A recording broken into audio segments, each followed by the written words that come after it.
Get started here in just a minute.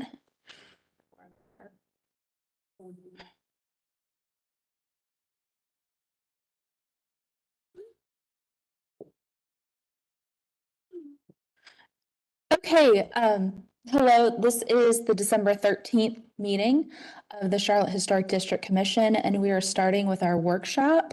Our chair is running a few minutes behind today, so our attorneys have said that the members present can elect a provisional chair just to run the workshop because our vice chair is the chair today. Our chair is absent and our second vice chair is absent. So we've never been in this position.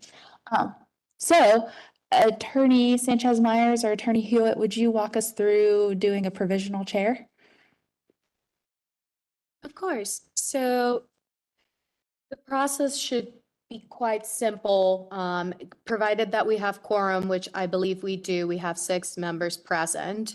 One of the members is open to nominating any other member currently in the room to serve as a provisional chair.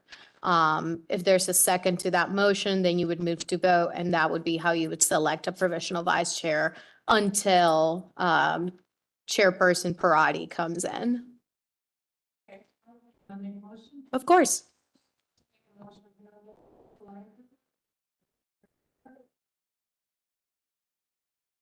Second.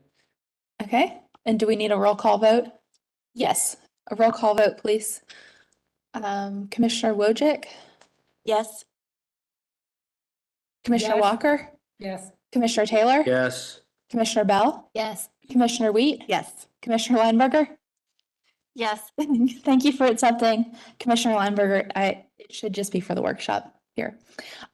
We have workshop attendees that we had an email situation, so it didn't get posted, but we'll be sure it gets posted after this meeting.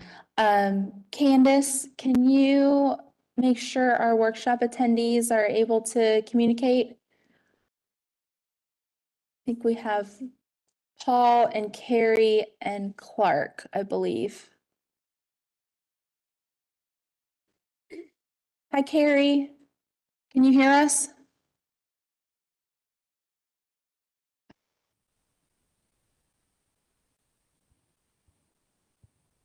Hi, Carrie. Hi there. Hi. Is anyone else joining you today? I believe Paul Carduce is also on the line. Okay. Paul, will you be giving the presentation? I don't see Paul. Lost Paul. We lost Paul. Okay. Well, Carrie, we have about 15 minutes. So if you would like to start the presentation, we can turn it over to Paul when he rejoins. All right, give me 1 second. I'm going to cue him and I'm going to cue Clark. Give me 2 seconds if you don't mind. Let me just have them jump in. Okay, and while that's happening, our Vice Chair Parati has joined the meeting, so I think that relieves Commissioner Lineberger of her provisional chair duties. So thank you for your willingness to step in, Commissioner Lineberger, and welcome, Commissioner Parati. Thank you. Okay, Paul, I see you're back. Can you hear us? Yes. Yep. Sorry, it kicked me off, so I'm back. Okay, we need a few minutes, so you have we can give you 12 minutes. So Okay. have everything queued up. Okay. And Yep. I'm starting here. Go ahead. Okay. So we want to talk to you today about this project we're calling Dilworth Gateway Project. It's where Ed's Tavern is on the corner of Ideal Way and Park Road. It's right on the edge. You can go to the next slide. Just on the edge of the Dilworth Historic District, and it is it's a commercial building. You can go to the next slide.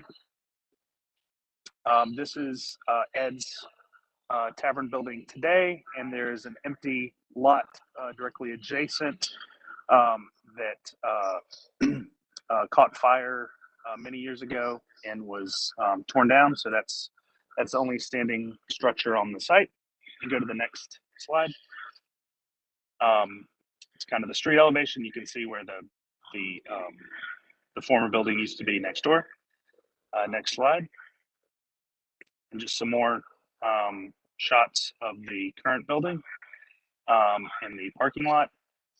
This was a small addition that was approved, I think maybe 10 years ago by the commission. So I just wanted to put that in there for context. You can go to the next slide. Next slide. Next slide. So we wanted to create something here that kind of acts as a gateway to the Dilworth neighborhood and respects and embraces the surrounding context of the buildings in the district. So what we've proposed is keeping the Ed's Tavern building that you can see is the top retail restaurant on the corner there, and adding additional retail space next door and behind. So basically making taking some of the parking underground for the project and making the streetscape activated along Ideal Way with smaller retail spaces. And you can go to the next slide. So this is proposed elevation. You can see the Ed's Tavern building on the right, and we have a two-story addition on the left with retail below and for sale residential above. And you can go to the next slide. Some of the what we're trying to reflect the neighboring buildings. There's a great building which is just outside of the historic district, but has that glazed green tile, which we see a lot of from this period in Charlotte. So we found a manufacturer that's been doing it for over 100 years and kind of reinterpreting it in a rain screen cladding version of it, but it's the same terracotta glazed tile and brick and some precast details. If you go to the next slide, this one didn't come through in the PDF as well, but basically carrying those same materials on the side, and you can see for the smaller retail units, they're kind of broken up to kind of the scale appropriate smaller buildings for the retail below, and again, residential units above, with some patio space in the middle, which you can see at the top of the stairs there. And the servicing will be from the rear. You can go to the next slide. Again, some of the same materials as on the Park Road elevation. And we just have some quick run through. This was the building that's just outside the historic district, but that we tried to use as inspiration with the green glazed terracotta brick. And some of the brickwork will be really happy. The Leeper Wyatt store got saved, and some of the nice brick detailing on that we're kind of using as inspiration too, as kind of that same scale of retail store also in the historic district. And you can go through these next slides. These are just kind of some inspiration showing that green terracotta on a renovated building in upstate New York, but showing how the brand new glazing looks on a building. And you can just kind of go through these where we have some more on a building on Trade Street with that glazed terracotta. Some other brickwork detailing with the timber doors. And that's a panel on site with the existing brickwork of the Ed's Tavern building. So just wanted to show you that very quickly and get some feedback um, from the commission. All right, commissioners? Any feedback? Commissioner Wojcik? Can I ask are there any pictures of what was there originally? You said that there was a fire. So is there any documentation that shows like what was originally there? I haven't seen any, but I don't think it was, and someone correct me if I'm mistaken, but I don't think it was a historic structure. I think it was built in the 70s. Okay. I think, but we can check on that. And Clark or anybody else on the call, I'm not sure if you know that, but I haven't found a picture of what was there before. Okay, thank you. Sure. Okay. Anyone else? Feedback for Paul? Commissioner Lineberger? Hi, Paul. I think that my initial reaction, just speaking as one commissioner, is that you need to probably pay attention to the scale. The massing scale, those first levels that we look at when we are assessing an application, those first parameters that we go to, really look for that to be in line with just be more compatible, I guess, with the existing historical structure. Just that context massing scale. It feels a little bit beyond the scale when you compare it to the existing structure. Okay. I Yeah. just think that that's something that you should go back to, because we would like to look at that before we look at material and before we look at, we get into the real details of a project. We look at those high level first round items. Okay. And yeah, part of the scale and the height we used for the residential buildings across the street that have been converted into commercial. And they're 4 of them, and I think they vary between about 28 and 30 feet high. So that's kind of where we went. But yeah, we can look at that. Okay. Commissioner Walker? Yeah, thank you. And again, this is just speaking for me, as Krista said, was Commissioner Lineberger said, was speaking for her. I think this is really far too large of an addition for this project. I don't want to mislead you, but given our guidelines as far as what additions are allowed to take on a historic property, your example here is an overwhelming addition that swamps the original property in every single way. So I would recommend that you look at our guidelines, specifically 7.17 for additions for further guidance. I think, given the fact that you are in this historic district, you're probably limited a good bit more than you might realize as to what kind of an addition you can put on this structure. Thank you. All right. Thank you, Commissioner Walker. Any other feedback for Paul and his team? Yeah. Yep, Commissioner Taylor. Can you go back to the front elevation? Not to get too specific, but what is the left side brick that's kind of hanging out and that, what is that? So there's a turnaround for the retail space that's next door in the adjacent parcel, which is not owned by Okay. by this parcel owner.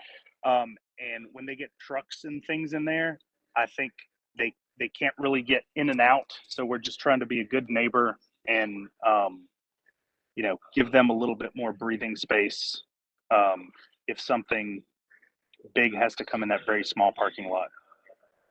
So there's a there's a stair in that and some mechanical in that that brick thing, but that's why it kind of jogs out there.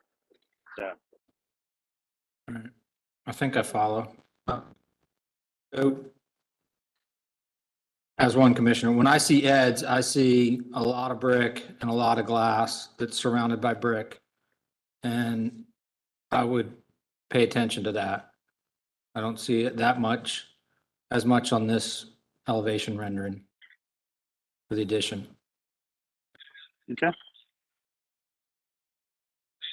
All right. Any other comments or feedback that you want to give Paul before we let him go? All right, Paul. All right. Okay. Thank you very Thanks. much for your time. We appreciate it and appreciate the comments. Thanks, Paul. Thanks, Carrie. you. Okay, so I have a couple of quick announcements that we waited for you, Kim. First, we want to welcome 2 new staff members to our team. We're so excited that we're building back up. You know, we're supposed to be a team of like 6, and we've been working as a team of 3. So first, I'd like to introduce Jen Bear. Jen is a new planner on staff, and she comes to us from Chicago area. But we know Jen. Jen was our intern back in 2016, and Jen helped Tom Hanship with a lot of the city directory research about Oaklawn Park. And she was really responsible for a lot of that groundwork that helped us later help the neighborhood become a local district. So we're thrilled to welcome Jen back. And Jen, would you like to say a few words, and be sure to turn on your mic? Sure. Well, I'm happy to be here and it's nice to meet all of you. I actually did my undergrad in Charlotte, so I'm familiar with the area. And then my grad degree is from Clemson, and that's in historic preservation. So I'm excited to be here. Did Jen do a lot of cataloging of houses in our database? Yeah, Jen helped with some of our streetscape surveys, and yeah. Great to have you back. Welcome. And then we also have JT. JT is our new admin. So we're so excited. We know we've been without an admin since June. So we're really excited to welcome JT. And JT and Jen both started on the same day, actually, right before Thanksgiving. So we're glad to have the admin support and help with meeting minutes and all the legal things that go into putting on our meeting and lunches for y'all. So JT, is there anything you'd like to say? And just make sure you turn on the mic. Happy to be here and nice to meet y'all. And JT comes from, he worked with Stormwater. Is that right? Cats. Gosh, Cats, sorry. JT worked for Cats. So he's internal to the city and knows, you know, some of our city programs, which has made for a little bit of a smoother transition, which is nice. And then we have also made an offer, and it's been accepted for a new staff member for Jenny's position, and she will be starting on January 3rd with us. So you'll get to meet Elizabeth at our next meeting, who's also internal to the city. She has experience with code enforcement, and she has a degree in architecture. And so we're excited that she will be taking over the compliance role for the commission, but you'll get to meet her in January. So Excellent. Well, welcome Jen, JT, and Ted Elizabeth. I know they're going to help make your life a lot easier. be great. Yeah, And we're all on Marilyn board and for that. Candace and I are all thrilled. Yeah. So, yeah. And then I have 2 other quick things. I just wanted to shout out, she's not here today, but Chair Nichelle Bonaparte, she isn't just doing good work here in Charlotte, but she assisted the city of High Point with their Washington Street area over the past couple years, and with the Washington Street Historic Preservation Society. And they emailed a couple weeks ago to Nichelle to thank her for all of her help and support, because the Washington Street area was approved as a local historic district in High Point. And they said that her experiences for the past year and a half really helped, you know, propel the forward movement of this. And so we're just, you know, people are doing good things and helping other communities and wanted to shout that out. So please send them my way. We will shout you out as well. If It's there's a something prime we should- example of each one, teach one, right? Right, Yeah, exactly, yeah, we're exactly. grateful for Michelle's So, work. that was good. And then we have one last thing before we get started. Every year, so City Council holds a retreat in January. And so our fiscal year, even though it runs July 1st to June 30th, we do a calendar year annual report. And so they've asked that we, the commission, vote on the annual report. I forgot to print it. I'm so sorry, but I do have it. I had it pulled up, I thought. Yes, I have it pulled up. And I'm going to run you through it, and I will email this to you, and you can let me know if there's changes or additions you'd like to make. But I would ask that we could make maybe a provisional vote to approve it. And if you're not ready to approve it, we can always approve it in January, and I can send it to them saying it's provisionally reviewed. But walking you through it, they ask for who's the chair. They ask for all of the members and their term periods and their special categories. The main goals and objectives of the committee: maintaining certified local government status, identifying and protecting the character of Charlotte's historic neighborhoods. And this is all pulled from our design standards, so everyone's familiar with what we do. And then education and outreach. This highlights all the work of staff and the commission with community education and outreach. Some of the charges and tasks of the committee: we hold the 2-day retreats. We have been working to support the website updates to make sure all of our state mandated information is on our website with the new city website platform. And then, of course, the commission very much evaluates and updates the design standards and rules of procedure that we just talked about at our November retreat. So we also share a summary of accomplishments. These statistics are from January 1st through November 30th. We've had a total, so that doesn't include December, but we are already at 405 applications for the year. 63% of those have been approved.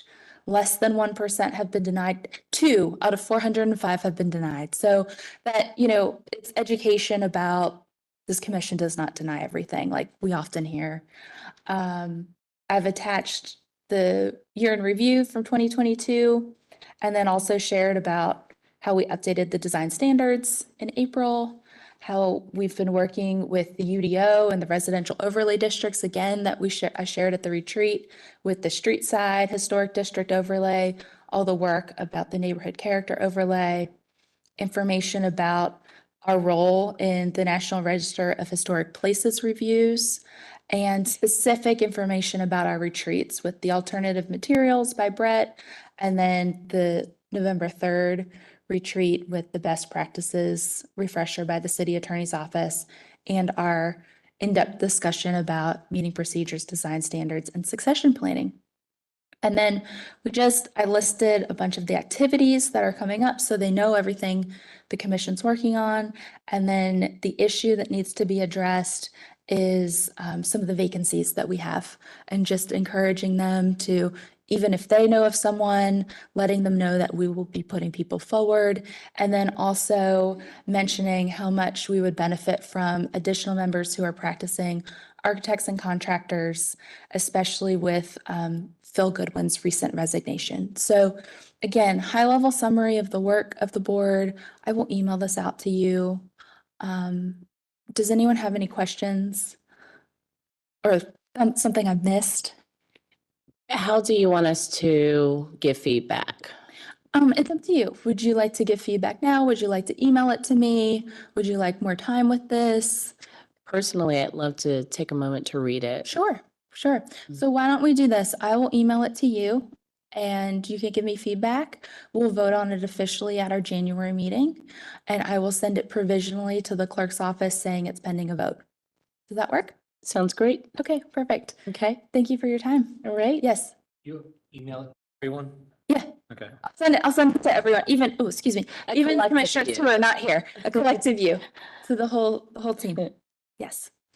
And that's all I have. Is there anything any commissioner would like to add or share with the group? Okay, well, I'm ready when you are. I'd like to take a couple of minutes and Sure. then Do you want to come back at, how many minutes would you like? 105. 105 Yeah, minutes. a couple, Okay, two. a couple. Okay, we'll be back at 105. Great, thanks. Thanks.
Okay. Okay. So I am filling some big shoes today. Let's see if I can remember what I used to do. The Charlotte Historic District Commission welcomes you to the December 13th meeting. I'm Kim Parati, Vice Chair, and I call this meeting to order at 1:06 p.m. Also sitting on today's commission are Shauna Bell, Krista Lineberger, Taylor, Joe Walker, Sarah Wheat, Heather Wojcik, all of who are present in the meeting room. Also present are HDC staff, Christy Hartz, Candice Leidy, Marilyn Draff, Jen Baer, JT Fawcett, Nicole Hewitt, Jill Sanchez Myers, and Candy Thomas. I'd like to start by acknowledging that the Commission has resumed in-person meetings. However, as a continuing health and safety precaution, the Commission is permitting applicants and members of the public to participate using a remote online platform if they choose. Due to the hybrid format, I ask for your patience today as we proceed. There might be slight delays as we transition between speakers, participants, and presentations. Participants in today's evidentiary hearings were required to provide a copy of any presentation, document, exhibit, or other material that they wish to submit during the evidentiary hearing prior to today's meeting. All such materials, as well as a copy of city staff's presentations and documents, were posted online prior to this meeting and may be viewed by visiting the HDC webpage. For everyone participating remotely in today's meeting, we ask that the following guidelines be observed. Please make sure you are on camera using a video source during any testimony. Please mute your audio when you're not speaking.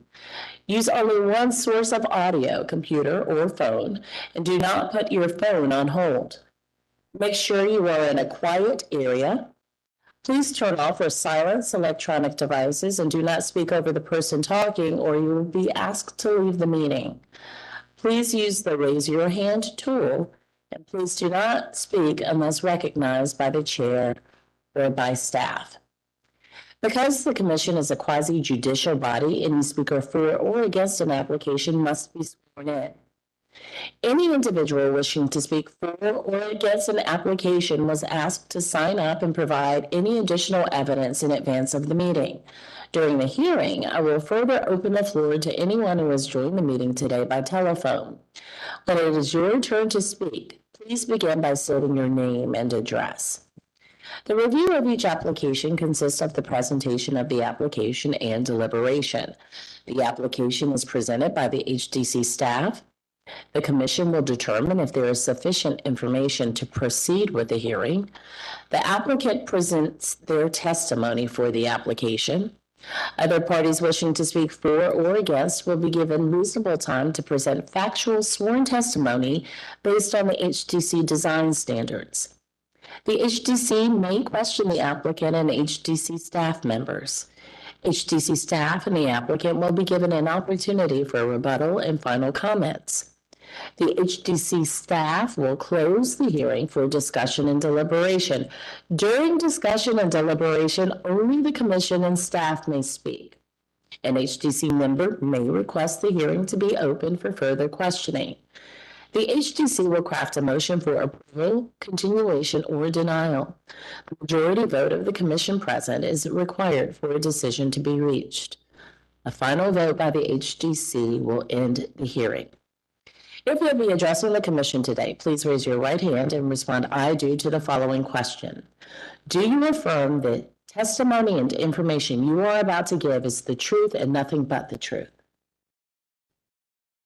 Please be mindful we have a court reporter present who is responsible for making an accurate and complete record of these proceedings. The reporter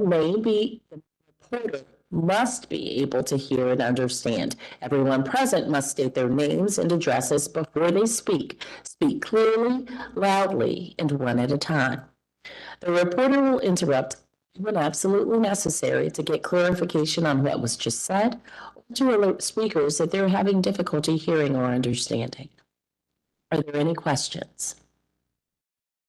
Let's get started. Okay, our first application is 427 East Boulevard.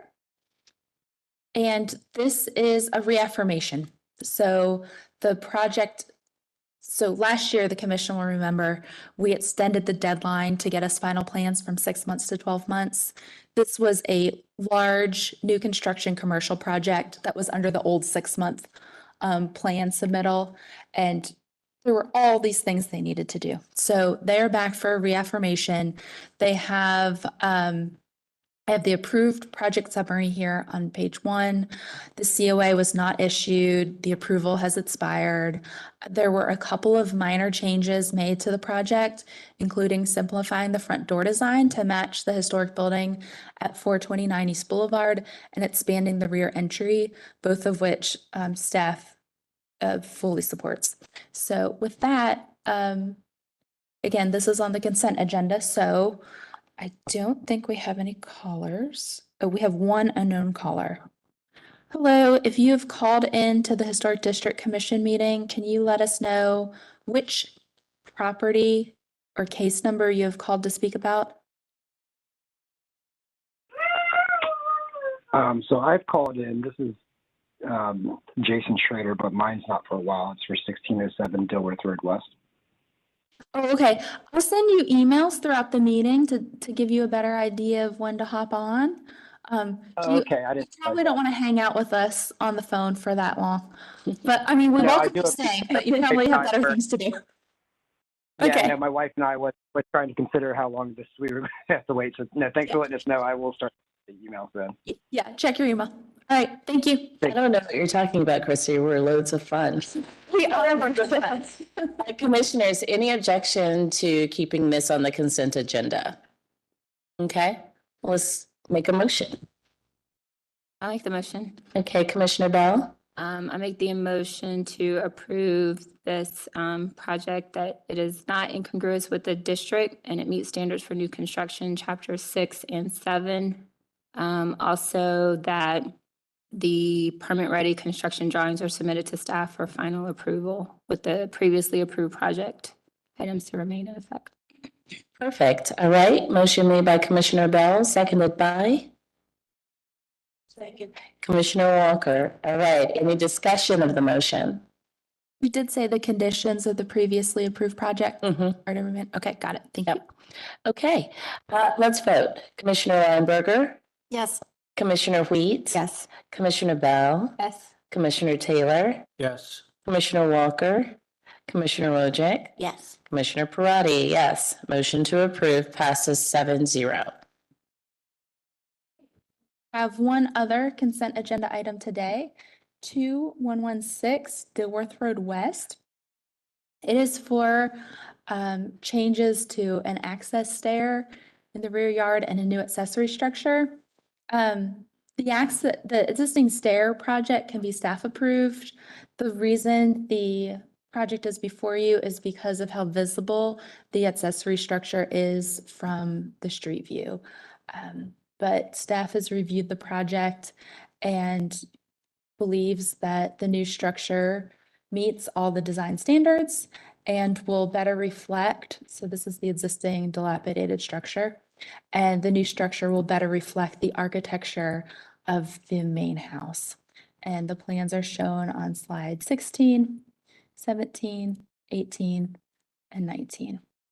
And then the stairs are on slide 20, and a comparative elevation is on A9, slide 22, showing that it meets the requirement that it's substantially shorter than the main house.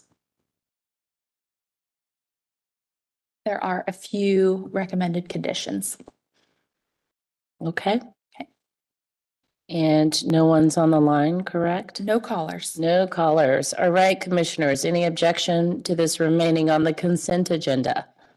Chairperson Parati, just to notify for the record that Commissioner Taylor has recused for this particular case. Thank you so much. He did tell me that. That's my fault. Thank you, Attorney Hewitt.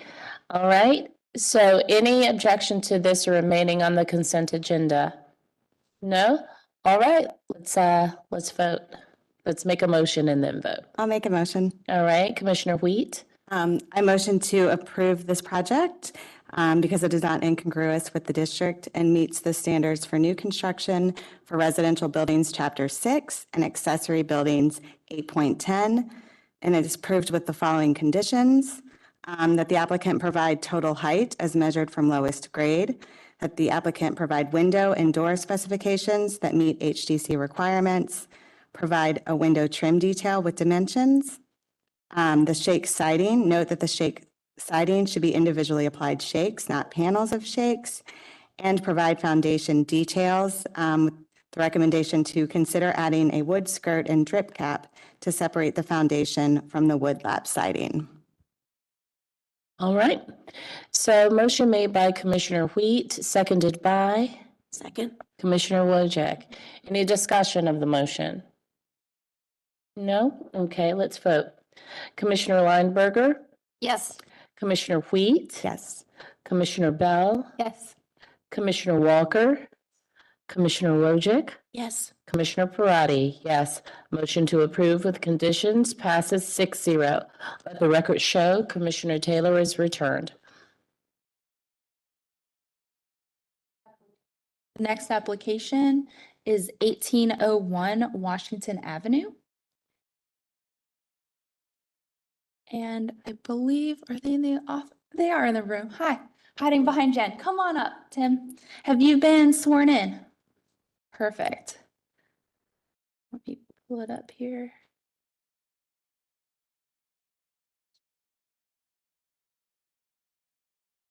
All right. So this next application is 1801 Washington Avenue. It is in McCrory Heights. And the request is for an addition, some window and door changes on the right elevation and driveway improvements. To orient you, it's at the edge of the district across from the First Baptist Church West.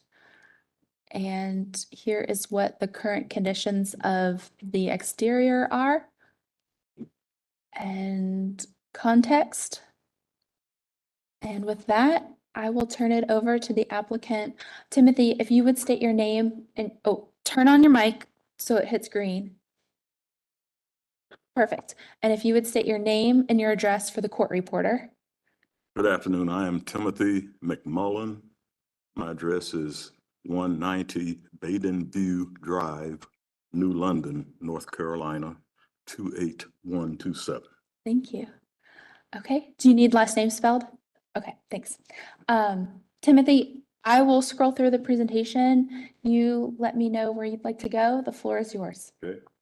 Well, first of all, thank you all for allowing me the opportunity to present the proposed renovation improvements and additions to 1801 Washington Avenue. Ms. Barbara Williams, the owner of the property, may be online. I'm here as her architect representing her for these hearings.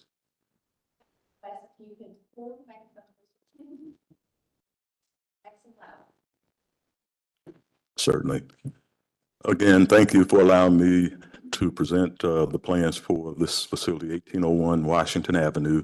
I'm here representing Ms. Barbara Williams, the owner of the property. And if you've had an opportunity to review any of the particulars of this proposal, primarily we are looking at, one, renovating and restoring the existing structure to its original condition with some complementary additions to the facility. Those additions are comprised primarily of, one, doing an enclosure on an existing patio that's on the front of the residence, and second, adding a shed dormer on the upper level of the residence.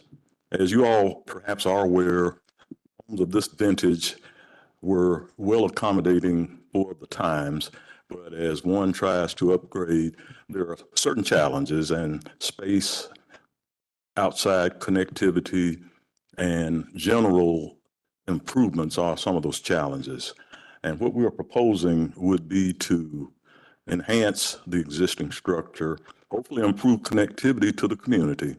The patio out front is exposed, no protection from sun and the other elements. So the owner is proposing to add a screened enclosure, which would maintain transparency of the front facade and alter in a very insignificant way a front picture window. The views shown here, the existing front elevation show that picture window. That center portion is really an added element that was not the original fenestration and does not, in our opinion, reflect the true character of the home. And in order to allow access to the proposed screen porch, the owner wants to remove that and insert a door. Now, in our original proposal, we want to take all of the fenestration out of that front panel and insert a French door, but understanding how that could appreciably alter that front facade, and based on suggestions from staff, we agree wholeheartedly that preserving those pairs of 4x4 windows on either side of that center window and inserting a French style door would be complementary to the structure, not totally destroy that original significance, and allow access by the owner to a front porch. And I talked about connectivity. Obviously, many communities now, especially more recent ones, seem to have lost their connection with the street.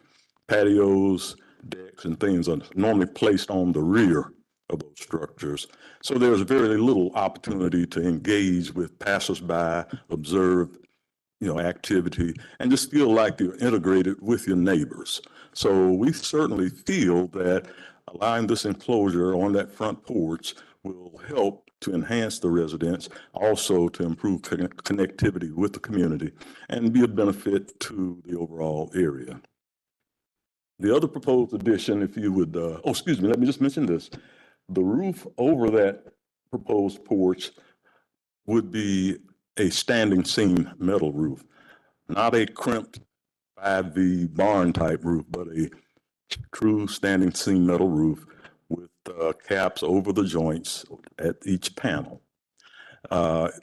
In many varying types of architecture, both in the past and currently, metal roofs are applied to certain elements. One, because low-pitched roofs tend to allow water to blow back above the shingles when you get high wind.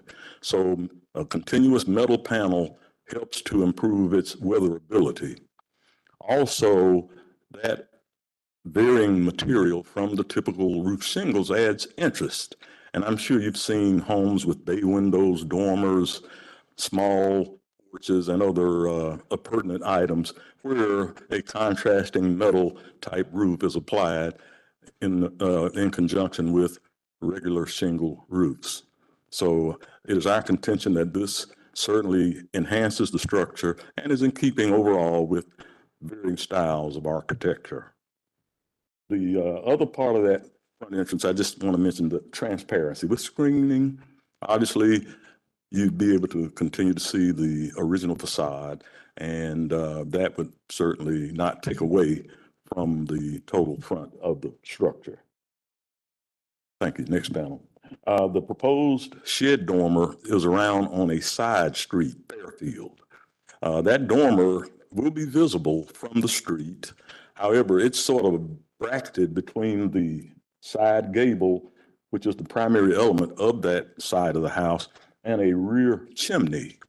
Now, in the illustrations here, you can see that that shed dormer roof is visible from a direct orthographic view. If you're looking perpendicular to the facade at the appropriate height, you would see that shed dormer.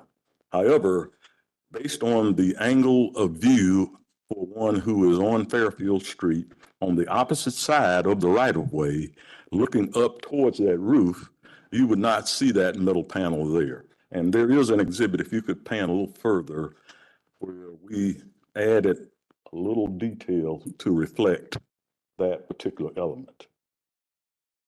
That's the reason. If you go a little further, there was a response to the question by staff, and I think it's towards the end of that. Yes, that's in the agenda Oh, supplement. in the agenda, Let me okay. pick that up. Yeah. There you go. Yeah, this is a view. Now, this elevation is scaled, and as you notice in the upper right portion of the sketch shows the full 50-foot right-of-way of Fairfield Street. And it has a paved surface. On the west side toward the house, there is a sidewalk. The opposite side is just a grass strip between the edge of pavement and the right-of-way line. So that figure of a human there is actually walking on grass. But if a sidewalk were ever added as part of some street improvements, their facade or vision from there to the top of the home would render the surface of that shed dormer and those metal panels invisible. The further towards the house one would go, obviously that view would be even more restricted, and any passing vehicles would certainly have that same limited sight line as well.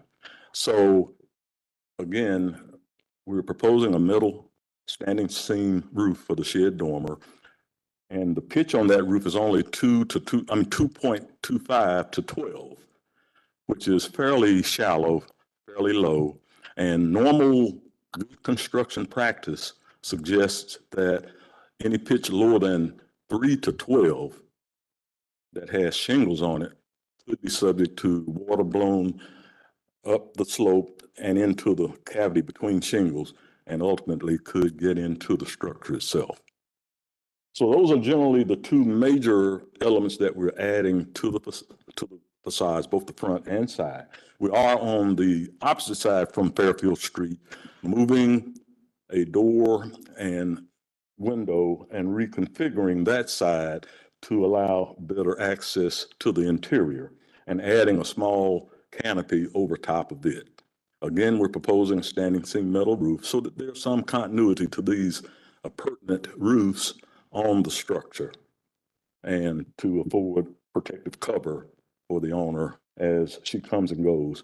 That will be the primary entrance to the residence from the rear. There's another entrance on the opposite side, but that will not be the predominant entrance. As far as the overall repair and restoration, the building has windows, existing wood windows. They are primarily 6/6 hung windows. We are proposing to restore those. We'll be removing the chipped paint where there are muntins with putty or glazing compounds damaged or missing. Those will be replaced. And that existing single pane glass will be maintained. Obviously, energy efficiency is a concern of the owner. And while initially we proposed full replacement of windows with thermally insulated low E type reflective films, we are now proposing to retain the existing windows and apply a storm sash, full light, no dividers, save the horizontal where the upper and lower sash would meet of the original windows. And we will apply those after the existing wood frames, stops, and other pertinent parts, sill, etc., have been repaired and restored.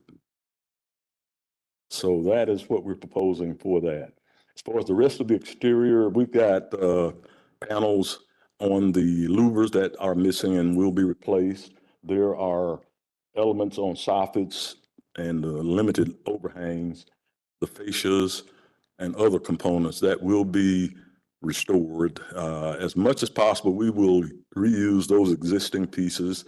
They will have the chip paint removed. They'll be sealed, primed, and repainted. But there may be some portions that are rotted and deteriorated to a point that they would have to be replaced. And we will certainly match the profiles to the extent possible. We don't know yet whether some of those are no longer available, and we'll certainly, to the extent possible, match existing profiles. And there are some areas around that don't have drip or cap flashing, and where appropriate for either weatherability, or aesthetics, we will be adding additional trim items to help functionally and hopefully enhance aesthetically the exterior. There's another structure, it's a garage building that is on the side at Fairfield Street with access from that side. And we are proposing to basically just restore it. The roof and its structure are in pretty rough condition, so we'll be doing a full roof replacement and make appropriate repairs and replacement of framing materials on those roof components. Also, the existing garage doors will be removed and replaced with identical garage panels. Due to the condition of those doors, they don't appear to be worth trying to preserve. Also, the door tracks, the overhead suspension, and those components also need to be replaced. As far as the overall residence, our primary goal is to retain and preserve the existing character and configuration to the extent possible. And those items I've mentioned, the covered porch on the front patio, the shed dormer, the addition of a door, or relocation of a door and window on the opposite side would be the primary changes that will occur. Around the site itself, there's an existing pierced brick and wrought iron screen that will be restored as much as possible. We may have to take a portion down and rebuild it due to the deteriorated mortar and components of that. And that item will be a part of the overall plans for restoration. It may be part of a phased upgrade to grounds and landscaping that may be subsequent to the initial focus on the residence itself. At that point, I will cease talking and we'll be happy to answer any questions. And if there's anything that I've overlooked, please accept my apology. Please raise it, and I'll try to cover it as quickly and clearly and concisely as possible. Thank you. Thank you, Mr. McMullen. Do we have anyone on the line, Christy? We With- don't. Okay. Barbara Williams is the property owner and she has joined us to listen in. Do you know if she wants to speak or not? She did not indicate that she did, but if she's on, I haven't had a chance to speak with her. We Okay. certainly would like her to have an opportunity, if you don't mind. Sure. Ms. Williams, were you wanting to speak? Tim did such a great job. No, I have nothing to say. Okay, thank you so much. All right, perfect. Our turn.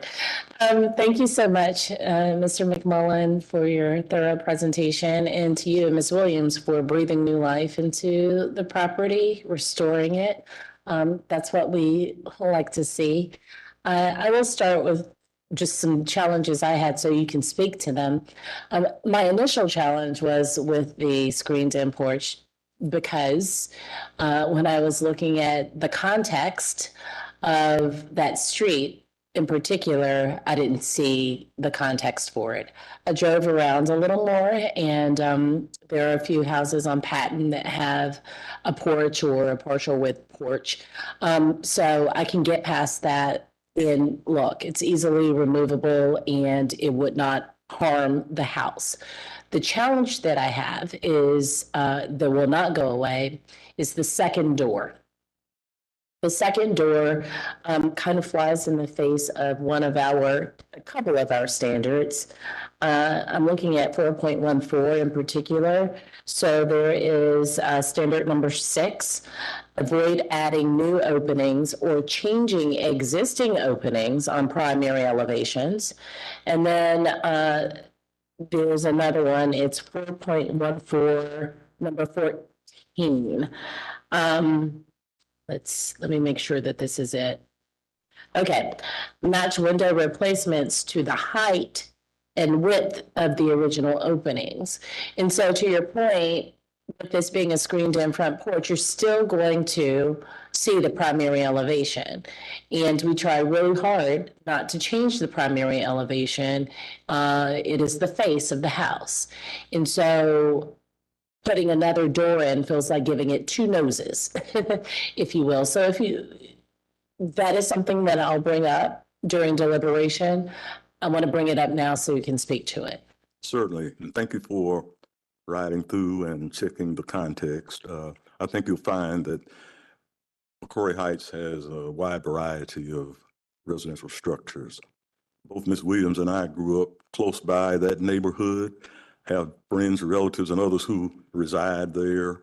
And so we certainly appreciate its original context and don't want to do anything that would in any way detract from that. As far as the second door concept, this door effectively is inside the screen porch. Now, the screen is semi-transparent, obviously, but I think one in passing would tend to notice the enclosure itself. And because of how we are proposing to add the door, it would not detract appreciably from what's there now. The door, and you mentioned width and height. We're going to insert that proposed door within the width of the existing picture window. And the height of that door is going to remain consistent with the header currently there. The only change will be there will be a sill below that gets removed to allow access.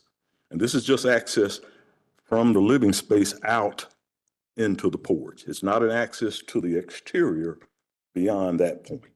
So I understand you're concerned about 2 doors, but in my opinion, it's not too unlike a semi-transparent room that you see activity coming into, like a 4-season sunroom that is fully enclosed with glass. You see the door that comes from that interior space to that semi-enclosed exterior space. but your primary focus is on that exterior enclosure. So I'll try to address it architecturally to the extent possible. I don't agree that that is a major issue from the two entrance concept, simply because you're not able to go from outside to inside on that porch. Okay, thank you, sir. Well- And along the same lines, the metal roof. Much like you, I grew up in the area and I have family all in the area. And so, yeah, context matters. And there's not really a precedent for this type of metal roof in the neighborhood. So will you speak to why we should allow this new look in McQuarrie Heights? Okay, thank you. I certainly will. Well, I honestly have not surveyed the community to see if any metal roofs are prevalent. And when you say this type, help me understand what your picture of that roof is, and then I'll try to clarify. So the standing seam metal roof is not something that we see on the structures in McQuarrie Heights. If it is in McQuarrie Heights and it's prevalent and I missed it, will you speak to that? Because what we like to do is, again, context means a lot, right? So if we're all speaking a certain language, then to introduce a new language, it kind of offsets it, right? So this metal, standing seam metal roof is a new language that it appears you've inserted into the conversation in McQuarrie Heights. Please help me understand if I'm wrong in that regard and that there are more metal roofs. And if not, why we should allow this new language to be inserted. Okay, well, McQuarrie Heights, and if you want to use language as part of that, it's multilingual. You've got original ranch one-story structures. You've got original traditional, neo-traditional structures, and you've got new structures coming in. And some of the new structures, in my opinion, don't fall within the context of the original McQuarrie Heights. Right, and we would not include those in the language, yeah. I beg your pardon? We would not include that, so. If they're in the community, they have to be part of the conversation, in my opinion. So on that note, that variety, if you will, of those new, in many cases, much taller, larger structures sort of break that context of what was originally in the community. However, based on the allowance by this body of those, it allows other languages, or at least other dialects, to be introduced.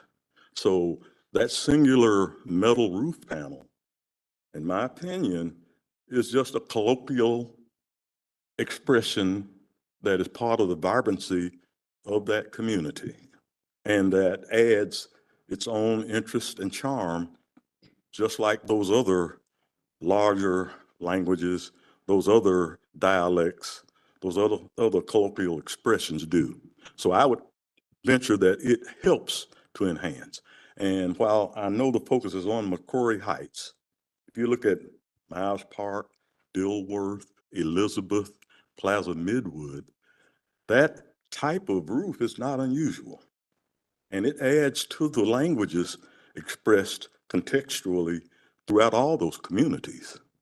So I respect your position on it. I don't agree with it. And I certainly hope that I've been able to elaborate sufficiently to help you see a little broader the application of this.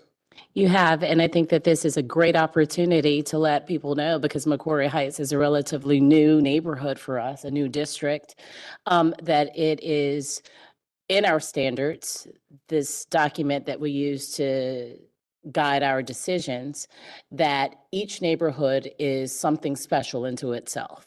So whereas Elizabeth, Myers Park, which are not districts, might have a variety of language, it's not the same language as McQuarrie Heights. And to your point, the new construction that you're referring to, some of which is on that street, not so far from your property,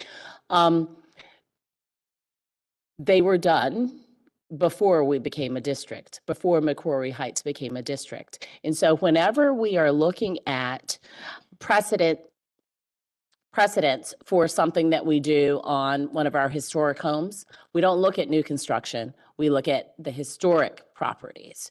So that is not a feeling, an opinion. It is the standards by which we have to make our decisions. So if I may, if I were a longstanding existing property owner in McCrory Heights, and under the recent adoption of its historic district status, I would then be limited, if you will, in expressing some variety that already, even though it was prior to the district being established, has been imposed on the neighborhood. I say imposed because some of those large structures obviously don't fit the mold.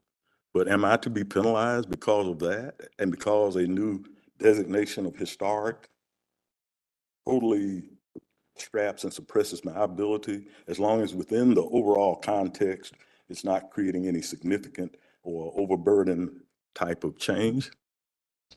I wouldn't say penalized based on the fact that the district worked really hard to become designated. I would use the word protected. Well, protection, yes, I accept that. From a good practice, construction-wise, low-pitched roofs have ongoing and potential problems that, if a continuous surface is applied, tend to help mitigate those. So am I to inform my client that I can only protect her aesthetically based on historic district requirements and not protect her environmentally and functionally by having the proper protection of those elements? You can put ice and water shield on that and it'd be fine. Pardon? You can put ice and water shield underneath those shingles and it'll be fine. Well, that would be certainly, but expense and, well. I will say that it's a great question, and I think that we should involve some of our friends in the conversation. Commissioner Walker? Yeah, I've enjoyed this philosophical conversation, but I'd like to ask you a question, Mr. McMullen. Yes. Have you explored the possibility on that front porch? I can't tell because I'm not exactly sure of some of the dimensions of it, whether or not you could fit a screen door on the right side of it so that if in fact that door is not allowed, you would be able to then leave the screened-in porch and go in the front door? Is that a possibility? Well, Yeah, Here, Jill. if Yeah. you could scroll to, let's just go to the site plan. I don't have a floor plan on the exhibits here. But there's a minimal, if I can stand and point, I don't have a. Yeah, I can So point just right if you here. take a cursor over to, yes.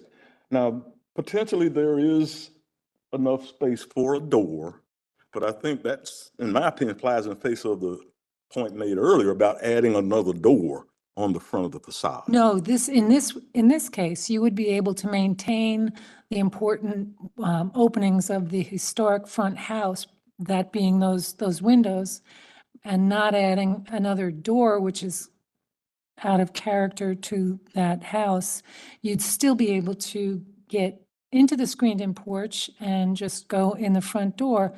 The other question I Excuse me, thought. let me make sure, how do I get into the screen porch without a door? A screen, okay, my question was, could you do a screen door on the remaining portion of that screened-in porch that's right there where here. where Christie's cursor is? And then are you saying exit the front door to go into the screen Right. door? And then the other question I have is that the wall of the house, so is there room for a door into the house just to the left of the front door? So it would be perpendicular to the front door. That's probably not enough room there. Offset is fairly short there, and I think you. Where the letter N in screened is? Between the two corners. No, Because yeah, structurally, that's too narrow. framing- Okay, I was just trying to see if there was another Yes, solution I for understand. you. But I'm still having a little trouble with adding a screen door on that side, because I tend to think that's another door being added on the facade. But that would just be a screen door, so it would be part of a temporary, I mean, it's still a door, yeah. in my opinion. All right, I just was asking. Yes, understand.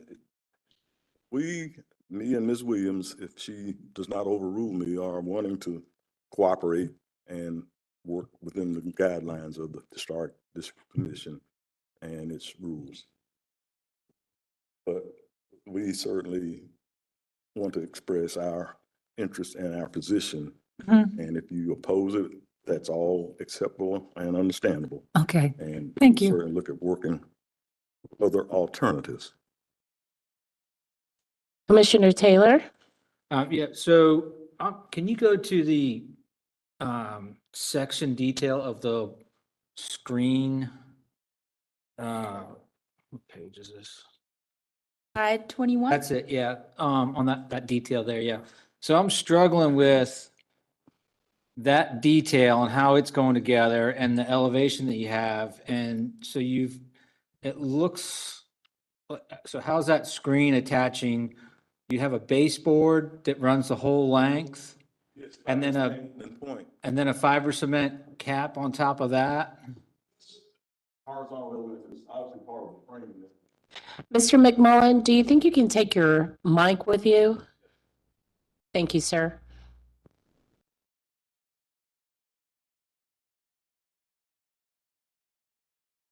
This horizontal top portion is part of the attachment that would support the screen. And we're actually from here. And we're adding a sill rather than just sitting it right down on the surface of the original patio. Basically, a couple of reasons. One, having a toe kick prevents potential damage to a screen that's running right down on the floor. Also, for benefit of if the owner wants to add electrical, to put a little heater out there if they want to enjoy the space during a colder time, or for vacuuming or cleaning or whatever it may be, that height allows for that to be added. There is a sill here that will be on top of that. What is that sill? Well, it'll be wooden, or at least the cap will be wooden. It'll have a regular framed treated material as the substrate of it. Okay. And then you have 2x2 pickets? These are 2x2s that would provide these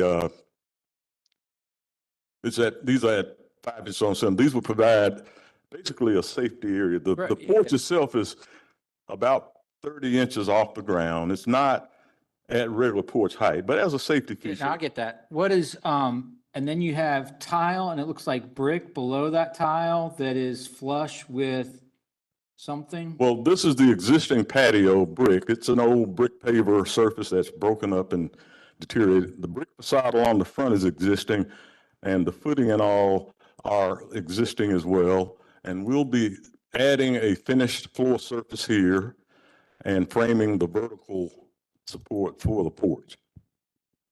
So, Christy, can you go to slide 18 or page 18?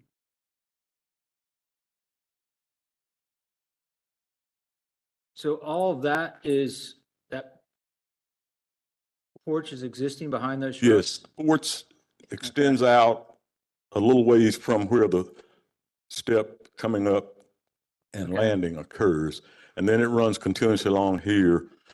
It's just a raised patio, if you will. Okay.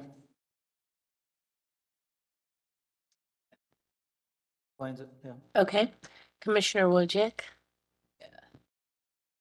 Well, I guess my kind of question was, I understand that the metal is an element that you're trying to incorporate from building science standpoint, but you also do have the flexibility to modify that roof pitch a little bit. So I do feel like those are areas that we could work on to get everybody on the same page, so that it is built correctly, but also still represents materials that are appropriate for the neighborhood in general. So I just kind of wanted to say that. Thank you. All right. Any other questions? Commissioner Lineberger? Yeah, I just have a quick question. Commissioner Mr. Walker. McMullen. Thank you. Where the screen comes over, I can't tell, maybe it's just me from the drawings, but where the screen ends to the left of the door, is some of that stonework being covered up?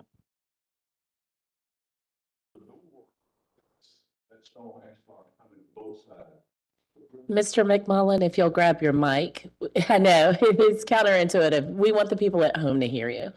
The screen, I mean, the front panel here has ashlar, the stone ashlar here. It comes and turns back about maybe, 28 to 32 inches. I don't know the exact dimension right off. And so the corner of that screen panel will go back and abut that. So you'll lose vision of about a 4-inch strip on the front. And then on the side, inside the porch, you'd still see that.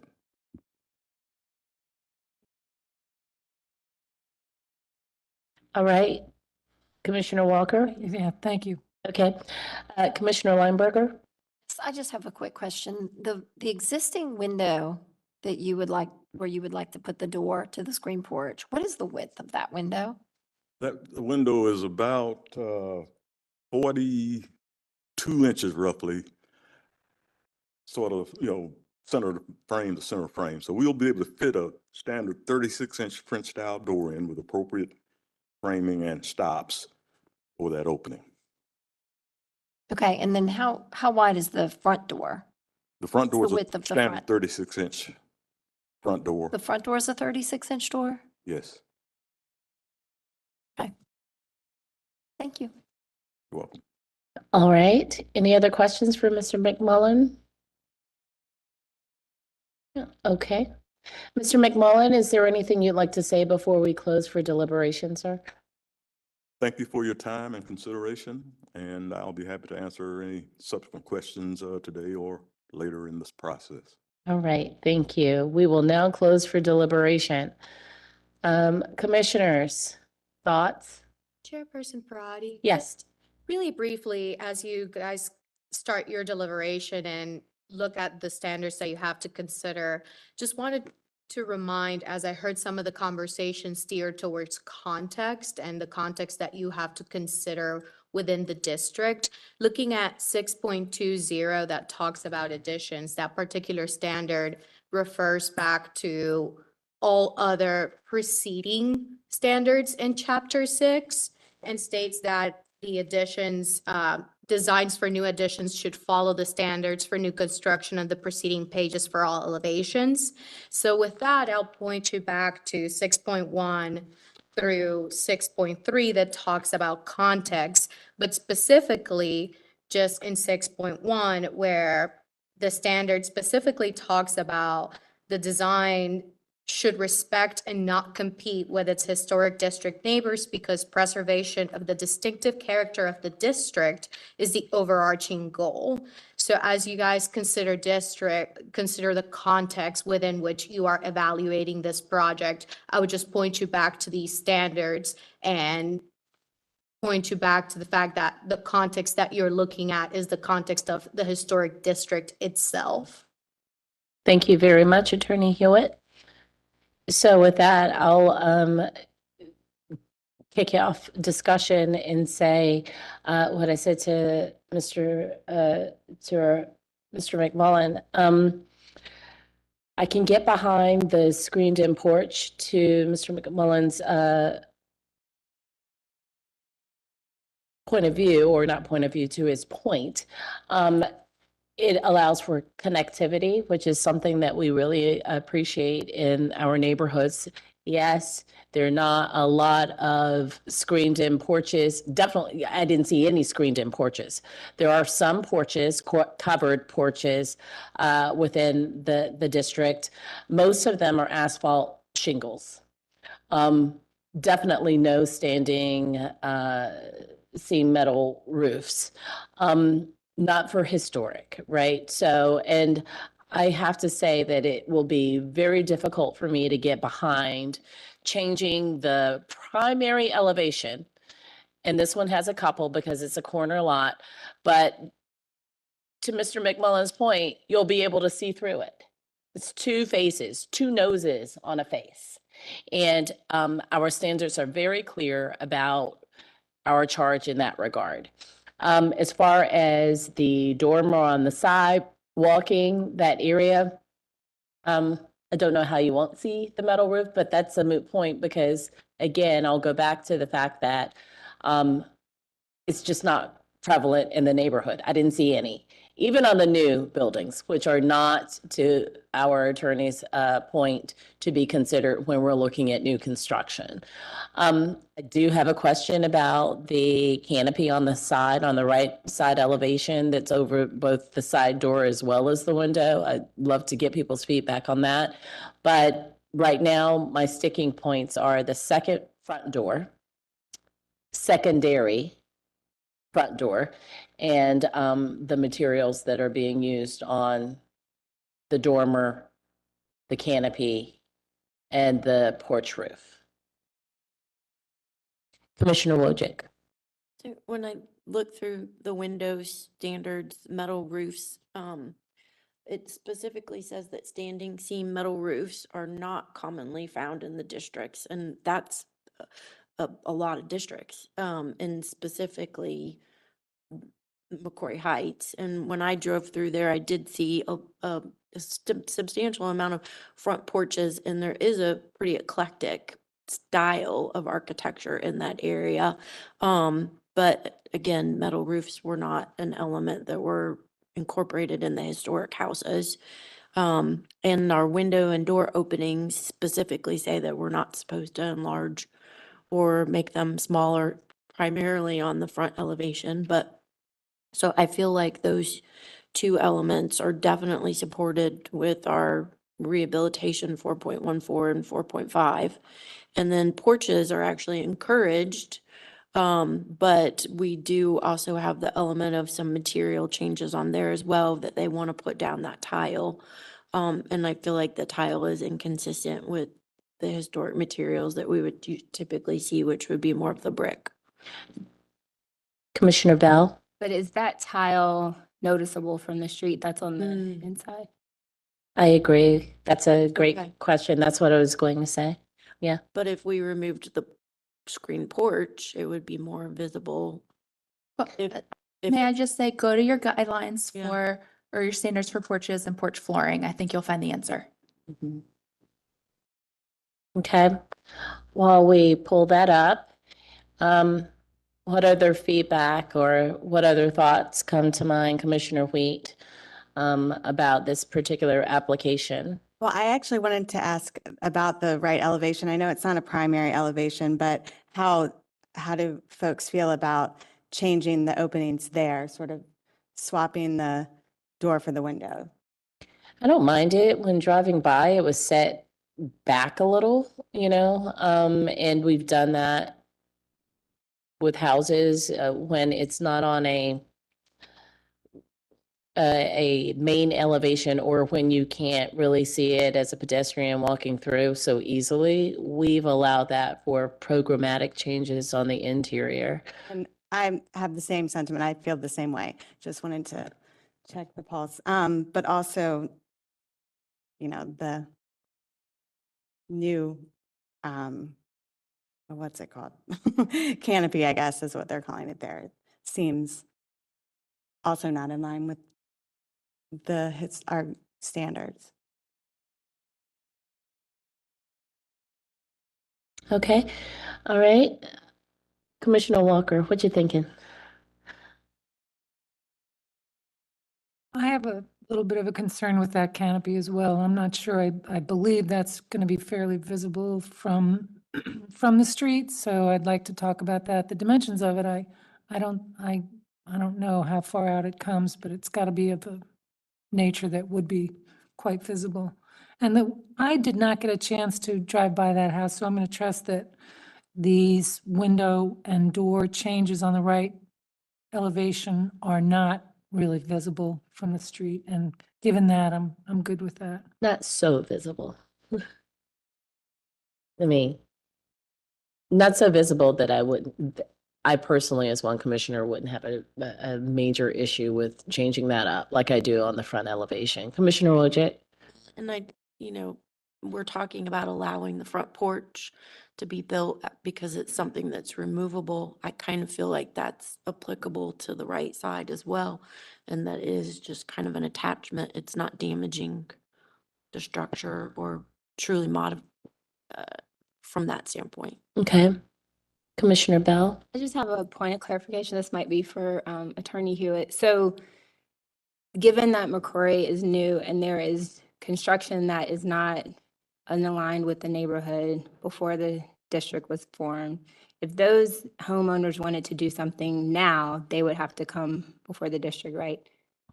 So provided that those constructions are within the boundaries of the district, if there were any changes to those constructions that, let me back up. Yeah. The answer is yes. Yes. Okay. Yeah, once the district becomes a district, all new construction, fences, swimming pools, anything people want to do, whether was built in 2022 or 2022, or whether it was built in 1962, it comes to us. And I'm trying to understand your point, but we are to look at the houses that were the historic. You look at the historic houses, the context is historic to historic, Gotcha. not any of the new infill. And so just to kind of give a little bit more background on that, when the historic district becomes a district, all of the properties and the boundary come into it as is.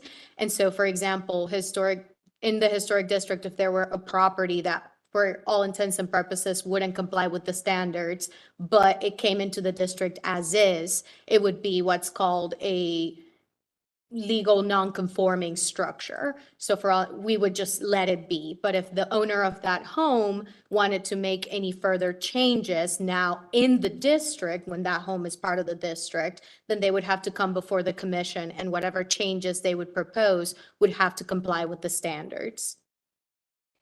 And to that point, again, I know it's a sticking point for me because I can't get past it. The part of the front facade that is being proposed to be changed, the window that is being proposed to become a door. Yeah, so that window is a replacement window. But once you touch that, then it needs to become a window in keeping with what would have been there prior. So if right now, to use a phrase we're all familiar with, it's grandfathered in. But once you touch it, it has to step into compliance. Commissioner Taylor? So a couple things. First, I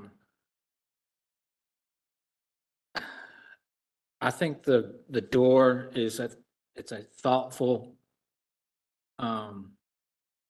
change for a problem of a window. It's a change to the facade, to the front facade, and we have standards that speak directly to that. But I think it's depending on the size of the door and how it interacts with those windows, I, as one commissioner, don't have a problem with it. I think it's a thoughtful way of accomplishing something. Commissioner Taylor, that would be like saying, and I'm just going to push back, that would be like saying, oh, well, this house that's in Wilmore, the brick color wasn't exactly the same on the right as it was the left. So painting the brick was a thoughtful consideration. If we have our documents, I don't think it's anything like that, but it is essentially, my comparison is to say that it is saying that because something is thoughtful and flies in the face of our standards, that we should consider it because it's thoughtful. I think we consider everything that's put in front of us, and we use our standards to guide us. And sometimes we may do it. Sometimes we may accept one thing or not another, depending on the circumstances of the project. I, as one commissioner, don't have a problem with that. I think it's partially hidden by the shrubs. I, as one commissioner, have a larger problem with the screen. I think that is more even though it is a temporary structure, there are elements to it that are going to be more incongruent than other parts of this proposal. Commissioner Walker? Yeah, but back to this discussion here.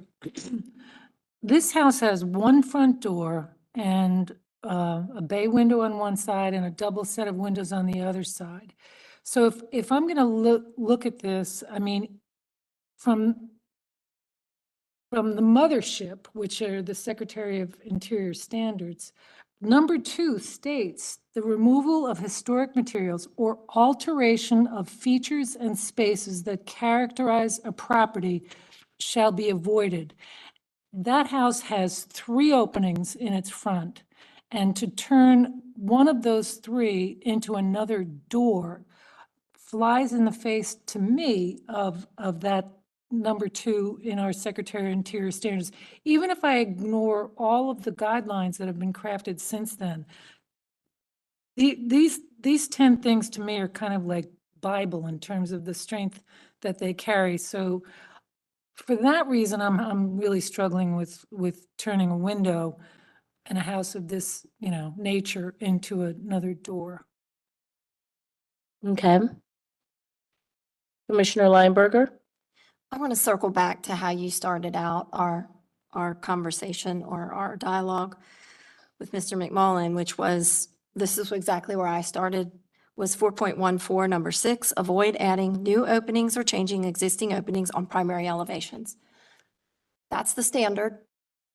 We've never, ever, since I've been on this commission, have allowed a change and ignored that standard. Yeah. We've never changed an opening on a primary elevation. So especially, I don't recall ever, and Christy, you can correct me if I'm wrong on this, please do. But I think this is, if we allowed it, I think it would be precedent setting. And I'm the big precedent person. I know I bring that up a lot. I'm very sensitive to us setting a precedent that comes back later on and we allow something that we wouldn't allow someone else later. No, and when we have done something that went against what is written in our standards, we've justified it because it was some extenuating circumstance that where this was our only choice. And I don't see that being the case here. I have one other thing Sure. to change from that specific detail, if I can. We did not discuss the shed dormer on the left elevation No. at all. Mm-hmm. I just wanted to weigh in on that. I think that that's appropriate Mm-hmm. and does meet our standards. I don't have them called out here, but Mm-hmm.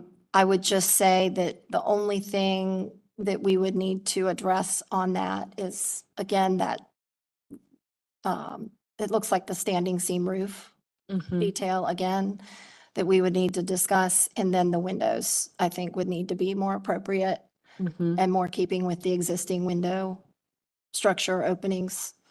But overall, the shed dormer, I think that we could live with that. Mm-hmm. Okay. All right. Other thoughts, feedback, queries? Yes, Commissioner Just to go Bell? back to what Commissioner Wojcik was talking about, I think this is where Christy was referring us to 4.8, number 6, that if the enclosure of the front porch is required, then the ceiling and floor should remain intact.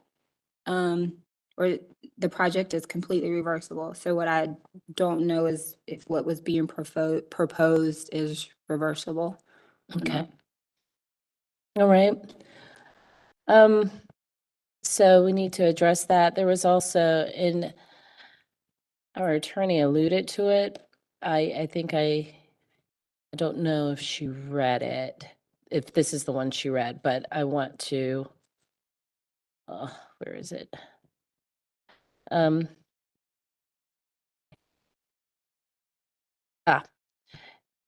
Attorney Hewitt, did you read 6.3, number 1? No, I quoted directly from 6.1. Okay, so then I'll read 6.3, number 1.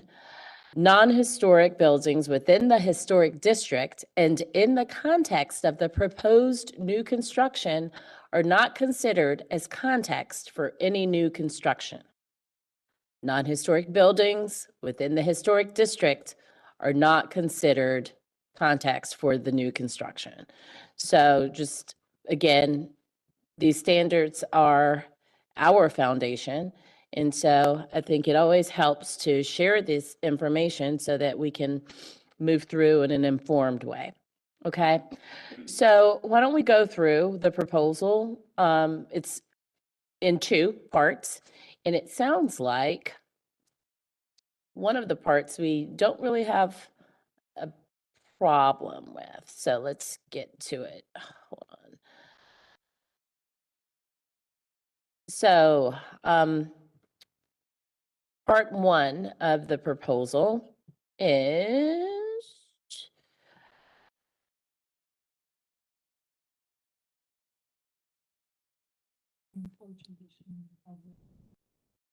all right, screen porch. So it sounds like in general, and please pick it up if I'm dropping it, we're okay with the screen porch. We're not sure about the materials on the floor of the screen porch. And we are not in agreement with the standing seam metal roof.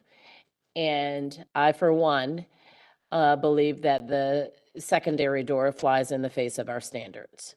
So those are 3 things pertaining to the screen porch.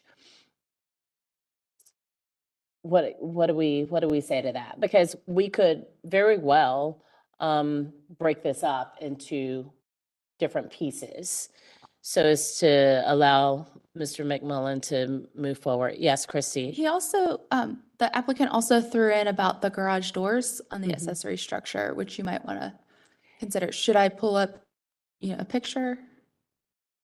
It was not included in the staff memo. He brought it up during the presentation. Okay, and tell me if this will work. I have a feeling that because there's some conversation about some of the other pieces, that if this could. Keep it in your mind. Okay. Okay, All right. thanks. Commissioner Wojcik. I was having a hard time with the porch on the front of the house at the very beginning. Architecturally, it is consistent with the architecture. There are porches in the neighborhood of different styles of architecture. I felt like the screening of it was a little bit more obtrusive when we've had conversations in the past about enclosing or screening. But in the porch guidelines, that does specifically say that it is something that can be reversible, and that is what Ms. Commissioner Bell mentioned with, I think it's 4.8, number 4 was the one that says that it needs to be reversible in the flooring and the ceiling. And so I think that's the guideline that I would use to kind of say, if we're gonna build this porch, I want it to be done in a way that could be removed. And if we put new tile down on top of old brick tile, that would potentially damage it. So okay, that's my element there. I feel like the guidelines support the enclosure with screening based on what I'm reading. So that makes me feel a little bit more comfortable with the actual structure of the screen porch. I am not comfortable at all with the transition from the picture window to the door. I feel like it needs to be replaced back with a wood picture window as it would have originally been. And I think that the suggestion of finding a secondary location for access would be perfectly appropriate. Again, that's part of a removable structure that wouldn't damage the the property. historic structure. The historic Yeah, structure. and just to add to that, piggyback on what you're saying, on our site, we also break it down and look at the American Small House. And it allows for, it says here, architectural characteristics, optional features, the small portico or stoop. And I was thinking, oh, most of them have stoops, but then it goes on to mention porches. So that gives us some flexibility. It also says, to maintain significance, an American small house should, and it has a list of things, including retain original doors and windows. So we can then argue about the right elevation, but I think that that definitely is in keeping with what the conversation we've had surrounding the door that leads from the interior of the house into the interior of the porch area. Metal roof, I read the area that specifically says that metal roofing is not typical. So that makes me, as much as I love it, I do think it's super cute and very It's- attractive, but Yes. in support of our districts, that is not something that we would typically see. And so I think those were the first three, right? Mm-hmm. Set of elements. So would we then be approving the porch, given certain conditions, including the materials being used on the roof, which of course I think would then mean they need to work on the pitch? Would they need to work on the pitch? The front pitch is appropriate. It's Okay. the pitch on the side left dormer that Okay. is shallower than he would like. So then this first part could be an approval? Okay, let's start with the win. Yeah, okay. So you want me to? Oh, yeah, do it? please. So yes. I would, but I can't. I know. I was like, okay. So with the screen porch addition over existing patio, I would like to move to approve the addition with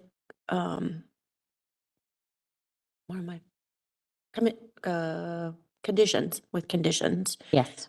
We are approving that based on porches 4.8 and 4.8 number 4. But with that condition, we would like the existing porch material to be rehabilitated or replaced with like material versus the new tile that's being requested. We would also like to request that the existing picture window that has previously been replaced be replaced again, same size, in the historic wood style, and request that the applicant find a new door location to access that new screen porch. And then we've also request that the applicant explore the use of asphalt shingles, as our standards do not support the use of metal roofs with via standard 4.5. It's 4.8 number 6. I think And instead of number 4.8 number instead of number 6. 4, I think it's number 6 that you're. Say that again. I think it's 4.8 number 6 that you are talking Oh, about with okay. instead of number 4. I said number 4, but Yeah. 4.8 number 6. And then the Windows guidelines are 4.14 number 6 and 4.14 number 14. Yes. And Commissioner Wojcik, I just want to add something. You have in your motion that they'll go back to the picture window. They will probably change it since they're putting a screened-in porch there. But if they don't touch the window, then they don't have to touch the window. Correct. They can leave it as it is. Mm-hmm. So I would just maybe delete that part because then it would have to go to staff or come before us. So we're just saying that they can't put the door in. Exactly. Okay. Yeah, because that's the only request they've made. Okay. Mhm. So will not be allowing the window to be replaced with the door. Correct. Okay. All right. So motion made, Commissioner Lineberger? I just have a question. Mm-hmm. Because the support, the roof structure we're struggling with on the porch. Can we can this really be an approval, I guess, versus a continuation? Is my question. And then I also wanted to ask if Commissioner Taylor definitely was honing in on the structural detail, how that's going to be constructed. Was that sufficient, do you believe, as far as going to an approval versus a continuation? So I would not vote for approval on this.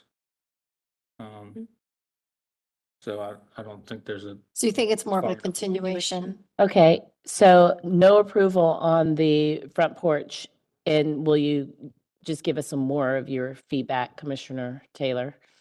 So I think I would like to see the front elevation match the section detail. To see what that's gonna look like. To show the pickets or the balusters and how the screen's being attached and just more of that detail. If the picture window remains, I'd like to see how that, not that it's gonna make that much of a difference in our ruling, but how is that screen porch accessed? I think that kind of may blow up the whole idea of screening this porch. I mean, you still have a porch. I just don't know how you access the screen part of it functionally. You know, it's none of my business really. I think it may throw a monkey wrench in that part of it. Well, So that's basically my two. Commissioner Wojcik? Yeah, I mean, so it sounds like, Krista, you don't even think it's a good idea to put the roof over there then, not just the material. No, I was just saying approval versus, I think you could Continuation. use your same motion language, but I think it just needs to be that it's a continuation versus an approval. Okay. You know, we continue this based on all those same standards. Okay. Yeah, and then we can put in Commissioner Taylor's language about what we still need. Okay. And the Okay. roof. So can I change that to a continuation or do I have to restate it? I was going to say, procedurally speaking, a motion has been made. Is there any second to Commissioner Wojcik's motion? No. Having no seconds, it appears that the motion fails. At this point, the commission would be open to making any additional motions you see fit. Commissioner Wojcik, will you make another motion? Would love to. With the help of the team? Yes, thank you very much. I would like to continue this project with the restudy of the roof material, the access to the screen porch. We would like to see an alternative access to the screen porch. And so windows, details. And we would request that the front elevation and the section be detailed similarly so that we can see true comparison of what's being proposed for construction. Based on guidelines 4.14, 4.5, and 4.8. Okay, so this is just the porch portion. We have other parts to get to. Commissioner Taylor, did Commissioner Wojcik get all the? Perfect. Yep, okay. So then let's move on to the dormer addition.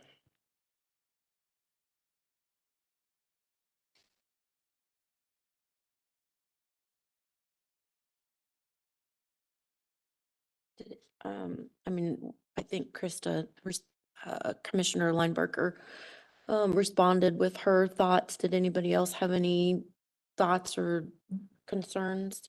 You were. I agree. The dormer fits, the Pitch. roofing material does not. Okay. So can we approve that with material changes or I think at this point, continuation as well? All a continuation. yeah, at this point, it should be. So that one's just a restudy of the dormer details. Okay. So we just need the standards for the windows and for the roof. So we just need the standards for that. So Windows 4.14, Yeah. sorry, 4.14. Wait, is that for the dormer? Because we're not, Yeah, the dormer what are- windows are fine. Yeah. okay, no, that's okay. Mhm. So for the dormer, I think the only question, the Materials. only concern is the materials. And so that would be a material standard, 4.5, correct? Mhm. Okay, so we would like to continue the dormer addition for evaluation of roof pitch and roof material selection based on standard 4.5. I think we should also speak to the fact, and we haven't had this, talked about this yet. We are allowing a secondary chimney, which is kind of a primary chimney since it's a corner lot, to be removed. Oh, I'm sorry, I didn't see Mhm. that. Yep. It is part of the proposal. It has two chimneys, two exterior chimneys. So the secondary one, Yeah, on slide 9. It's tucked right back in here. It's a secondary flue. And it's barely visible there. Usually we allow that to be removed because it's not a major. right? And that's if it's not a corner lot. As a corner lot, we should speak to it because it has two primaries. And our standards, 4.7, number 3, avoid removing any primary masonry chimney Right. that is substantially visible from the Right. street. And my point is it's a secondary chimney, it's not a primary chimney, Mhm. and we routinely allow those to be removed. So do we need to include the standard or no? So it's this little thing right here. It's Yeah. not one of these. Right. These are primary chimneys. Mm. This is just a little tacked on flue. So then we can use 4.7, number 4 for secondary chimneys. Yep. Okay. I've had a request from the applicant to open it up? To open it up. Okay. Mhm. Okay. All right. Are you at a good stopping point or? Yes. Okay. All right. So we are going to open it up for a conversation or for feedback from Ms. Williams. All right, Ms. Williams. Oh, the applicant. Mr. McMullen. Mr. sorry. McMullen. Yep. Okay. Thank you very much. Mhm. We started the process back, I think it's in April of this year. Made the submittals by what then was the required due date. And through some technical problem, I'm not sure what happened, the documents were submitted, but somehow didn't show up. And it was not until, I think, September, October, when I inquired about where things were, that we learned that. So we made a subsequent submittal and we're on the November agenda, which, as you all are aware, was continued. And I sat here for quite a while during that, I hoping remember. to get through that process. Here we are again here in December, and I hear continuation again. Is there a way we can get this resolved today?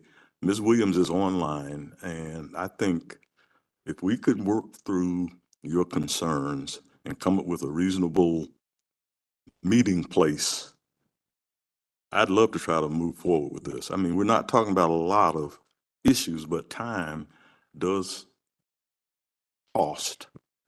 And Are you looking to take the screen porch off of your application? well, I'd have to ask Ms. Williams to answer that, but Okay. if there's a compromise, we can go with the alternative roof material. If there's a way to access it from another location, we'd certainly consider that. Although, in my opinion, if you have to go outside to go back inside the porch, that's kind of incongruent, but be that as it may. I'd just like to try to get this resolved today if we could. And if Ms. Williams can hear me and would like to make any affirmation of that, certainly, if you all will allow her, I would appreciate that. She would need sworn. I don't mind swearing Ms. Williams in. Ms. Williams, would you like to speak? I really would like to. Okay. Well, do you affirm that the testimony and information you are about to give is the truth and nothing but the truth? Yes. All right. Please, the floor is yours. Here's what I'm thinking. Again, there is no reason to have a screen porch if you have to access it outside. Screen porch, if the screen porch is a problem, let's get rid of the screen porch. So it now disappears. That chimney goes nowhere. That's not a primary chimney. As was stated, the two chimneys you see on the back and the Fairfield side, they're connected to actual fireplaces. That the fluke in the back goes nowhere. It's just in the way. Yeah, no, that's not on the table. That's not an issue. So we can. Sorry. Okay, sorry. I'll stay within the range. But yes, I say if the screen porch is going to cause a continuation and is a problem and it needs to be accessed from outside, yes, get rid of the screen porch. No problem. Okay. Yes, Commissioner Wojcik. Would you like to maintain the additional roof line, or would you take the entire change off? Sounds like she's taking the whole thing off. Okay. Right, there's no reason now for the roof if you don't have the screen porch. The roof that's there is perfectly fine, just needs to be re-roofed. Okay, so then, Christy, Yes. we were talking about the dormer and the roofing material. Do you feel comfortable working with? 100%. Okay. If you give us, if it's like anything else, you give us very clear direction, Mhm. we will implement that. Okay, so then that's not an issue anymore if we kick that back to staff. How do you all feel about the switching of the window and the door on the right elevation? I think it's fine. Okay, we're at peace with that? Yes, no? Yes. And Chairperson Parati, just to clear it up for the record and to make sure that we're all on the same page, is it correct that the applicant is withdrawing the screened-in porch addition portion of their project? Yes, that is correct. Is that correct, Ms. Williams? That is correct. Okay, all right. So dormer, we can kick over to Christy. It sounds like we don't really have a major issue with flipping the door and the window on the right elevation. What about the canopy? I think it's removable and doesn't disrupt the architecture. It won't hurt the structure. Okay, Commissioner Lineberger? I would address the material again. Yeah, material. I think, could it be a material approved by staff? Yeah. Okay, all right. Commissioner Taylor? Good. All right, Commissioner Wheat? Okay, all right. So those are the three that are left, correct? Mr. McMullen and Ms. Williams? Yes. Yes. Okay. All right. So thank you for your feedback, Ms. Williams. Anything you want to say before we close? Nope. All right. You, Mr. McMullen, anything you want to say before we close? Well, I just want to thank you for allowing us to move forward and continue moving. Try to be collaborative. This is a team effort. So we will close now. Thank you for that. Commissioner Wojcik, taking it back to you. Before you're talking the rest of the meeting when I finish. Before you do, Yes. the attorneys have asked that I clarify one little thing, that the applicant deferred from October. It was not heard in November, and the attorneys wanted to make sure that it was not heard. It wasn't continued, it just wasn't heard. Right. So It just- was the wrong language to use, but yes, thank you. It's on record. Thank you. Just wanted to clear up the procedural history of this case. And then just really quickly, as you're going back into deliberation, before you reopen, Commissioner Wojcik was in the middle of making a motion to continue. Mhm. Since the motion wasn't ultimately finished or seconded, she has the option of withdrawing that motion and then making And whatever motion the commission feels appropriate at this time. All right, Commissioner Wojcik. I would like to, withdraw my previous motion.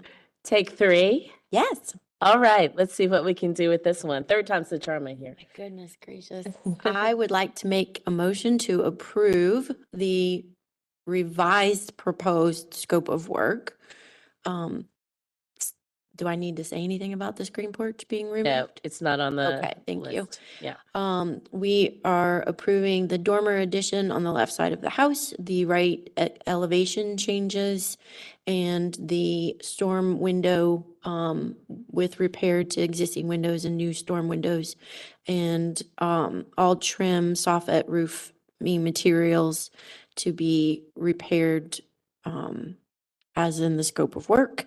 We have we request that the applicant work with staff on the roofing materials, as metal roofing is congruous with our standards 4.5. Incongruous. Incongruous. Sorry, I was like trying to figure out what Yeah. incongruous. With our standards 4.5. Okay. Thank you so much, Commissioner Wojcik. Motion made by Commissioner Wojcik, seconded by Second. Commissioner Bell. Any further discussion of this motion? Commissioner Lineberger? Friendly amendment. Mhm. Can we add that staff to review the window in the shed on the right elevation? I'm sorry, the left elevation? The The materials. consistency of the windows Oh, on that. oh, Will that work for you? yes. All right. So friendly amendment accepted. And do you need more description than that, Christy? Oh, no, I'm good. Okay. Okay. All right. So friendly amendment accepted by Commissioner Wojcik. Does that work for you, Commissioner Bell? Yes. All right. Let's vote. Commissioner Lineberger. Yes. Commissioner Wheat. Yes. Commissioner Bell. Yes. Commissioner Taylor. Yes. Commissioner Walker. Yes. Commissioner Wojcik. Yes. Commissioner Parati. At long last, your application is approved with conditions 7-0. Thanks for your patience and your time. Thank you all. Thank All you. right. Okay, Feng Yu, you're up. You've been waiting a long time too. Thank you for your patience. And you've been sworn in? Perfect. Okay. The next application was also not heard at our November meeting. It is 309 West Kingston Avenue. And we heard 305 West Kingston a little previous to this. I think it was September. And this is a window replacement project and a front door replacement project. I will just remind the commission that this is all an after the fact review, with the commission reviewing the project according to the design standards as if the work has not yet occurred. So I will scroll through, and there's some existing conditions, front elevation, right elevation, you can see the 2/2 windows. Pretty clear. Thank you to Google Street View for these. And then the applicant has supplied proposed conditions with new front door and new windows. There are also some new windows along the foundation level that, if you look at slide 7, were there. So they're not new openings. We are just talking about replacement of windows and doors in existing openings. So with that, if you would, please state your name and your address for the court reporter. I'm in the value format.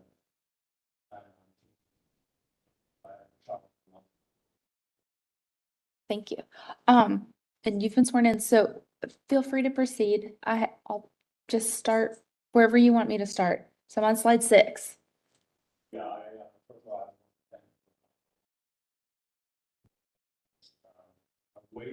based on really,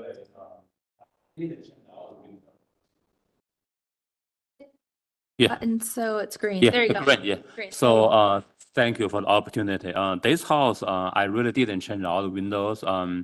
The previous owner, Miss Yolanda, the front window we didn't change. I think that window we didn't change either because she already replaced the window with vinyl, but a lot of window that's missing glass. So what we did is we just match as much as the existing window we could, and I actually take some just replace some glass.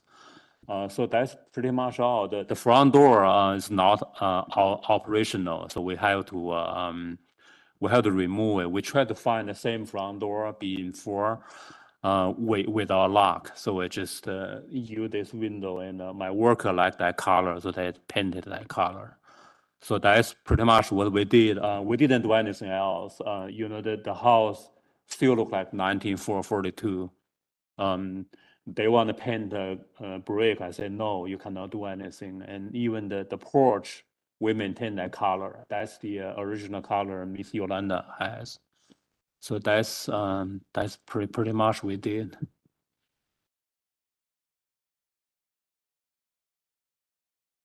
All right, Christy, do we have anyone on the line wishing to speak for or against this application?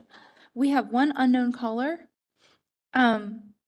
Hello, if you've called into the Historic District Commission meeting, could you just let us know which address or case number you have called in about?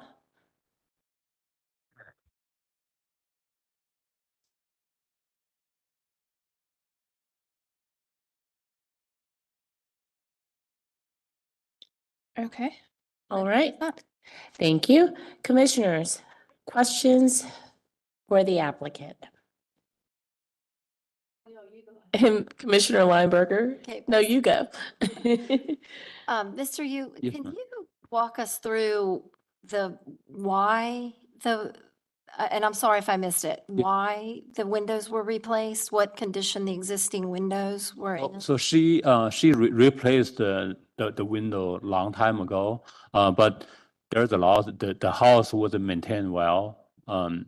There are at least half the window there's no glass. So basically, when you come in the house, there's no glass, and you have a vinyl frame there. So what I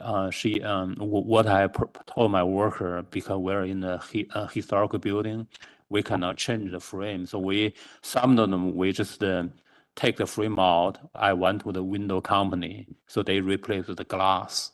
So that you see the front window we didn't change that window. That's window is already there for a long time.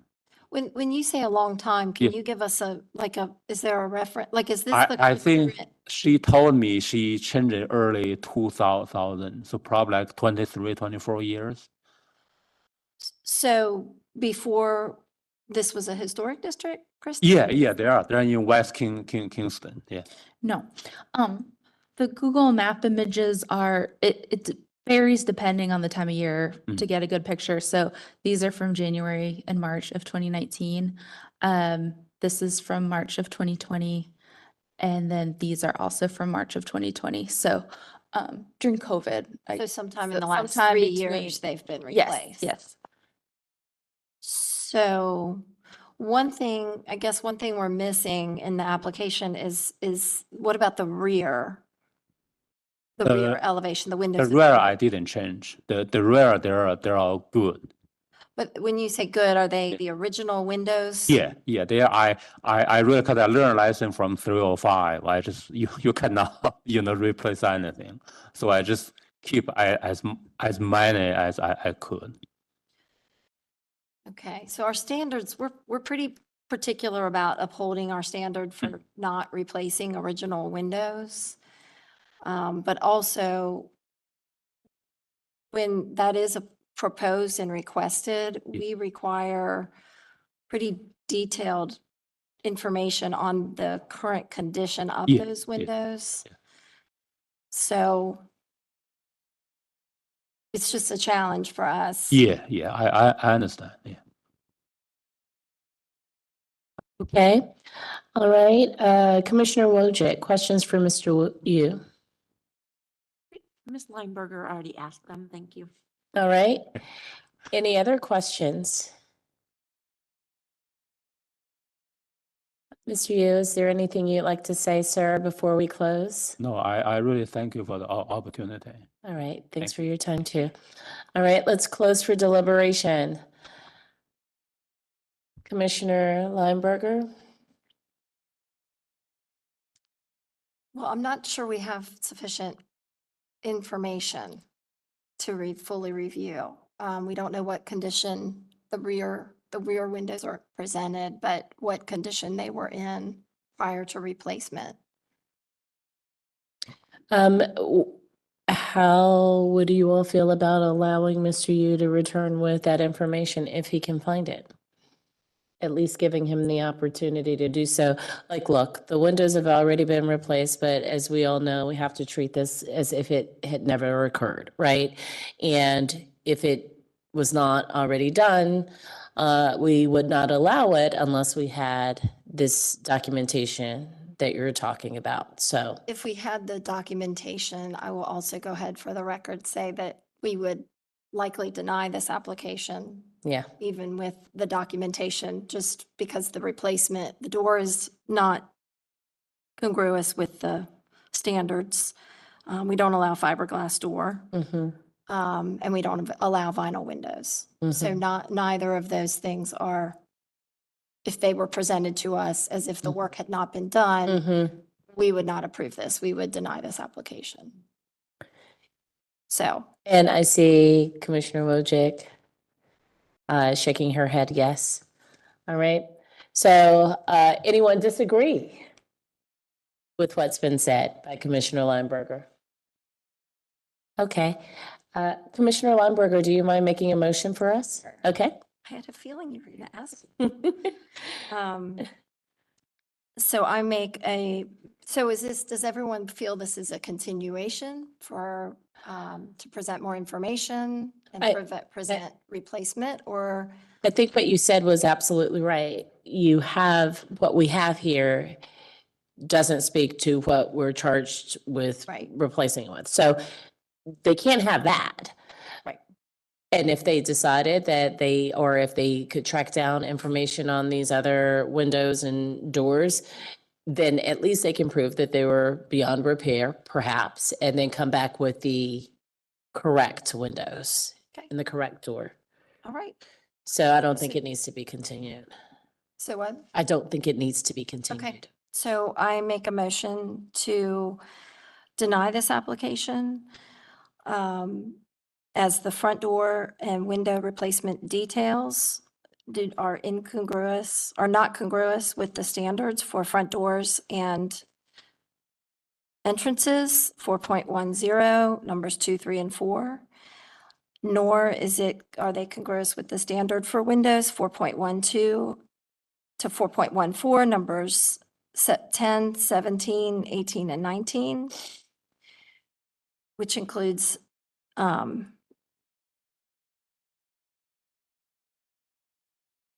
the stipulation that we do not approve vinyl windows, which are 4.1, also 4.12 to 4.14, numbers 1, 2, and 3. Hey, we don't approve vinyl windows? Right, that's what I thought I said. I heard non-vinyl windows. I thought she said vinyl. Did you say vinyl? Say it now. Yeah, Non-vinyl? no, vinyl. That we do not approve vinyl windows per 4.12 to 4.14, numbers 1, 2, and 3. Sorry. And then I would also like to add that the fence and front porch rail detail may be approved by staff. Can I add that to the denial or no? No, don't worry about it. Okay. Yeah, we can work that out at the staff level. Okay. All right. So motion made by Commissioner Lineberger, seconded by Commissioner Walker. Commissioner Walker, will you put that on record by turning on your mic? Second. Seconded by Commissioner Walker. All right. Any further discussion of the motion? All right. Let's vote. Commissioner Lineberger. Yes. Commissioner Wheat. Yes. Commissioner Bell. Yes. Commissioner Taylor. Yes. Commissioner Walker. Commissioner Wojcik. Yes. Commissioner Parati, yes. Motion to deny passes 7-0. All right. Thank you, Ms. Yu. Thank you. We'll be in touch. Okay, next application is 2005 Cleveland. William, are you with us?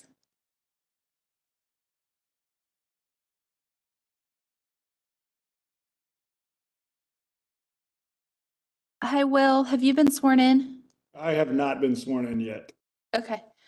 Okay, well, if you'll raise your right hand and respond, I do, to the following question.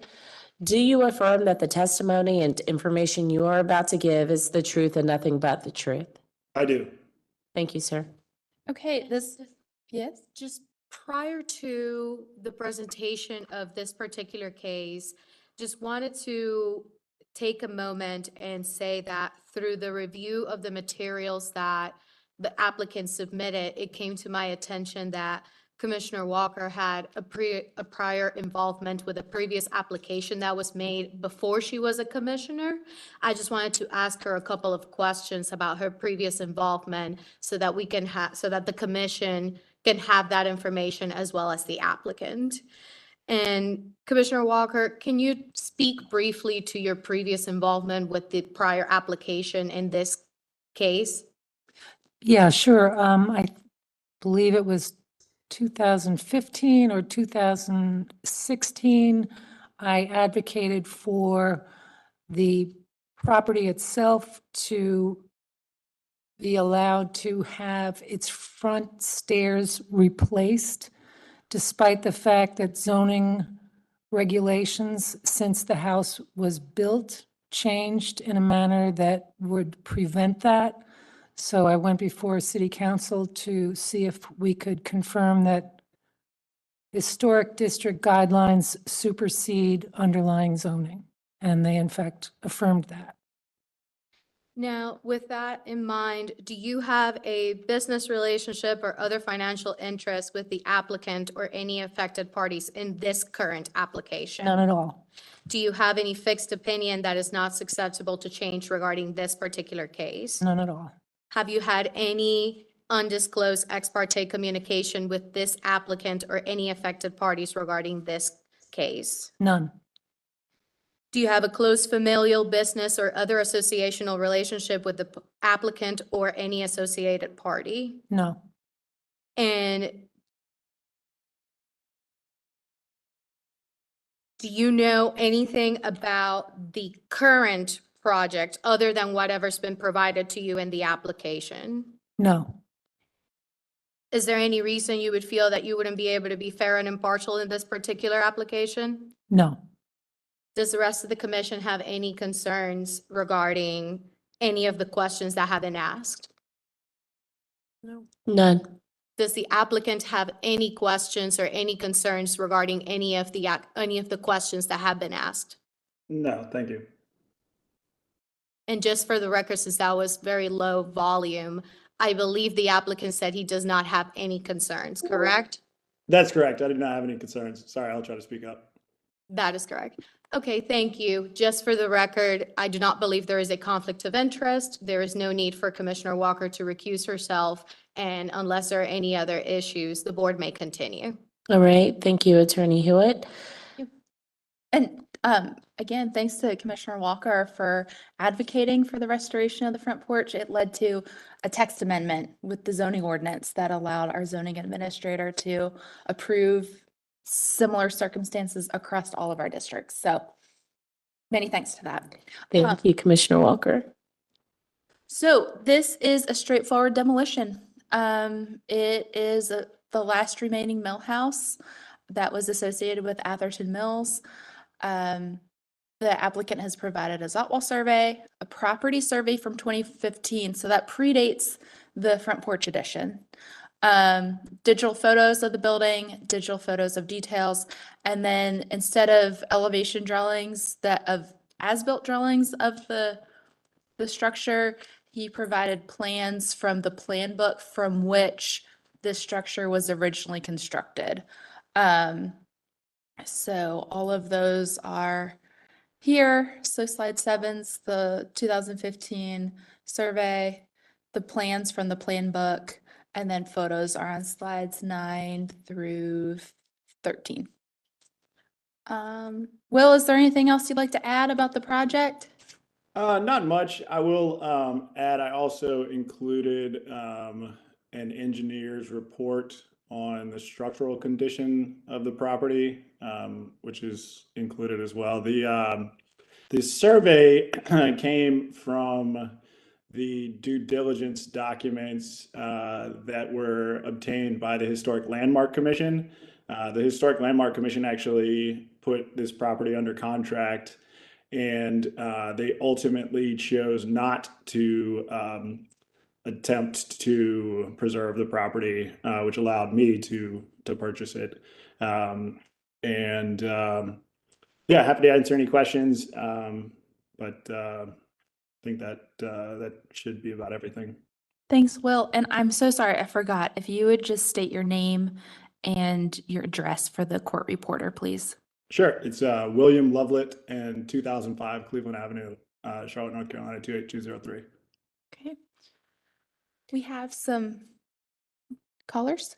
Stuart Gray with Landmark. Stuart, did you want to speak on 2005 Cleveland?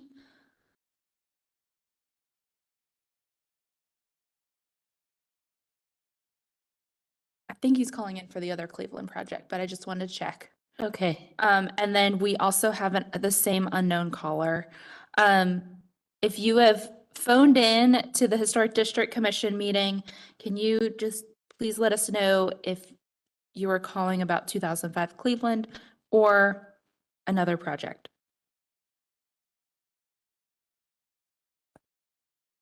Okay, nothing. Over to you. Okay. William, do you have updated information? 2015 is a long time for a survey. I don't have an updated survey. The porch dimensions are exactly the same as in the next slide. So I tried to go, I guess, one better and actually provide the historical record of the elevation drawings. So backstory on this. This is from a textbook that would be provided to mill owners, prospective mill business owners. And one of the chapters is on mill housing, which when I rebuilt the front porch, so these were actual architectural plans for this specific house. When I rebuilt the front porch, I submitted these same drawings as the elevation drawings. And so on the left there, it is a little difficult to read, but the dimensions are the exact same. So basically just, I think it's 22.75 width and then 6 feet depth. Okay. Commissioner Wojcik. No, you please. They don't really have dimensions on them in terms of being able to reconstruct it. Yes, it's a picture, but is there any way that we could get the actual dimensions as it's listed? So if you zoom in, the dimensions are actually listed there. I realized it's Vertical, hard to read. sorry, more vertical dimensions. So there would, when the house was originally built, there's also a set of steps. So essentially, the mill business owner would give this set of plans in addition to the steps on how to construct the dwelling that list, and then there were, clues from where the porch had been before that's what was used to reconstruct it. Okay. William, have you seen our demolition worksheet and what we request when someone comes to us with a demolition request? Yeah, I believe I do. I mean, I submitted the same thing to the Historic Landmark Commission and the Historic District Commission back in May. It was already heard and approved by the Historic Landmark Commission, so. Any other questions for William?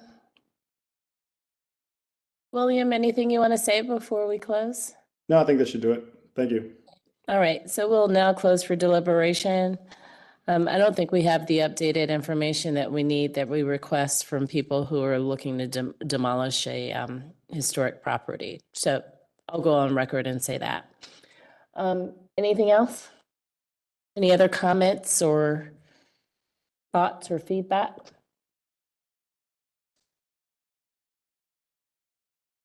So our demolition request in sheet is pretty simple. Who wants to take it?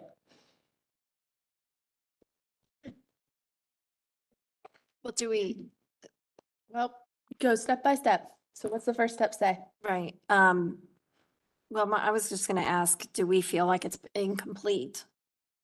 Or do I- you not have correct information? Okay. So step one of the demolition procedure is determine if application is complete. So I move to determine that this application is incomplete and continue it for lack of documentation, including existing condition drawings and measurements Mhm. What about the site plan? and an existing site plan, current site plan. Okay. All right, so that's the first, is that Christy, how, remind me, because it's motion. been a while since we've not had an It's been a long time. Yeah, So Krista, you would make a motion that it's incomplete and you would say your motion is to continue for a revised site plan that shows current as-built conditions and the as-built drawings. I thought I said that. I move to determine the application as. I'm just, Kim Okay. asked, so. As Yeah. continue, Yeah. continue it for lack of documentation, including a current site plan, documented site plan, and current existing drawings. And Zatwell. is that Will That survey, survey. a recent one? Okay, so motion made by Commissioner Lineberger, seconded by Second.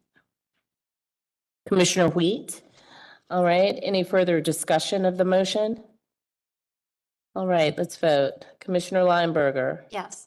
Commissioner Wheat. Yes. Commissioner Bell, Yes. Commissioner Taylor, Yes. Commissioner Walker, Yes. Commissioner Wojcik. Yes. Commissioner Parati. So motion to continue for the appropriate information passes 7-0. All right, the next application. The applicant has his hand raised. Would you like to entertain that? Sure, why don't we open up to allow William to speak? Thank you. I just wanted to, on the Zoutwell survey item, I reached out to staff about the Zoutwell survey. There wasn't one. There's not one for this block. I believe the issue was in the original maps drawn at the district. This wasn't part of the district. And so this, for this block of Cleveland, there is no Zoutwell That's survey. not the survey they're talking about. They're talking about the property survey. Okay. Slide 7. Yeah. Nope. Oh, you did? Okay. We'll handle that at the staff level, but that is something staff provides. Yeah. Okay. We'll get you a letter, Will, and look out for an email tomorrow. Great, thank you. Thanks. All right, thank you, sir. Okay, Okay, the next application is number 6, 1615 The Plaza, and Karen and Donald Cates. Are you with us? Hi, Karen. Do you have video on your? Yes. Okay. And Karen, have you and Donald been sworn in? Nope. We haven't. I haven't been. Okay, great. Let's do that first. all right, if you'll both raise your right hand and to respond I do to the following question. Do you affirm that the testimony and information you are about to give is the truth and nothing but the truth? I do. I do. Thank you. All right, this next application was continued from the October meeting for more information. One was a window sample so that the commission can explore if it's congruous or not. and then additional documentations of what's existing, what the original windows look like. And the applicant has on slides 5, 6, 7, has 8, 9, 10, 11, has provided additional photos. And then the applicants also provided specific addresses around Plaza Midwood. This information is also in the staff memo. And then the applicant, they talked to staff. We're very proactive about talking to staff that they couldn't secure a window sample. So staff reached out on their behalf to Champion and we got a window sample. So we have. Did you now? We have it here. Who did you get it from? Champion. I know that. I know that, but who? Let me ask Candace. Candace got it. Hey, Candace, can you tell us who you got the window sample from? Yes, his name was Jared, and he's the manager of the Charlotte location. Yes. So he was the one that I spoke to. Okay, and that's he got fine. me a That's sample. fine. Okay, Okay. thank you. You're welcome. Thank you. He's the one I've been talking to. Well, great. Well, so it all worked out and we have a sample here. We will enter it as applicant's exhibit number 1 and staff will take pictures and make sure that those are part of the record as well. But the commissioners I'll set it up here. Feel free to come up and take a look. With that, Donald and Karen, I'm going to just turn everything over to you. We are on slide 5. If you want to, proceed with your presentation and share anything you'd like to share with the commission. I don't have anything to say about all this other than I've been living in this house for close to 40 years. So we here when the historical district was turned into when the plaza was turned into the historical district, and we voted for it. And I was under the impression that you could not do anything to the front of the house, but the sides and the rear were mine to make my own decisions. And so we have left the front of the house as is, and we've changed some windows out after 30 years of living here. And when we lived here, the plaza used to be 2 lanes, and we had a grate in front of our house, a drainage grate. And there was always trucks riding up and down the street, and they were always hitting that big grate. And so they just kind of messed with the windows quite a bit, and actually the house too, as far as shaking the house. But anyway, as far as all that goes, I just put some windows inside the house, in the back of the house, so they could open up. The windows were nailed closed with 16 penny nails from 1942, bent over, rusty, painted shut, caulked shut. And I talked to some people out of Greensboro about fixing them, the original windows, and it was not feasible to do all what they wanted to do and how they wanted to do it. So I noticed that there was some windows put in by Champion in the neighborhood. And actually my next door neighbor put in Champion windows in their house. So I figured it would be okay to put some Champion windows in my home, because it was approved. And so I guess my problem is I didn't know I was supposed to apply for an application to put windows in on the side of my house, or the back either, actually. And we were never given any guidelines when this became historic or given any notifications of any revisions through the years. So that too. And I've noticed that y'all were getting on somebody about a porch. The house across the street from me had a side porch on it, and they extended they took the side porch away and extended the living room and took off the columns and the front porch of the home. So, I mean, where this historical thing goes, but I'm finding out real quick that y'all have a lot of rules and regulations that I'm not aware of, and I'm sure a lot of other people are not aware of either, so. And that was done after the historic district, and as well as all the additional pictures I sent you. Those are things on Thomas Avenue and Pecan, which are in the historic district and look like they're pretty recently replaced windows. So if you can send us your declination letters on those, I mean, we just don't understand because the front of our house has the original windows. And actually, I got some other windows fixed in my house.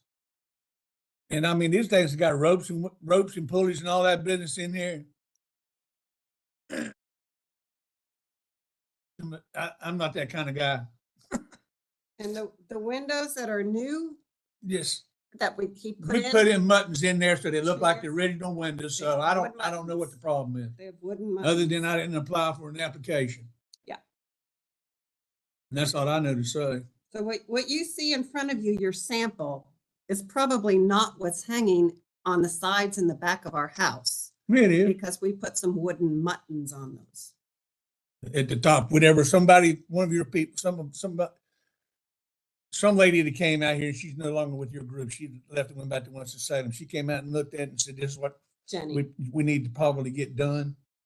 So we put wooden muttons outside on the windows. And so therefore, I guess we're applying to see if we can put windows in our house. So this right here, what you have up now are the new side windows, and they have wood muttons on the outside, which are actually more in keeping with the historic nature of this neighborhood than the sample pictures I sent of other houses in the historic district without the wood on the outside.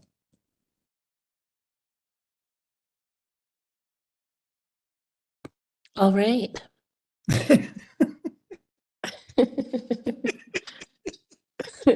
Chairperson Parati? Yes. Would it be possible for you to confirm whether or not the applicants were sworn in? I wasn't sure, given that. We were. Yeah, we were sworn in. Okay, thank you. I swear them in. Yeah. We're in a pickle. Oh, we are sworn in pickled. Fine. Yeah. You can't really see, you can't see all these things from the street. I mean, it don't look any different than what it is and what it was. And it's not, they didn't do anything to the wood on the outside of the house or anything. It's all the same. They just changed the windows so they'll slide up and down. Yeah. Well, It's a hazard to not have windows that are able to open, a fire hazard. Safety and health and safety, the occupants of the home, So anyway. which is what Fannie and Freddie look at. Okay. So let's try and find a resolution, okay? So, Christy, do we have anyone on the line? We have a different unknown caller. Okay. Hello, if you have called in to the Historic District Commission meeting, can you please let us know what case number or property address you are calling in to talk about? We are currently talking about 1615 The Plaza. Correct.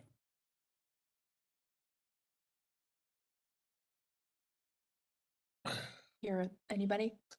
And I'm not even trying to be hard to get along with, but my wife read all the fine print, said anything under $15,000, you don't have to get approval. Okay. And these windows are only $14,995. I swear to you. Yeah, okay. No, I was just trying to see, we had someone call in who wanted to speak, and I was just trying to see if someone else was on the line wanting to speak. Oh, you think somebody else has got something to say about our project? You know what you're trying to That's figure what I out? was trying to figure out. Yeah, But- I doubt it. Right. One of our commissioners has a question about the project. Okay. Okay. Would you like to talk to Candace too? Sure. Yeah. So in fact, before we I get don't even know Candace. before we get to Commissioner Lineberger, Donald, Karen, if you would just oblige us and allow Candace to speak to what she found out in working on this project. Yes, Candace. Okay. Candace, if you would just share your conversation with the Champion representative, just to bring the commission up to speed on what he shared about his product. Yes, so I asked him if they had multiple styles of double hung windows, and he said no, that this is the only style of double hung windows, the way it looks is the way it comes. If applicants or homeowners want to change the grids or the mutton pattern, they can do so. They are grid between the glass. They don't come with simulated divided light. But again, the way the window looks in the room is the standard double hung window that they sell. That's the only double hung window they sell. They can come in sliding left to right, but that's the only double hung window. Thank you. Thanks, Candace. All So we right. went back and put in wooden muttons outside. Right. So you can see the actual wood itself. As a matter of fact, I sent a picture of our contractor doing that to Jenny Shugart back in September or October. Okay, let's get to some more questions, okay? Okay. Commissioner Lineberger. Hi, Mr. and Mrs. Cates. I just want to clarify that back in 1993, we have an application in the history of this project, or the history of this house. There was a certificate of appropriateness granted for your property to you for replacement windows in the gables, the side gables of the house. So I'm trying to understand if you applied to the Historic District Commission for approval for those in 1993, why you wouldn't apply for approval for these? I don't recall replying for anything, to be honest with you. When In 93, was that right after the historic district was designated in Plaza Midwood? Christy, you'd have to answer that. What year was it established? 1992, I think. So, yeah. Okay. So this was then a year after that. That looks like my handwriting.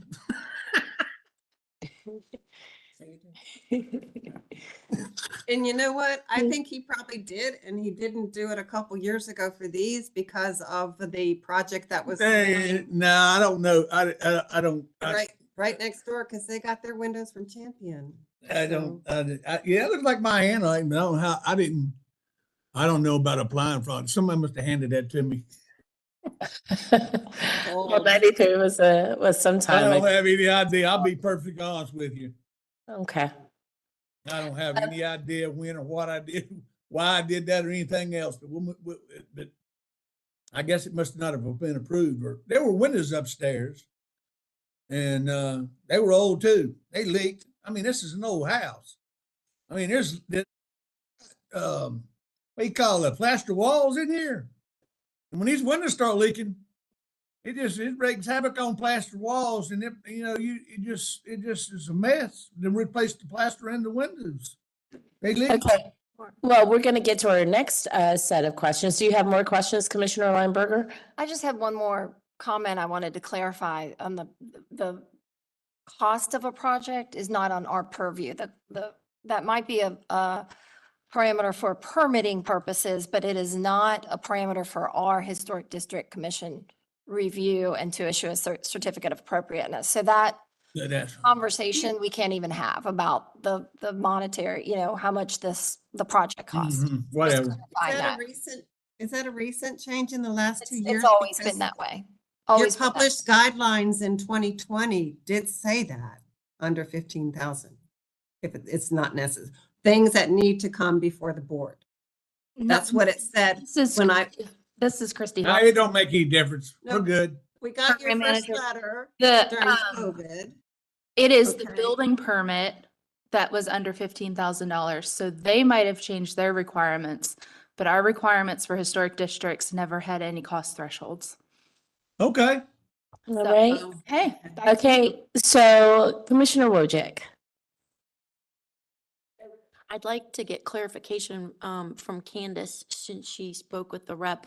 That appears to be a vinyl window to me, and that was one of the big questions in the last review, was what is the window actually made out of?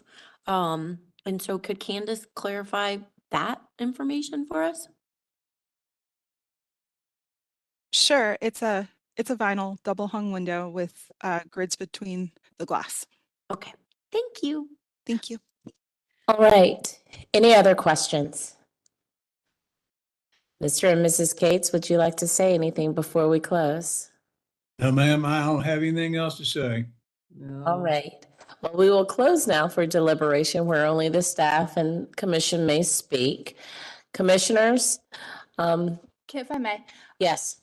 Mr. and Mrs. Cates, if you have something you'd like to say, use the raise your hand tool so that we can recognize you. But right now, it's just the commission that is talking amongst themselves. All right. Thank you, Okay, Christy. good. Okay. All right, commissioners. I think that this is a wonderful opportunity, making lemonade out of lemons, to continue our outreach and communication and education for our residents on what is and is not allowed.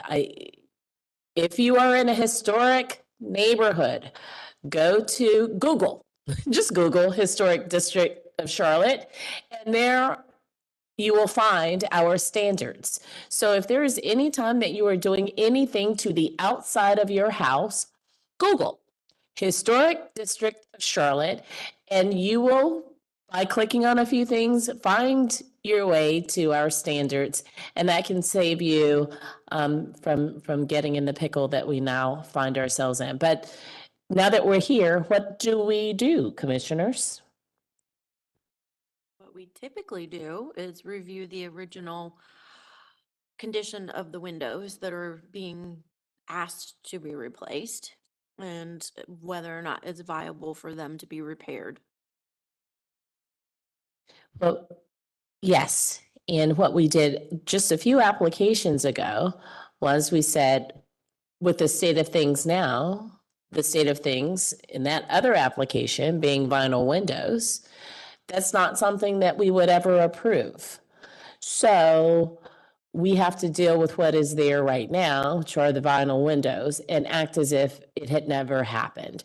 So if a case was before us where applicants were asking to put in these vinyl windows, would we continue, approve, or deny? Yes, Christy? I don't know if you were here when we were talking about it, but we have a new window worksheet like we do for brick and demolition. Candace, we discussed this at our retreat on November 3rd to help with evaluating windows. So that might be a good tool to look at. I love good tools. All right, and the commission is, well, here we have it. Original window replacement. So there's a step 1 and a step 2. So who wants to, in the interest of educating not only the Cates, but our residents, who wants to go through this? Commissioner Lineberger, thank you. So step 1, of course, is determine if the proposed project is in compliance with the design guidelines. So I think we all agree the answer is no. It is not in compliance as we do not allow vinyl windows as a replacement option. And the original windows are missing. So I think that moves us to step 2, which is. Do we, just in the interest of educating me, do we do it like we do demolition where, never mind, I answered my own question. Go on. So I make a motion to deny this project for not meeting the standard for Windows 4.14, numbers 1 through 8. All right, so motion made by Commissioner Lineberger, seconded by Second. Commissioner Bell. All right, any further discussion of the motion? All right, let's vote. Commissioner Lineberger, Yes. Commissioner Wheat, Yes. Commissioner Bell, Yes. Commissioner Taylor, Yes. Commissioner Walker, Commissioner Wojcik, Yes. Commissioner Parati. Motion to deny this application passes 7-0. Okay. All right, Next application is 1314. Thank you, Lafayette- Mr. and Mrs. Cates. Sorry, Chairman, right? The next application is 1314 Lafayette Avenue. Hi, come on up. Have you been sworn in? Okay, that'll be the first step. And you're Callie, right? Okay, welcome. And make sure you could turn that on. Yeah. Okay? If you would swear, Kelly, and if there's anyone in the room who hasn't been sworn in, would you please be sworn in at this time? All right, Callie and everyone else. If you'll raise your right hand and respond, I do, to the following question. Do you affirm the testimony and information you are about to give is the truth and nothing but the truth? I do. Thank you. Thank you, everybody. This next application was continued from the November meeting for a restudy on the placement of the solar panels and a strong suggestion to come back with a plan that shows the pedestrian point of view, taking a look at what the pedestrian would see should this project be installed. So new information has been provided.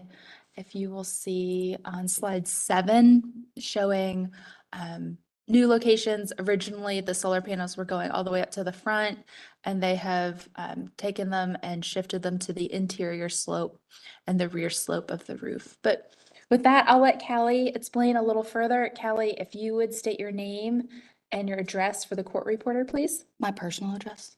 You can do your work address. Oh, okay. Callie Hudgens, 801 Presley Road, Charlotte, North Carolina. And Callie, slides are behind you. Just let me know where you'd like to go. Yeah, obviously, thank you for having me today. I am the Residential Operations Manager at Renew Energy Solutions. So I welcome any questions, concerns that y'all have on solar, period. It is a new technology that you're starting to see around the city everywhere. It's also going on this building very soon. We actually obtained the permit recently, so pretty cool that that's happening. Claire, my colleague that presented last month, did a very good job. I went back personally to the homeowner and spoke with them along with our sales manager on a path forward. You know, do you want to continue this? You are looking at revising quite a bit of your system here. The ROI on it might not be what you want at the end of the day. They are still very much for it. They wanted to do whatever they could to get it approved. They are also willing to make adjustments exterior wise that we can go over if anyone has any questions.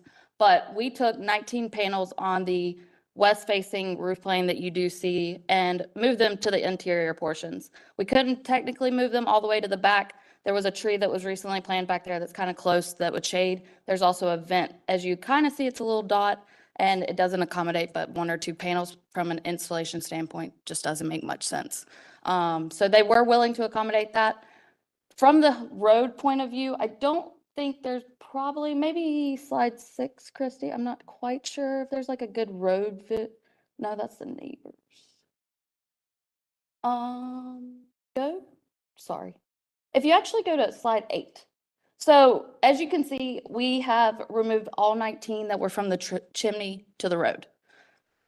The chimney indicates where the 3 start and then further back into the private zone or sector of the house. So I'll open it for any questions that anybody has, concerns. We are also, from the customers, they are willing to plant more trees, similar to the one that you see in front of their generator or generator disconnect and the utility meter. They're willing to plant some more along this way to limit the view from the street of what people might see. So that is something they are open to doing. All right, thank you, Callie. Chrissy, do we have anyone on the line wishing to speak for or against this application? Same unknown caller. It's Michael? Okay. Then we also have Stuart Gray with his hand up. Stuart?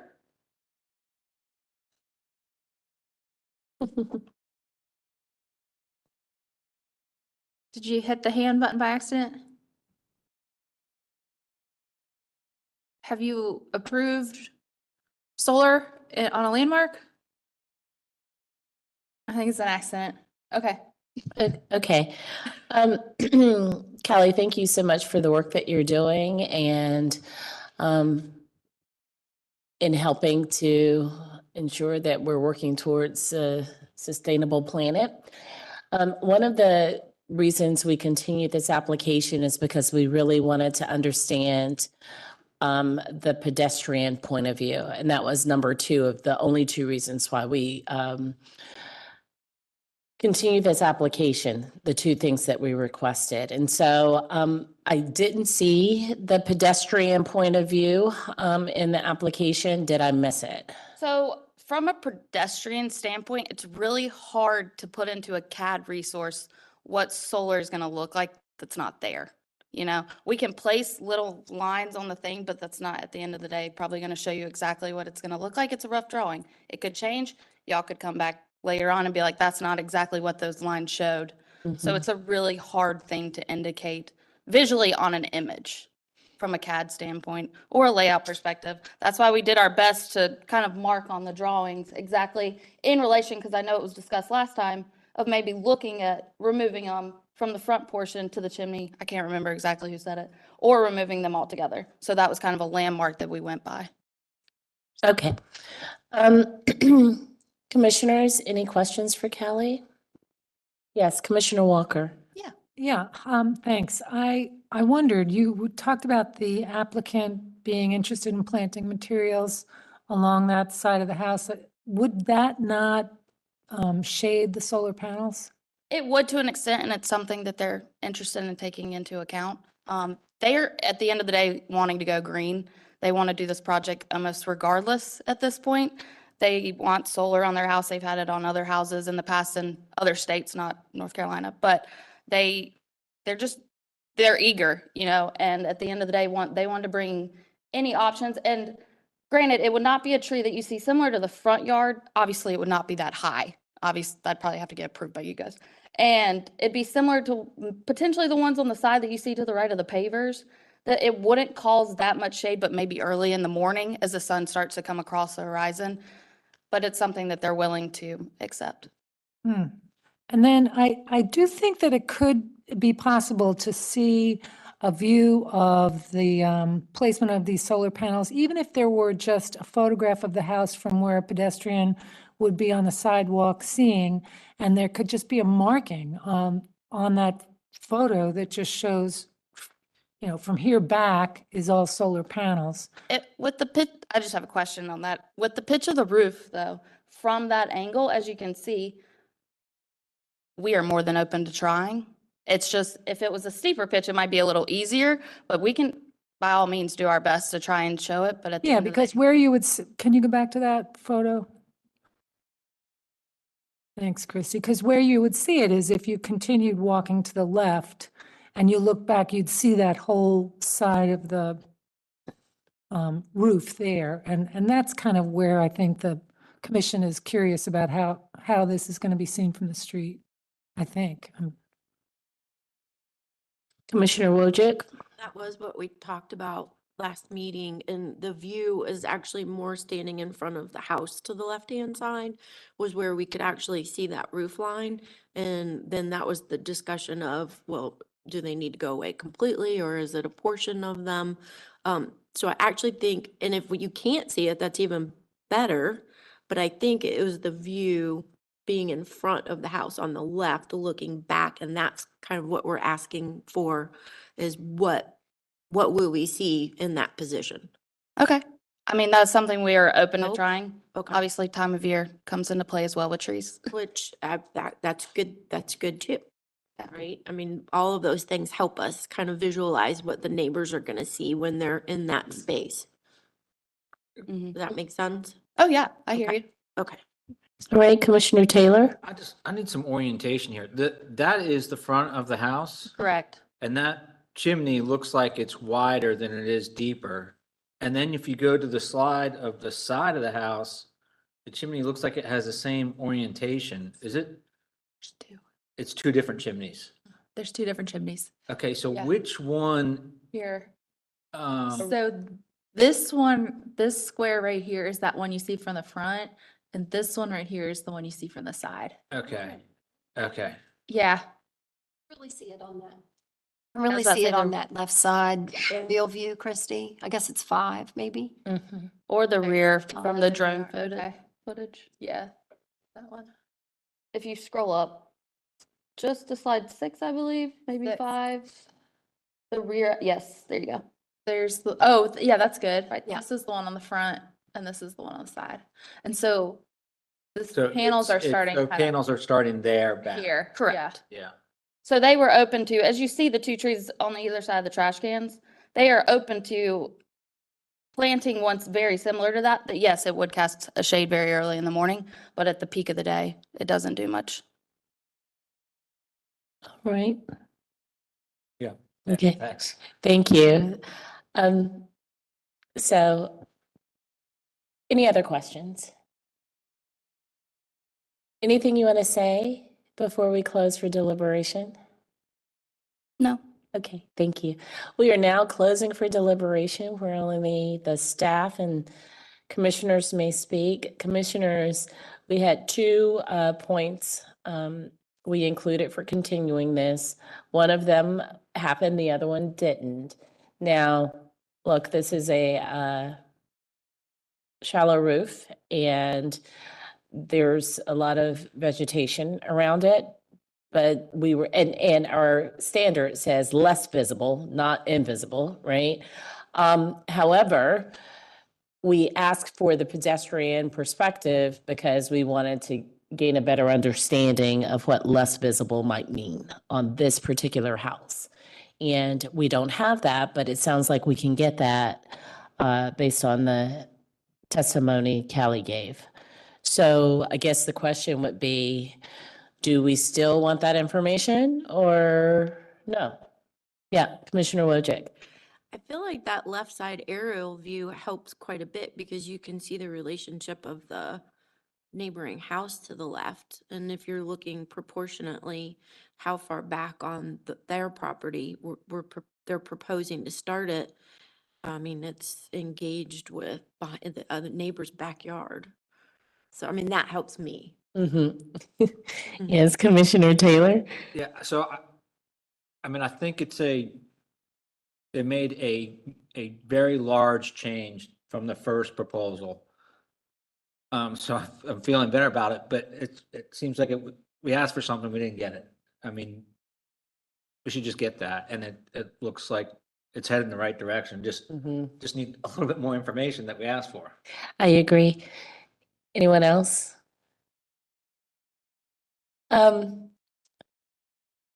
Commissioner Lineberger. I have a question for staff, for Christy, really.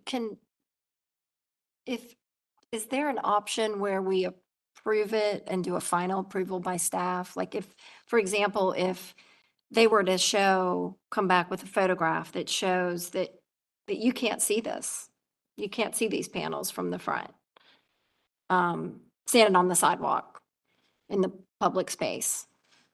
Since they are, I was gonna say the same thing that Commissioner Wojcik said, that aerial view shows me that it's in the neighbor's backyard.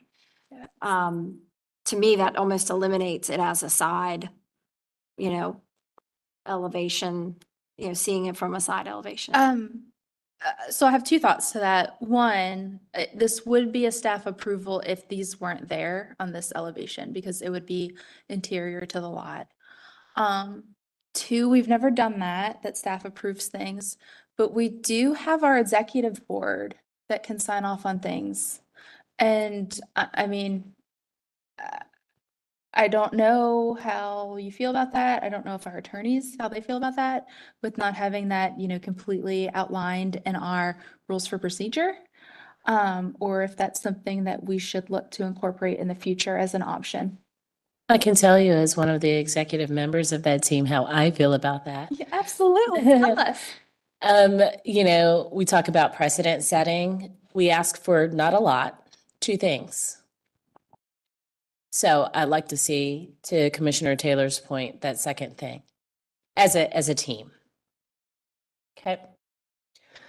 But today I can't make a motion, so who wants to make one? Commissioner Taylor?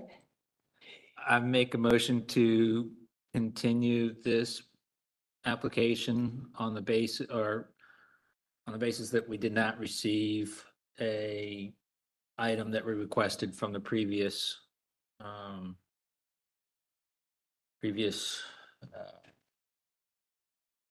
what is it? Presentation. Thank you. Maybe also let's restate it so that we're not just. Let's restate it. Make a motion to. This one, this note here. Yeah, this is so easy, Commissioner Taylor, right here. Just read this clause. Yeah. Right here. It's the same. I make a motion to continue this application, come back with a plan that shows the pedestrian point of view and pay attention to the private realm space. You're good. Good. All right, motion made by Commissioner Taylor, seconded by Second. Commissioner Lineberger. Any further discussion of the motion? No? Okay. Let's vote. Commissioner Lineberger, Yes. Commissioner Wheat, Yes. Commissioner Bell, Yes. Commissioner Taylor, Yes. Commissioner Walker, Commissioner Wojcik, Yes. Commissioner Parati. Motion to continue passes 7-0. Okay, Chairwoman Parati? yes. May I request a 15-minute break for everybody? Oh, yes. Okay, so Thank- we'll take a thank you. 15-minute break.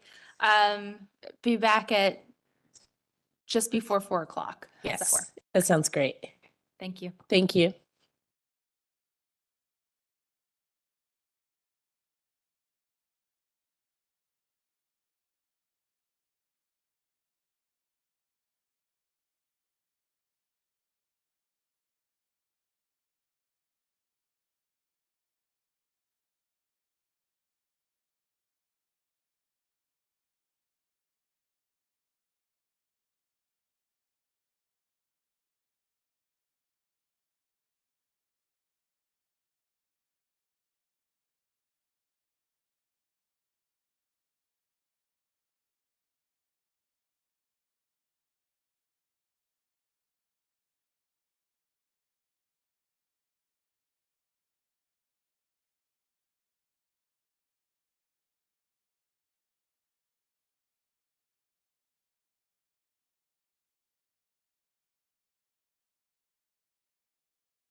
Okay.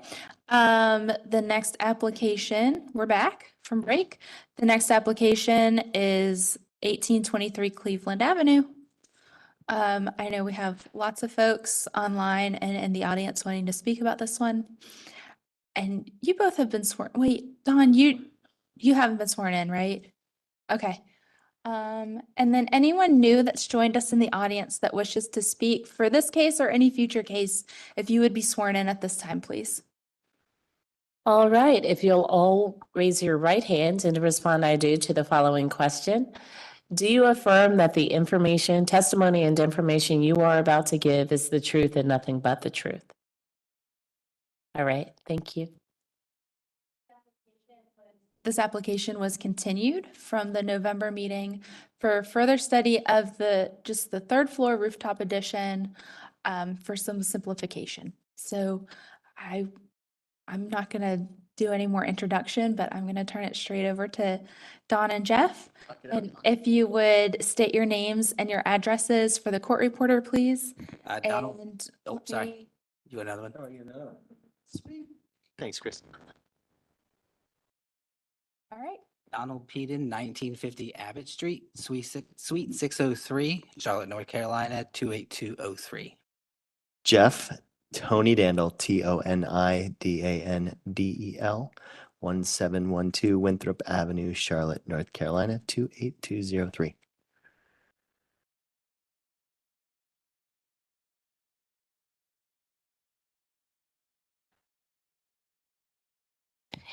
Guys, don't, just as a reminder, as you're looking at the slides, don't forget to take the mics with you. Gotcha. All right, I can pull it over here. thank you. And then I also, for ease of the commission, on slides 11 through 14, those were slides I added showing November and December comparison, just to help the review. So didn't want you to be surprised when you got there. I thought it looked. Okay, okay, I think the site plan's probably the right. place to okay. start. All right, there you go. Okay, so the site plan, basically all we've done here is add the pictures. These are the blue E through E4 over here and the R1 through R3. The R1 through R3 are what we'll get to later. That's the renderings at the end. And then these are the ones right next to it. So this is basically pictures from Worthington. One thing we were trying to convey in this one is there was questions in the last meeting about the availability of seeing this project from Worthington across the church. And so we're sort of showing what the views are looking down the street. Excuse me, I'm having a hard time hearing you. Okay, did I need to get closer? Is that better? Thank you so much. Do I need to start again? No? Okay. So these pictures are all from Worthington itself, looking mostly from the back of the existing church next door over to the site. So it's giving some views of what you can sort of see between the house just to the right where her pointer is. So this would probably show a little bit of the back of our building. And let's see, the top is the same way. So the very top one, we're just getting closer to the building. I think we just keep pulling away from it as we go down. And this is just for context because we were asked for it. One other view, I guess we can skip forward, Christy. If you can go to, it's one of the context pictures. Try go up. Maybe 13. It's a context drawing. Sorry, it's not a picture. Yeah. Is it all the way? Those are the renderings. We have one diagram that shows it from Worthington Avenue on the other side. So this is from the front. This is from Cleveland Avenue. There's another one, and it happens to be in the context, kind of the road, where we extend out the road. The one that's looking down Cleveland. Here we go. That's it, right? Top right of, there it is. The guy on the top right, So, or girl. yeah, so if you were to scroll a little bit to the right, you can see I've put a scale figure on the right side of Worthington Avenue. And it's basically showing the point of view looking over the peak of the roof of the church and how this building is not visible from that side. So that was a big question from before.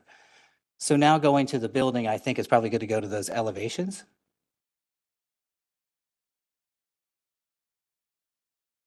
The comparison elevation is probably pretty good, I think. Yeah, these are good. So one of the comments that we had was to make the addition lighter. The buzzword was lacy at that point. And there's two things that have happened here. One, we have tried to get that structure lighter. We've moved all of the structural columns inside of the glass on the sides. And then we went to a much lighter truss system rather than using a beam system to get us the shapes that we were doing for the addition itself on top. We're trying to work with the structural engineers to figure out a way to begin to bring the heaviness of that structure down. So it's happening in two ways. One, again, the main columns that you were seeing in the other elevations are now moved to the interior of the glass. And then you can see the much lighter truss system as it happens. So the shape of it did not change much. There is one change here that as we were going through, we were analyzing the existing structure of the building. We caught that if you look to the right, you can see that the parapet is higher. And this is the existing condition that we were able to figure once we were able to look at the interior structure. So two things happened. The interior structure was slightly higher than we had in our first assessment, but we were able to also bring the building down. And then the facade itself, the brick facade, is actually taller. So you can see on this side, you can see the railing with the guy standing behind it. In this side, that railing is still there. It's just behind that brick wall. And this represents the existing condition more accurately as it is today. The rest of the changes, and maybe we look at a side elevation now. There, these two. So here it was sort of an exoskeleton. We had all the main structural columns. You can see those are the bigger pieces that are running vertical. And then we did a mullion system on the windows, which was putting them into smaller divided lights. In this case, now we have it all as a larger pane glass running in front of the column system, and that would also show up in the plan. And by reducing those mullions as well. So it's sort of a threefold thing here. From the front of the building, we're sunken a little bit into the building. We've got less structure, lighter structure, more glass, so there'll be more reflectivity. And again, a lot of that was to get the building, quote unquote, lighter, lacier. And I can answer questions on the rest of these, but it's really just, you can see the differences between the two. And then probably the next thing would be to go to the renderings, which are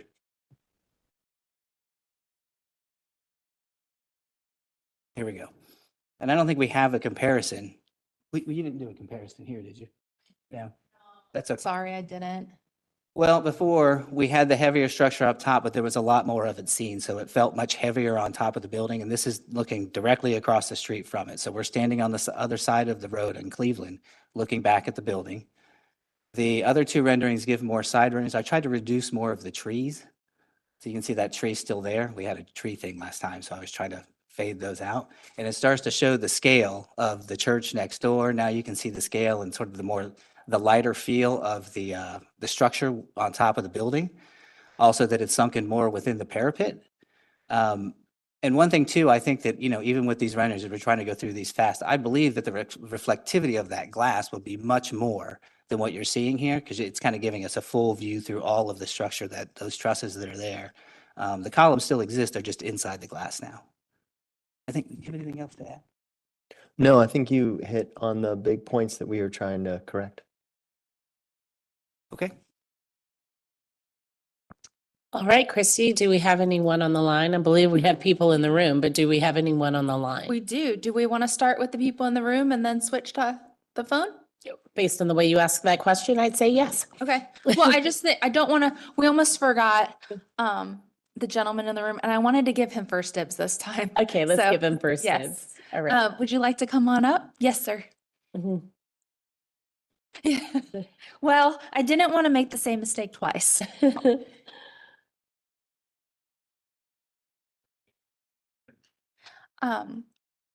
And I know you've just been sworn in, but if you would start with your name and your address for the court reporter, please. It's Jack Fenlon, and I live at 409 East Worthington Avenue, which is about 3 blocks from the proposed development.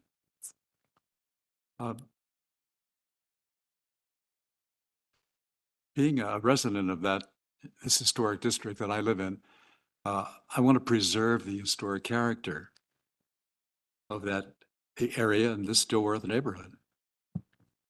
My concerns relate to two standards that's relative to HDC: massing and materials.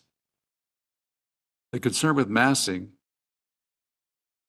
are the roof, top, and rear end additions, and are they compatible with the size of the lot, and are they compatible with adjacent and other historic buildings in the Dilworth area? The materials. Are the materials of the rear and rooftop additions compatible with the materials of the rest of the building? Not to mention the materials of adjacent buildings. I had some concerns relative to parking, but I know you guys don't deal with parking. But there's extremely limited parking for this particular development. That's all. All right, Mr. Finland. Thank you, sir. Thank you.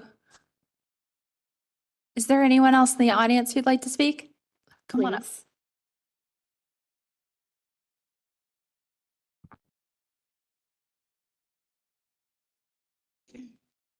Please. Councilwoman Isel, if you would state your name and your address for the court reporter, please. Sure. My name is Julie Eiselt and my address is 420 East Worthington Avenue, and former council member. Once a council member, always a council member, right? Thank you, though. And I first apologize about being so casual. I might have made a little mistake on my timing, so I apologize about that. With all due respect to you as commissioners, because I do appreciate the work you do, and I know it's hard. So my concerns are like Jack's, that if we really want to maintain the historic character of our neighborhood and of all of the historic neighborhoods in Charlotte, we got to be mindful of chipping away at the edges. And we face that constantly living next to the South End. But, you know, we understand that change is happening. And indeed, there's often the situation where you have a historic building that has been repurposed and modified, and it's really cool. There's cities that have that. And I certainly think that this project has those elements that it could be really cool. But I do have concern about the height and the width. The elevation of the land there is such that this building would be the tallest in that area. It would go higher than the multi-use buildings at Tremont and Cleveland.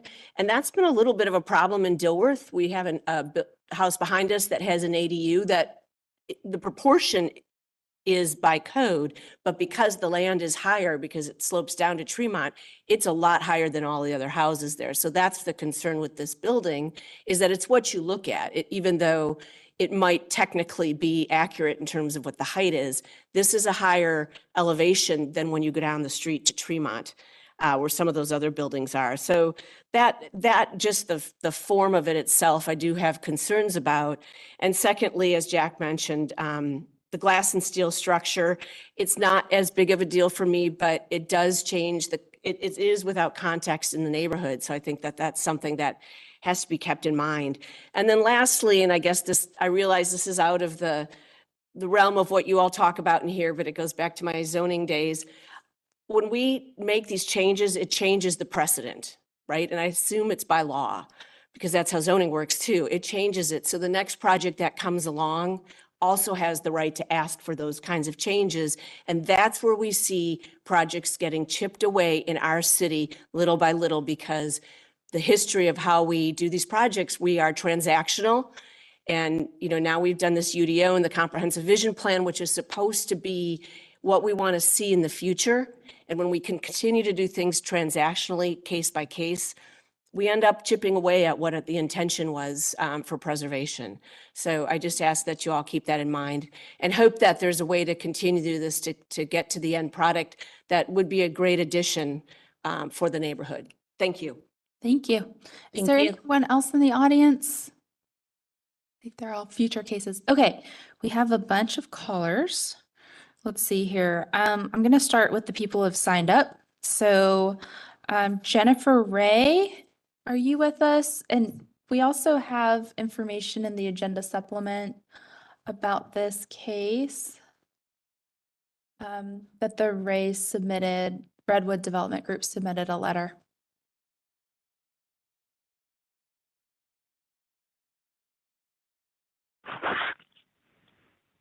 Hi, Jennifer. You know what? This is Jamie, actually, so it's not the right person. Oh, hi, Jamie. Jamie, who are you, what case are you calling about? Oh, hi, Jamie, welcome. Just there. Jamie, is there anything you'd like to say? No, I'll let you all continue and so forth, but yes, thank you. Thanks. We have Larry and Michael, which I think Michael's with your group too. Sutherland, yeah. Sutherland.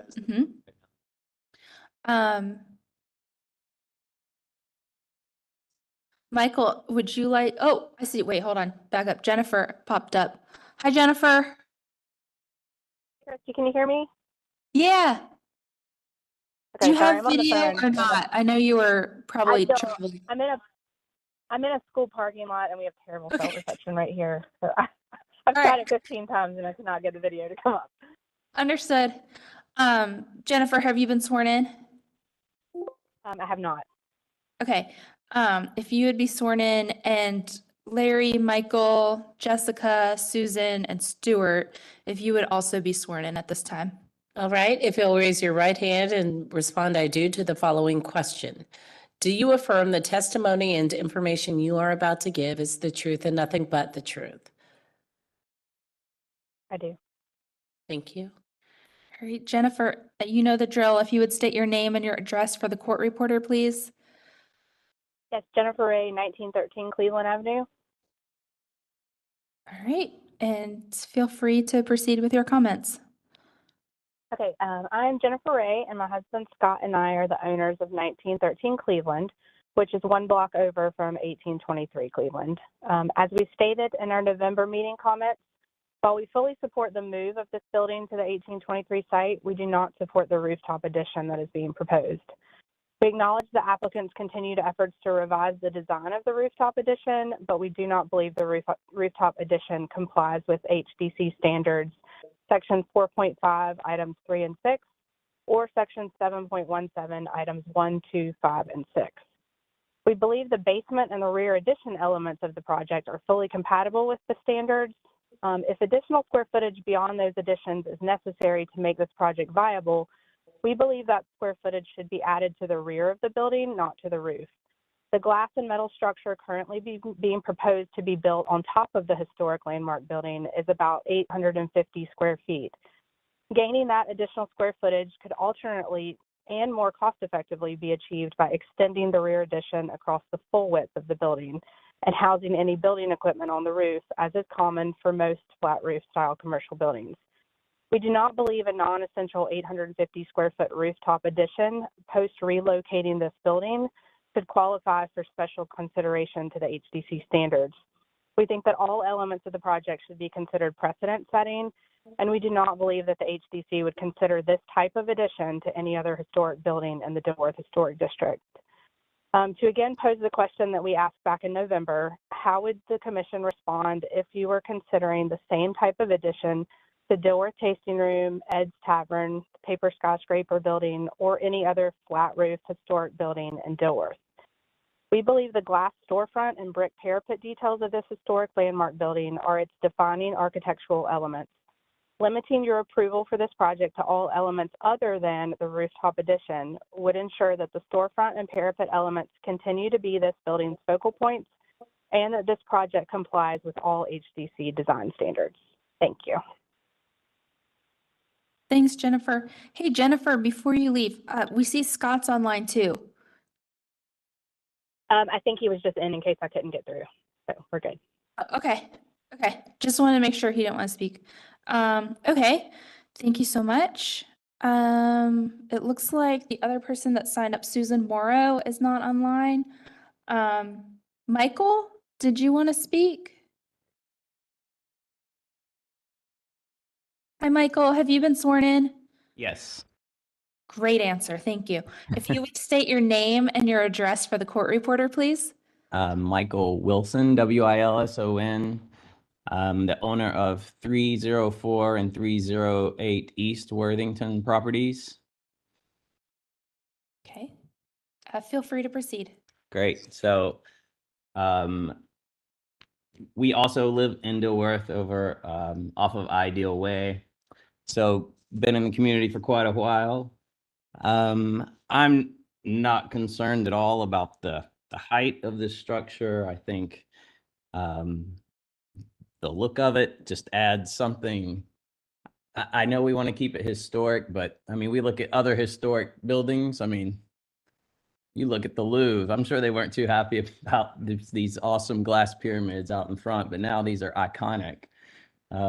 So I think it's neat to have the historic aspect of it, but then to add just something a little, I don't know, different. Everybody that wants to go to this property is going to want to go upstairs. Moving it to the back, to me, just seems kind of, I don't think they would want to invest the money into doing that. I mean, they've already done a lot to get where they are. The massing, I'm not worried about it. You've got 30+ story skyscraper going up. I think it's a nice step down from Worthington and Tremont. Parking, I'm happy to open up parking to our space, you know, in the evening. So I know you guys don't deal with that, but as far as other neighbors that may have an issue, that was not a big lot to begin with. I never parked there when I went. I mean, none of my friends, when we go out to dinner, aren't not taking an Uber, you know? So that's just, the city's getting bigger. That's just how it is. It's going to take more time, but you know, I'm just in full support of everything they're doing. It looks great to me. Thank you. I have Larry.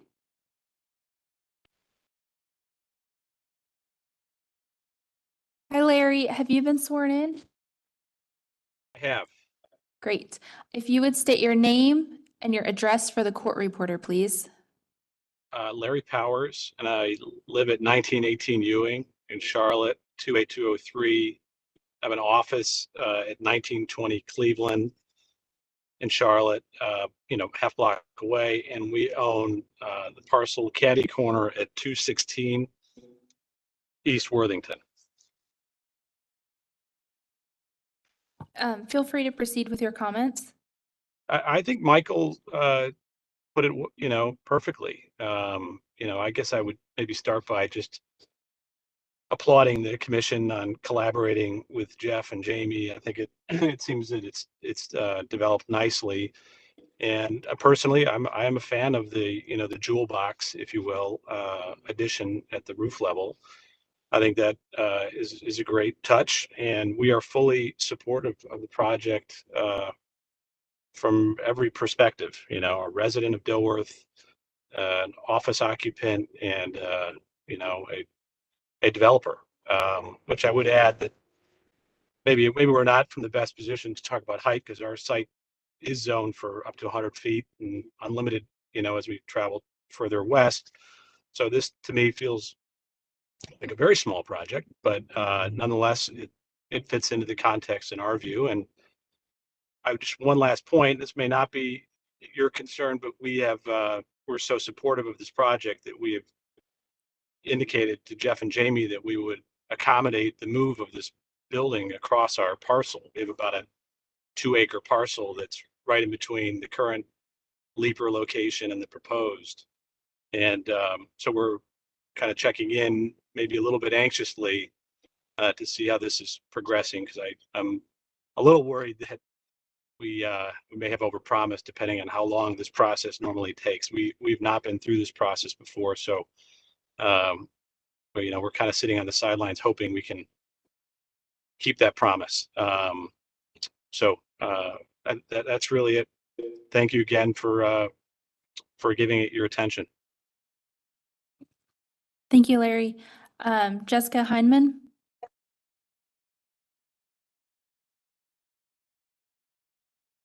Jessica, have you been sworn in? I have been sworn in, yes. Thank you. If you would state your name and your address for the court reporter, please. Sure. Jessica Heineman, 720 East Tremont Avenue. I live about 4 blocks from this site. Thank you so much. I wanted to call in and express my support for this project. I have gone back just with some history in this specific type of intervention as an adaptive reuse and rehabilitation approach to historic properties, and referenced the nomination forms for the Dilworth District and found some, I think, really meaningful information as it relates to this project. The first being that in the nomination form for Dilworth, the authors of the nomination are fairly transparent in their intention on page 1 of the description portion to also apply for a business and industrial district along South Boulevard where this building was originally located. Obviously that never happened, and the reason it couldn't be included with the Dilworth nomination is because there were too many missing parcels in between the residential district of Dilworth and the mill district along South Boulevard.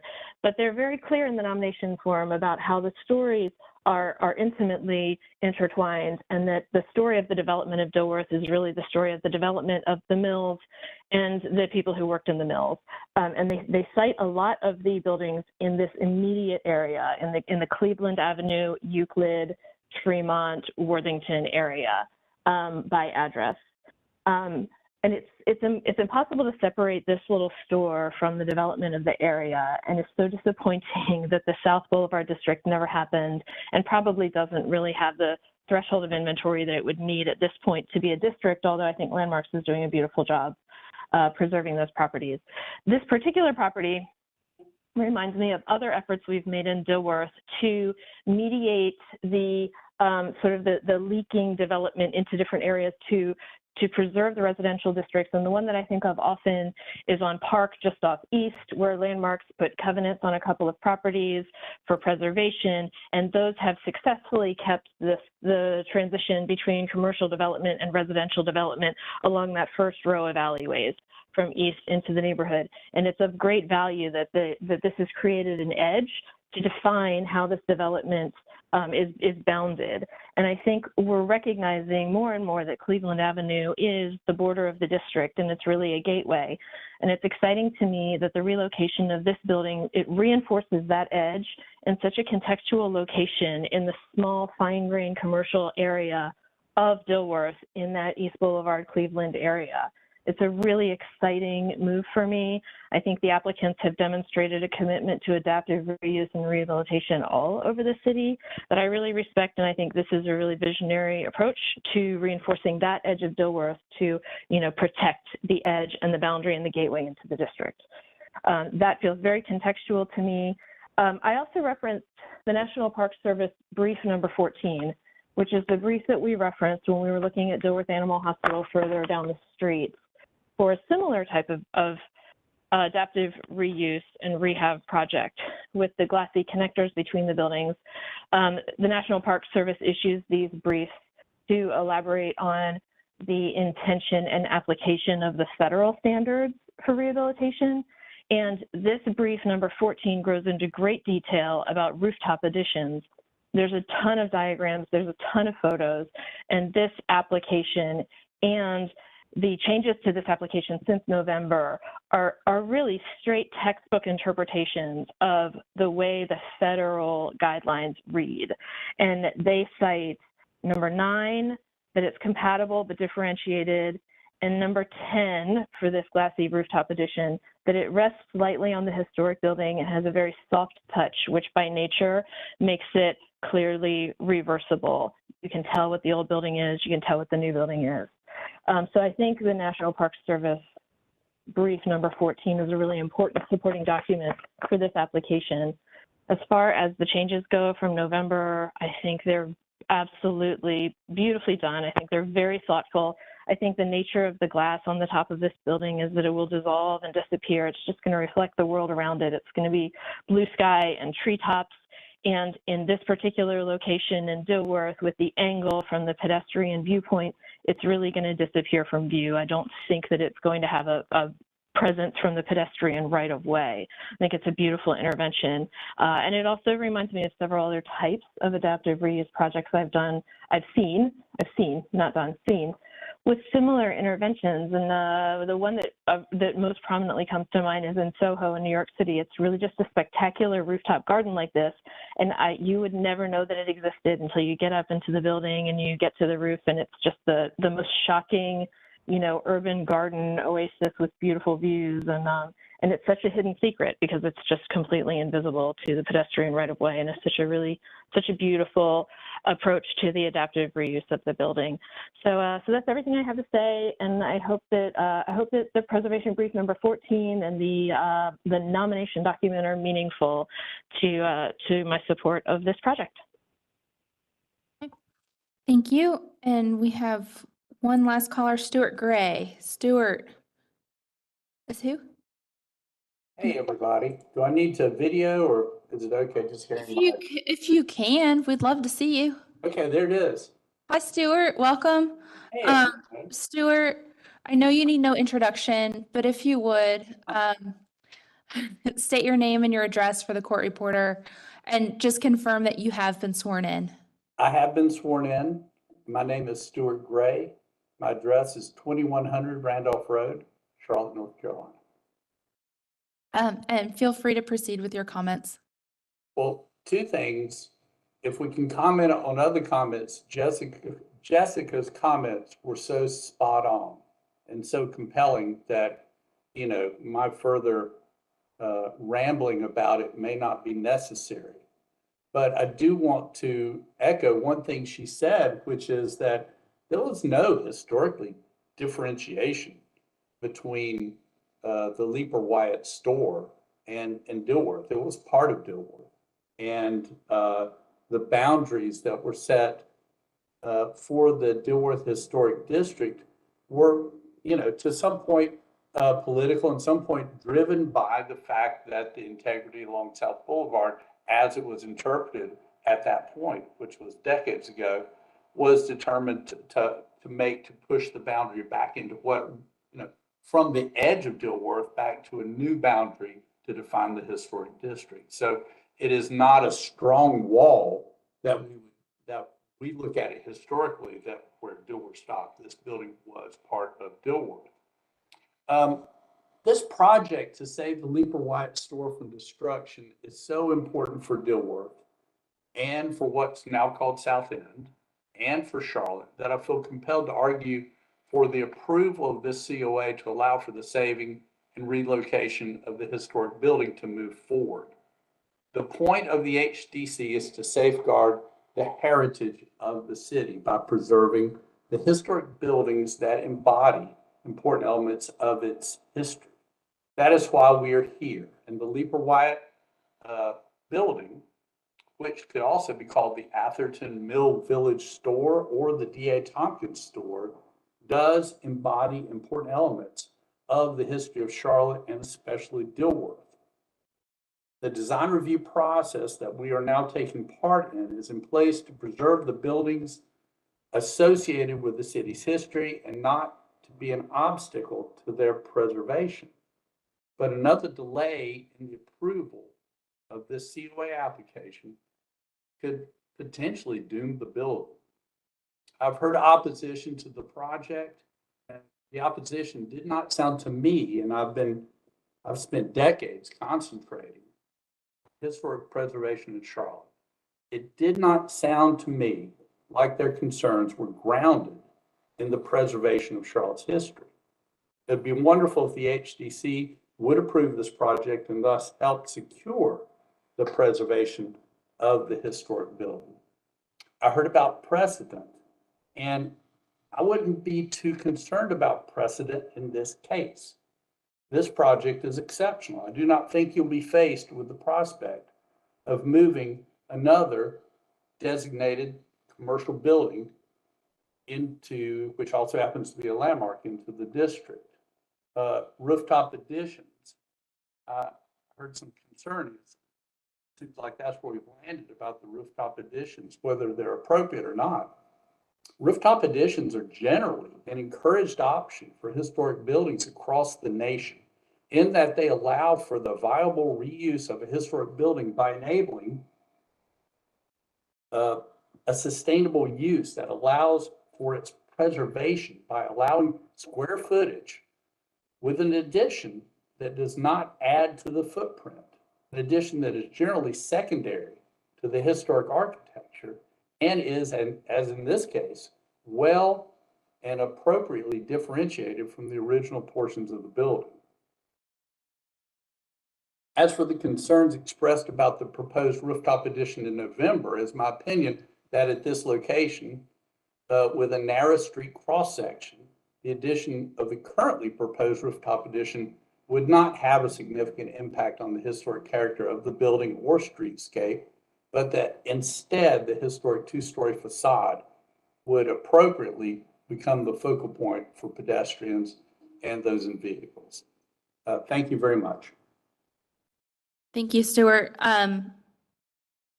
Scott Ray, Scott, did you raise your hand? It blipped up, so I wasn't sure if you wanted to speak or not.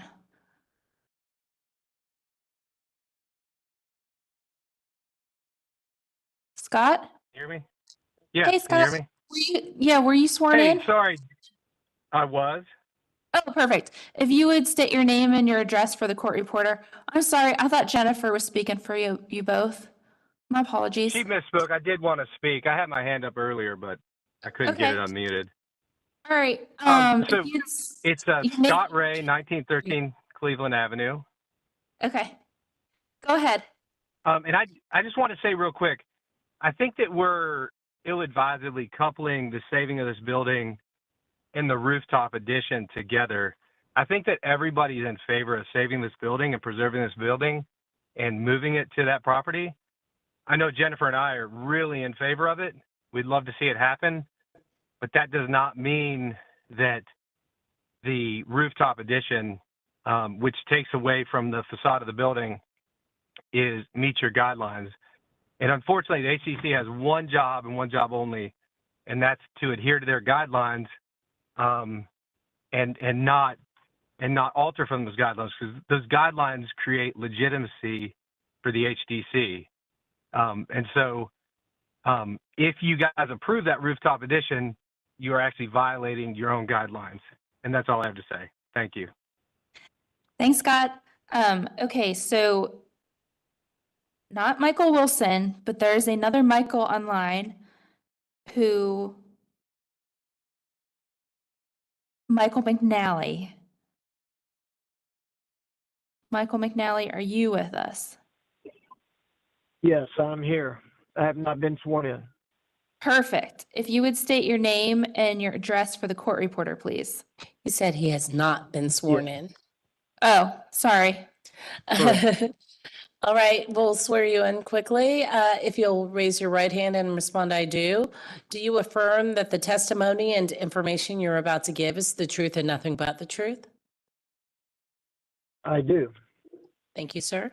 Okay, Michael McNally, now would you state your name and your address for the court reporter?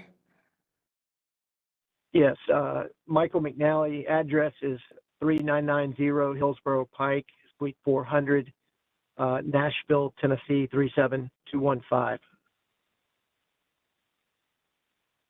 Thanks. Feel free to proceed. Yeah. So I work with Southern Land Company. We're the owner of the building. We've owned the building coming up on 2 years now when we purchased the property and assembled the 3 parcels. Been working on this project almost 4 years through our due diligence and then ownership. I've been working with Jack Thompson, Stuart Gray, a previous party that wanted to relocate the building, and now Jeff and his team. So I have a lot of history here. As a company, we like to save buildings. This will be the 3rd building that I've held a demo permit on that I hope to relocate successfully. So far, so good on the other ones. And we'd like to see this building be repurposed and stay in the neighborhood. And I fully support what Jeff is doing, and I think it's a great plan. We're obviously invested financially. We spent a lot of money doing a lot of due diligence and studies on this building, and so we're a little bit a part of the team. We're going to obviously donate this building so that it can hopefully see another life. As I mentioned, we have been working on this for many years. And we are preparing to start our development at the corner of South and Tremont. So the window is closing, unfortunately, on other options should this one not go forward. We don't currently have any other backup options, and not sure there's enough time to formulate any other options, although we would watch this till the very last day. But I will say that we're running out of time. We're going to need to close down. We've closed down several businesses on the existing site. Tiber Creek Pub is still open and will be for a little longer. But we're working on a date to shut them down and do demolition and hopefully relocate the building and prep the site for the development that is coming. So there is a sense of urgency on our end, and just hopeful that we can find a way to get this relocation done successfully. Thank you. I think that that's everybody. All right. Well, I'll give you guys a chance to speak to all of the feedback you got.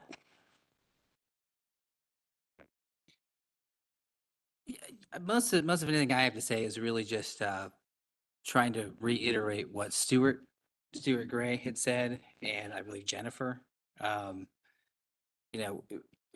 done several of these renovations to historic buildings like this, and this really does fit right into the mold of what we're used to doing too. So I'll leave it at that.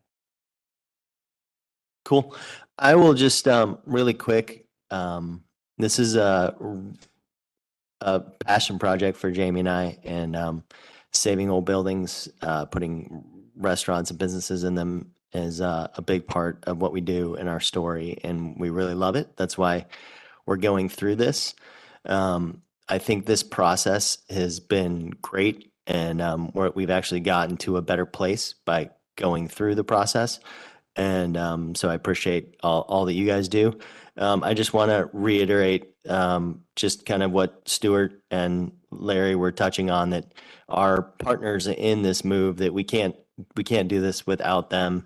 And we really appreciate them kind of supporting us and being good partners. But I know both of those teams do not have an infinite timeline, and time is of the essence, and they both are preparing to move along with their projects. And I know Southern Land would love to start demoing. And the question, comes up, are they demoing the whole lot, or are they demoing around the building so we can pick it up? And I would prefer to pick up the building. So, anything we can do to keep the process moving would be lovely. And we still also need to go through Stuart and his group. So we still have one more hurdle to get through. They need to approve our project as well. And Stuart is definitely on board with hurrying us along and being really, really helpful. Obviously, he's very for the project, but we still have that one more hurdle. And so we are desperately trying to move things along. Thank you. All right. Thank you for that. I'll kick it off here on as one commissioner. We've talked a lot about our standards, and I think it's important that we go to our standards and dig deep. On 1.2, the role of design standards, we have basic terms in historic preservation, including rehabilitation, which reads, rehabilitation acknowledges the need to alter or add to a historic property to meet continuing or changing uses while retaining the property's historic character. This approach must not damage or destroy historically significant materials, features, or finishes, and requires that any changes be compatible with the building and its context. Then we move on to our mission, 1.3. It says a lot in the mission statement, but one of our charges, number 3, is to manage changes to accommodate modern living. And then I'll do one more, which is our Secretary of Interior Standards, 2.5, numbers 9 and 10. New additions, exterior alterations, or related new construction shall not destroy historic materials that characterize the property. The new work shall be differentiated from the old and shall be compatible with the massing, size, scale, and architectural features to protect the historic integrity of the property and its environment. Number 10, new additions in adjacent or new construction shall be undertaken in such a manner that if removed in the future, the essential form and integrity of the historic property and its environment would be unimpaired. Brett Sturm, who works at the State Historic Preservation Office, has done a lot towards educating our body about what it means to preserve a historic building while being mindful of what it means for our use today. Not our use back in the 20s or the 30s, but today. And so going along with that, following some of those passages I just read from our standards, because it is true, we need to look at our standards. I'm also thinking about what we've done in Dilworth in particular, and I'm so glad that former Commissioner Jessica Hyman called in, because I have to say, when I'm looking at things like this, I've evolved in my 7-year term here, time period here on the commission. And when I think about how our standards not only protect what we had back then, but allow for us to continue adding to that story today. I think about Jessica a lot, and much of what she said when she called in, I completely agree with, including the fact that in our historic district of Dilworth, we just allowed Dilworth Animal Hospital to build a connector that we referred to, I think in our last meeting, that was supposed to disappear, that connects two different structures together, that we allowed because if it needed to be removed, it would not destroy the historic features of one existing building and another one to be built. We said that you all came back with the light touch we asked for. We thought that the addition on top of the roof was too weighted, too massive, too heavy. We referred to what took place at Dilworth Animal Hospital, and this is what you came back with. And I, as one commissioner, am very grateful that you did. I think it's a wonderful example of what it means to rehabilitate a structure. And I thank you for listening to our feedback and responding accordingly. Commissioners, questions, comments, feedback for the applicants? Commissioner Wojcik and then Commissioner Walker. I heard what you were explaining about this elevation that's up there now, and I just wanted to confirm it. I did notice that there was a difference between the November presentation and the December presentation, not for the addition structure, but for the original structure. And so I just want to clarify the existing architecture that is currently there is correctly represented in the December drawing. It is. That's correct. Okay, thank you. Commissioner Walker? That was exactly one of the questions I have, so cross that one off. On page 8, if you could go to that, Christy.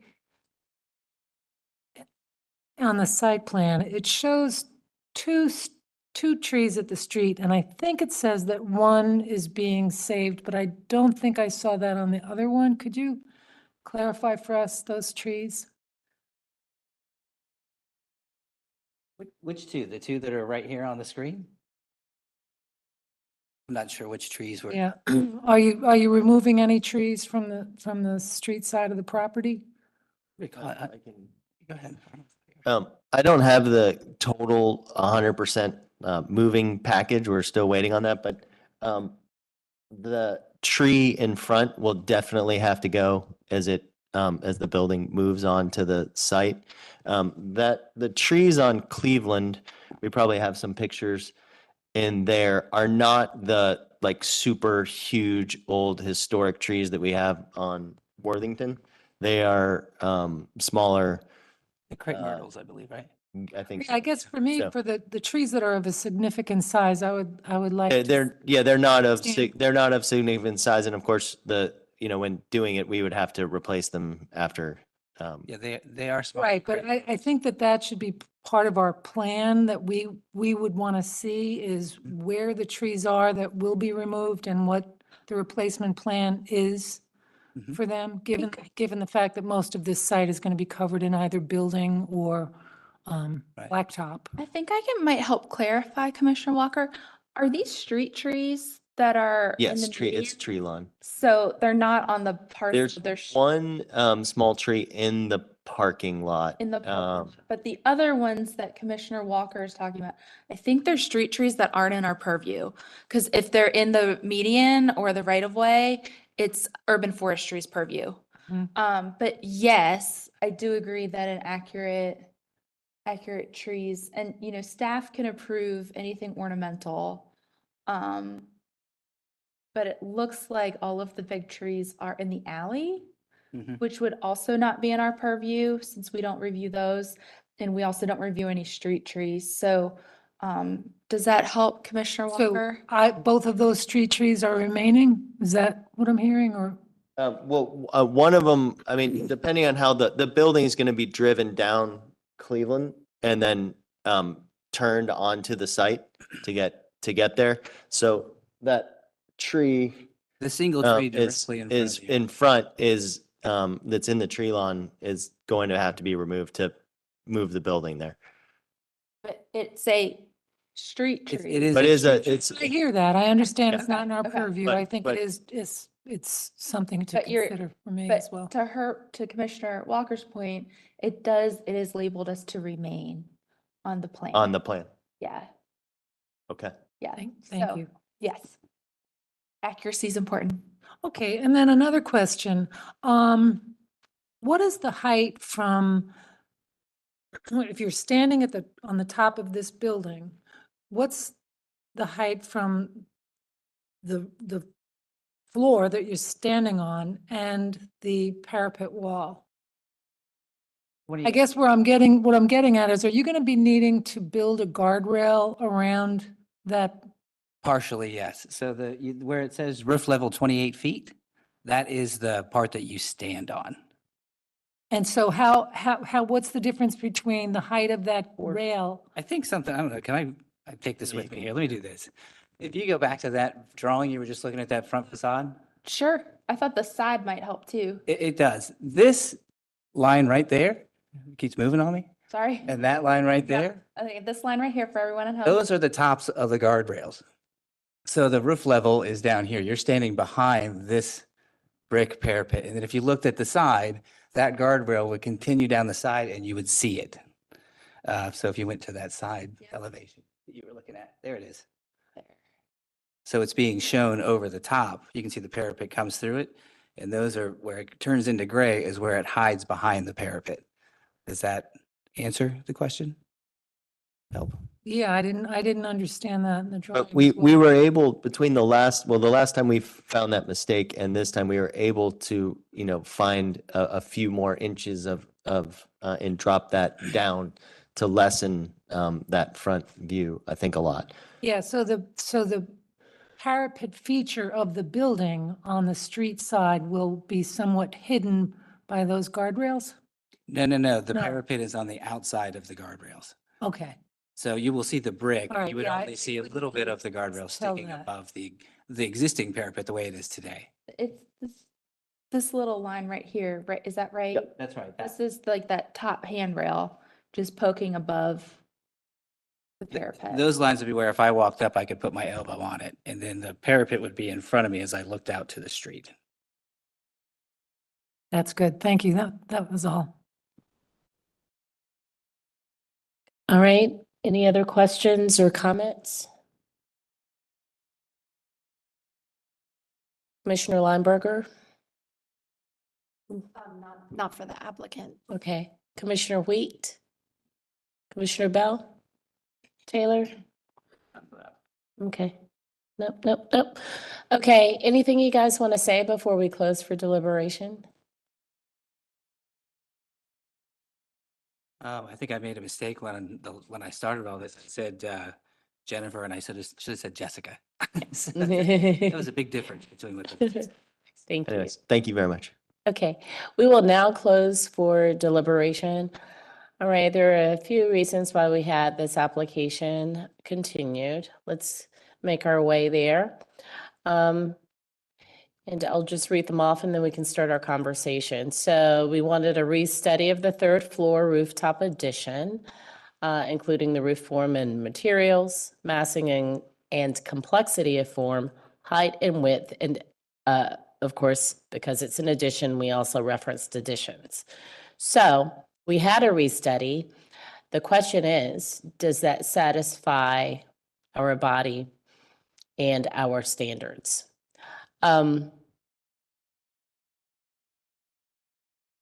Commissioner Walker, what are your thoughts, ma'am? Well, I guess I continue to struggle with what our guidelines state, and that is that additions should not go up, they should go back. And in this case, I understand this is a unique situation. So it is incumbent upon the applicant to prove that this exception is necessary. And I'm not sure, and this goes back to what Chris has talked about, precedent setting is something we're very concerned about. And so if in fact, this rooftop addition, which is not in accordance with our guidelines, is necessary, I would like to understand why. That's a concern I have. Okay, all right, Commissioner Taylor? So I'm going to go back to our standards, just like you read. And I came up with a list of what supports and what doesn't support. I'm going to read the two that resonate the most to me. And the first one is Secretary of Standards, number 4.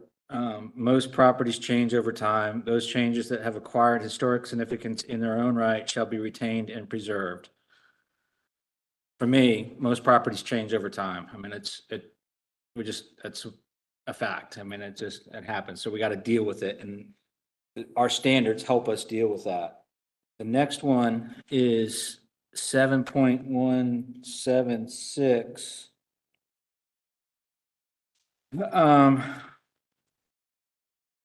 That I'm not going to read the whole thing because I don't have the breath, but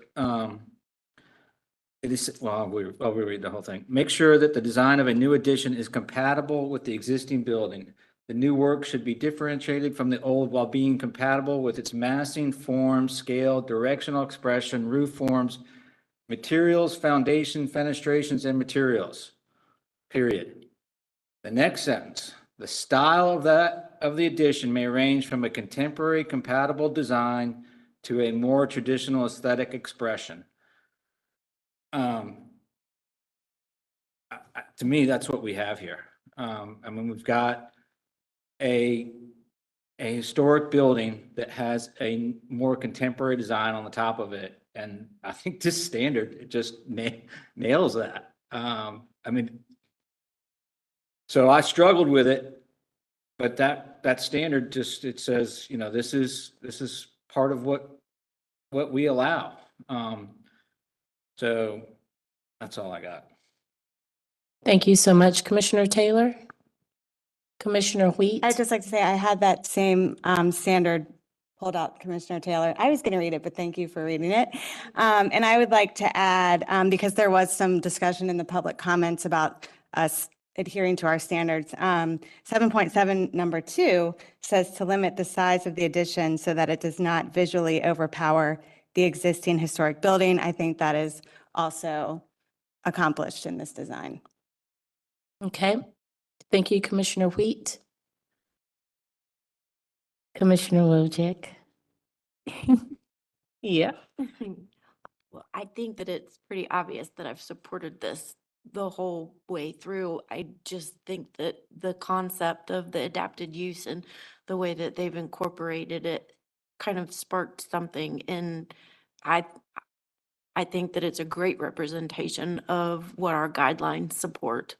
I went through and I noted 2.5, number 9 and number 10, which the Secretary of State standards I felt like supported, which I can read them if you want to, but basically it's about adapted reuse and alterations and additions. And though we do want them to go with the structure, we also don't want them to take away from the structure.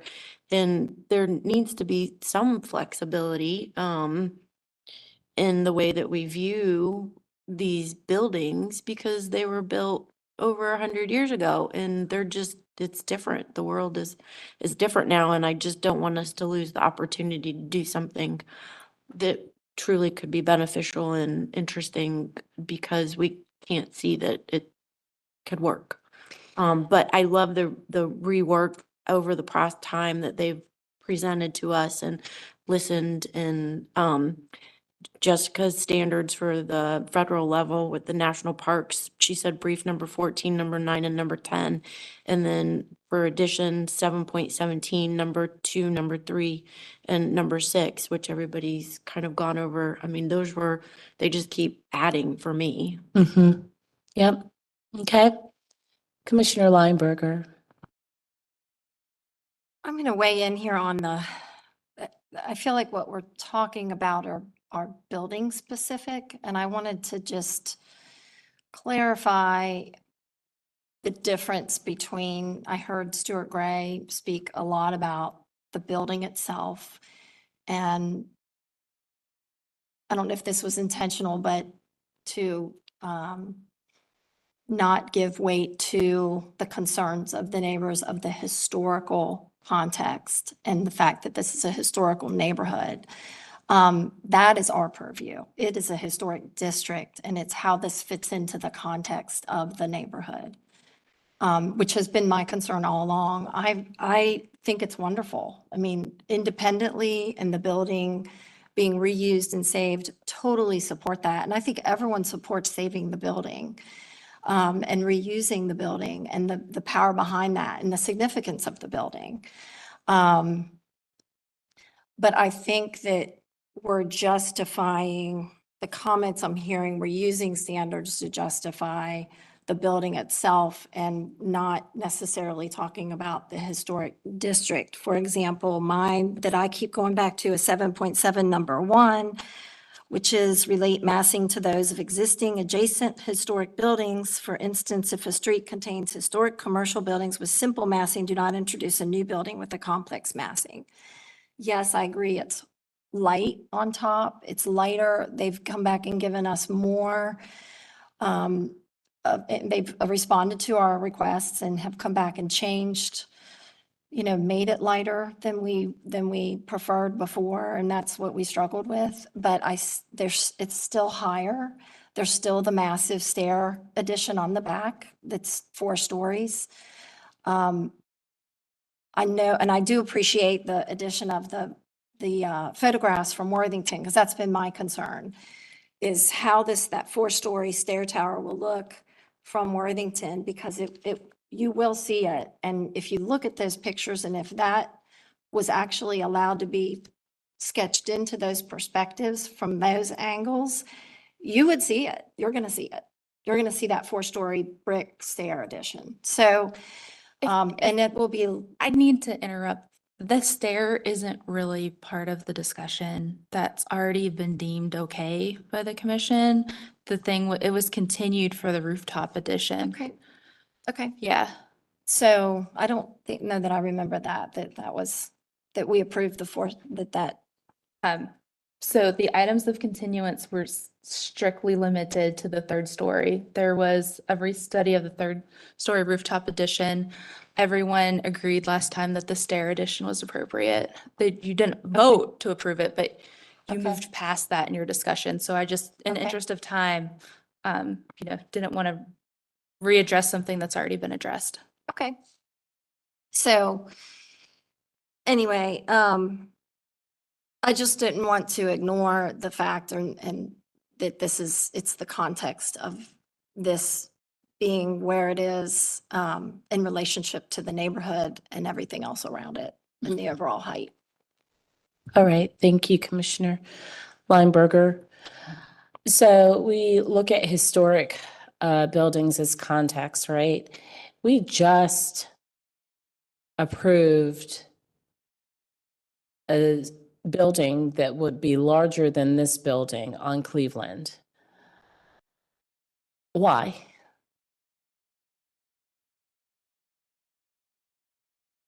The Cluck design.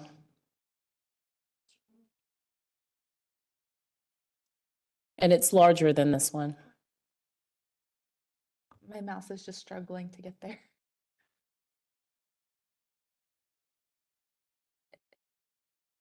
Yeah, it's taller and wider in all ways.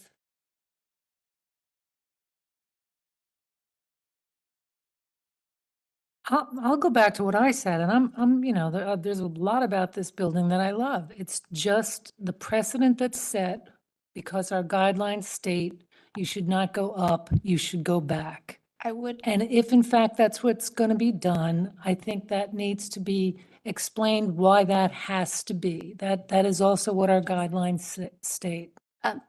I need to correct that. I'm sorry, Commissioner Walker. It says attempt. It does not say it must go back. It does not say shall. It says attempt. And I would just, precedent is a very dangerous word to state for this commission. It is not something we talk about. We look at the individual property because every property is different and has its own individual context and merits that, and our attorneys have assured us of this in the past that, you are looking at this property and its merits, and moving a building in, I think it would only be precedent setting, and correct me if I'm wrong, Attorney Hewitt, if we're moving another building in, right? So because of this unique circumstances that we are moving a building into the district, that is a very unique situation that I don't think anything that's done here would apply precedent, quote, wise to another building because they would not have those same circumstances that is occurring here. So I just want to caution everyone with using precedent and remembering the unique considerations of every project individually. Is that okay? If I just may add really briefly that when thinking about the word president, I think it's fair to provide a little bit more context. In the legal sense, when we're talking about president, we're talking about a principle that carries on forward as we look at different things. So for example, if the president is, as for example, you have in your standards, which is do not paint brick, it does not matter what project you're looking at, which district you're looking at, that is your standard, that is your president, that is what you do. Now, when thinking about the individual pieces of each and every single project, you don't generally set precedent because not every project is the same. Each building has its own different characteristics. Now, something to consider as you're talking about the context of the neighborhood is that you may be, if there is something that you approve that may be vastly different than what is already in the district, you may be creating additional context and sort of approving additional context that if then you had another project moving forward attempting to do something similar to what this new or different or something that's vastly different from what's already in the district, then at that point you would have to consider the equities and try to be as consistent as possible. That isn't necessarily setting a precedent. That is more of the commission, in a sense, approving a change of context, and in that doing, allowing something different that maybe wouldn't have been there before. So would an example of that, Attorney Hewitt, be us approving a glass connector from one building to the next? So what I'll say to that is, for example, that was an example that you brought out in your comments. In that particular case, when you approved that connector, was that something, and I posed the question back to you, was that something that fit within the context of the district at the time? And if it was, then it is not necessarily a new context that you basically approved and allowed to happen. Now, if it wasn't something that was within the context of the neighborhood at the time, you would have to go back and look at, for example, that particular case and what were the particular conditions and the evidence that the competent material and substantial evidence that was presented to the board, evidence that is admissible, that led you to make a decision to approve a new context within that neighborhood. And that is, to a certain extent, that is what you have to think about in this particular case. Is it might be a two-part question for all intents and purposes. Question number one is what's being proposed something that fits within the context of the historic district? And if it is, that might end sort of your inquiry. But if it isn't, what about this new aspect of it? How does the evidence that's been presented to you, the evidence that you're allowed to hear, because as you know, when you have a variety of speakers sometimes, and not everybody is necessarily well-versed on the boundaries of what the commission may or may not hear, so you have to be able to parse out between that evidence. What is the evidence that you've been presented that may lead you to say, while this may be new, it is not incongruous with our standards? Okay, that makes sense to me. Yeah, Commissioner Lineberger? I just have a comment. The analogy to the connector project, that was, I feel like when we review these, we break it down into parameters that are context, that make up context, which is massing, height and width, orientation, setback, and details, which are materials, doors and windows, roof forms. That was a material concern to me versus a context massing. So I feel like those are different. I feel like this is a massing larger context within the streetscape, within the district, within the, it's a larger context issue versus a detail that we really honed in on and went beyond and thought outside the box. I just feel like I look at those differently, and I wanted to. The glass connector in my tenure so far had never been done. And I remember precedent was a word that was used a lot during that conversation. And we went back to easily reversible, doesn't destroy the historic characteristic of the building, it disappears. We had it towards the front, or one of the iterations had it towards the front. We had it pushed back. And so we found to your point, creative way to speak to a programmatic need that the owners of the properties had. This is different in that it is under the umbrella of preservation, it falls under rehabilitation. It is being moved. This is not something that we would do with new construction. But this is one where the building is being salvaged, is being saved, it's being moved, and we are rehabilitating it, which speaks to being able to switch it up a little. We do go up. We don't always go back with our additions. We raise the ridge 3 to 4 feet, enough so that this is not a new concept. This is very different. This is not the addition of raising the ridge. Right. This is But definitely. also, this is a 40% raise in the height of this building from not where the parapets stand, but from the building itself. And it's still shorter than a building we just approved. I'm talking about a 40% change in height. What do you? My original question was, why did we approve this building, this new one? It's apples to apples, it's historic, right? So, and before we even were talking about this building, we went back and forth about this brand new construction and we approved that. And it's taller than this building. So I can't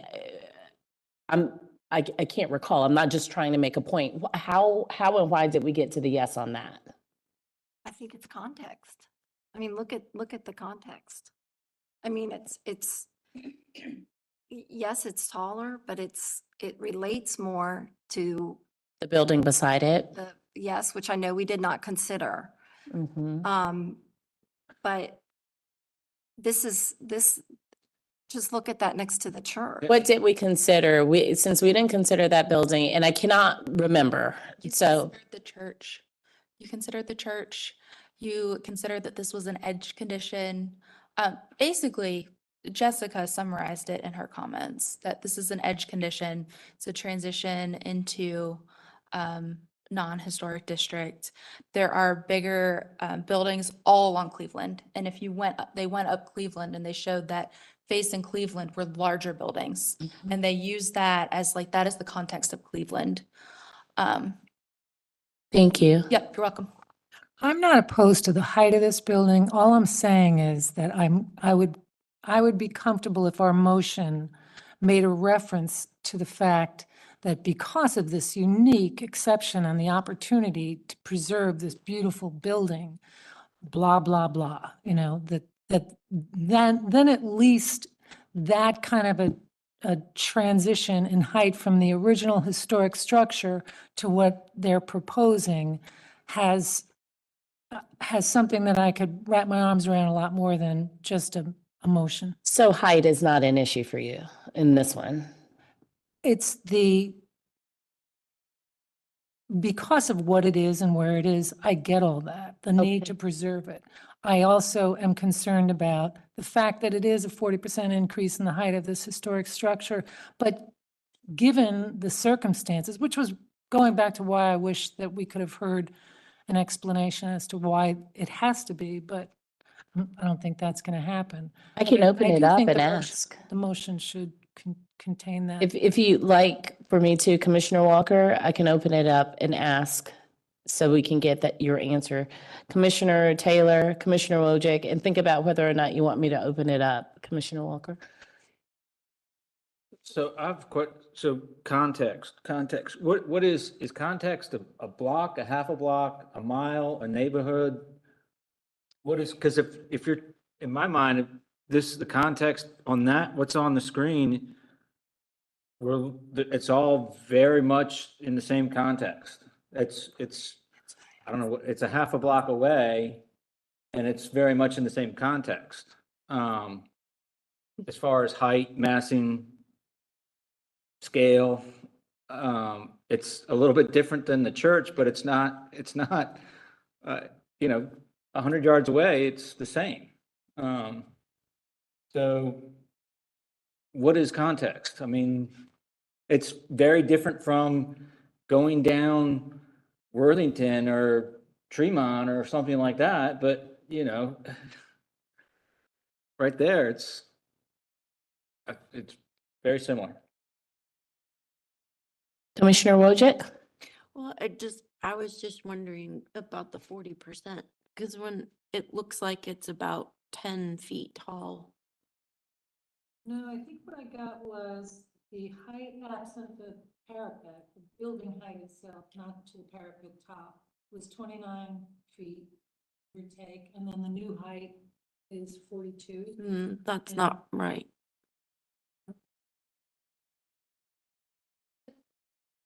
It's so above the lower parapet, not the higher parapet. It's 10'4" of an You addition. said not from the parapet, from the floor.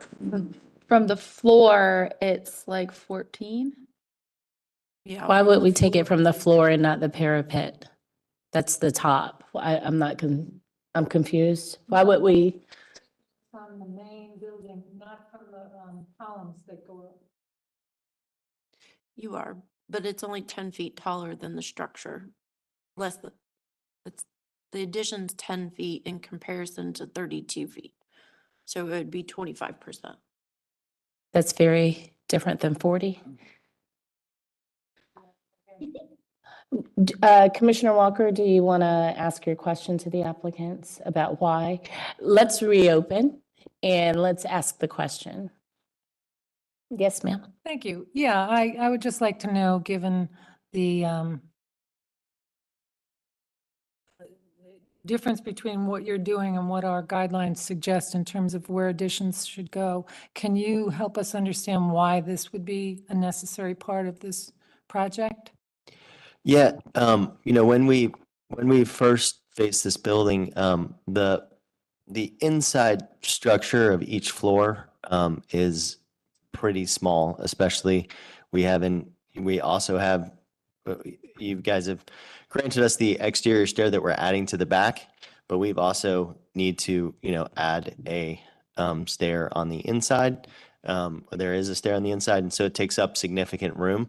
And we are in the restaurant business. That seems to be what the thing is, to save this building. And a lot of our things take up considerable room. And so we just need to kind of add more space to make it worth spending all of the money to move the building. So we kind of were challenged with how do we get to this space with moving the building? And so we spent a lot of time trying to make it as to fit your guidelines as best we could, knowing that we have to hit these numbers to make it worthwhile to move the building. So that's kind of where the challenge came to Don. And we've just tried to be as true to your guidelines as possible. There's also a study that was done for the feasibility of the building next door. You've got what will soon be Luluya Hall, used to be Bonterra, right? So a lot of its service elements happen at that rear of the building. If you expand the building out, it begins to hinder the building next door, which essentially is part of the same ownership, same business. And I actually believe that it doesn't go against your rules here, but everything that Jeff said, the feasibility of pulling that thing up compared to what it costs to pull it backwards, like you're talking about, is the answer. Yeah, but going back is kind of an impossibility, because that's where the dumpsters surround, and also we needed to get some parking spots in for the city, so our handicap spot is back there. It's code issues as well that are. And Just needed more square footage. we need more space to make it. This isn't this is a passion project. Let's just put it that way. Another part of the conversation was that if we expand the building back, we're basically taking, at that point, a two-story building much taller and pushing it back further towards the neighborhood itself as well. So there is something nice even about that separation, which is about 50 feet. I don't have that exact measurement, but if you look at where the property line is to where our building ends, that in itself is a nice separation from being right up against the house's backyard that's facing it as well. So we were weighing it all between. And just to finish on what you guys were discussing, I think as you look down Cleveland, I think the building fits really, really well. And I think Don did a wonderful job kind of designing that, but also know that we're taking the building because they're building a 34-story tower there. And next to that, it's 100 floors, it's 100 feet on Cleveland, and that's about 20 feet from our place. And it goes 100 feet to a 40-story tower. So the massing seems to be taking care of itself in the south end. Mm-hmm. Thank you. So. All right, we will reclose. Where are we, people? It seems like because this is a unique opportunity, we're kind of stumped about whether or not our standards speak in favor for it or against it. It is rehabilitation, and by that very definition, I believe that this is allowed. Our Secretary of Interior standards speak to it, our mission speaks to it, and so do the very definition of what it means to rehabilitate a building. Were we okay with the lighting that was presented?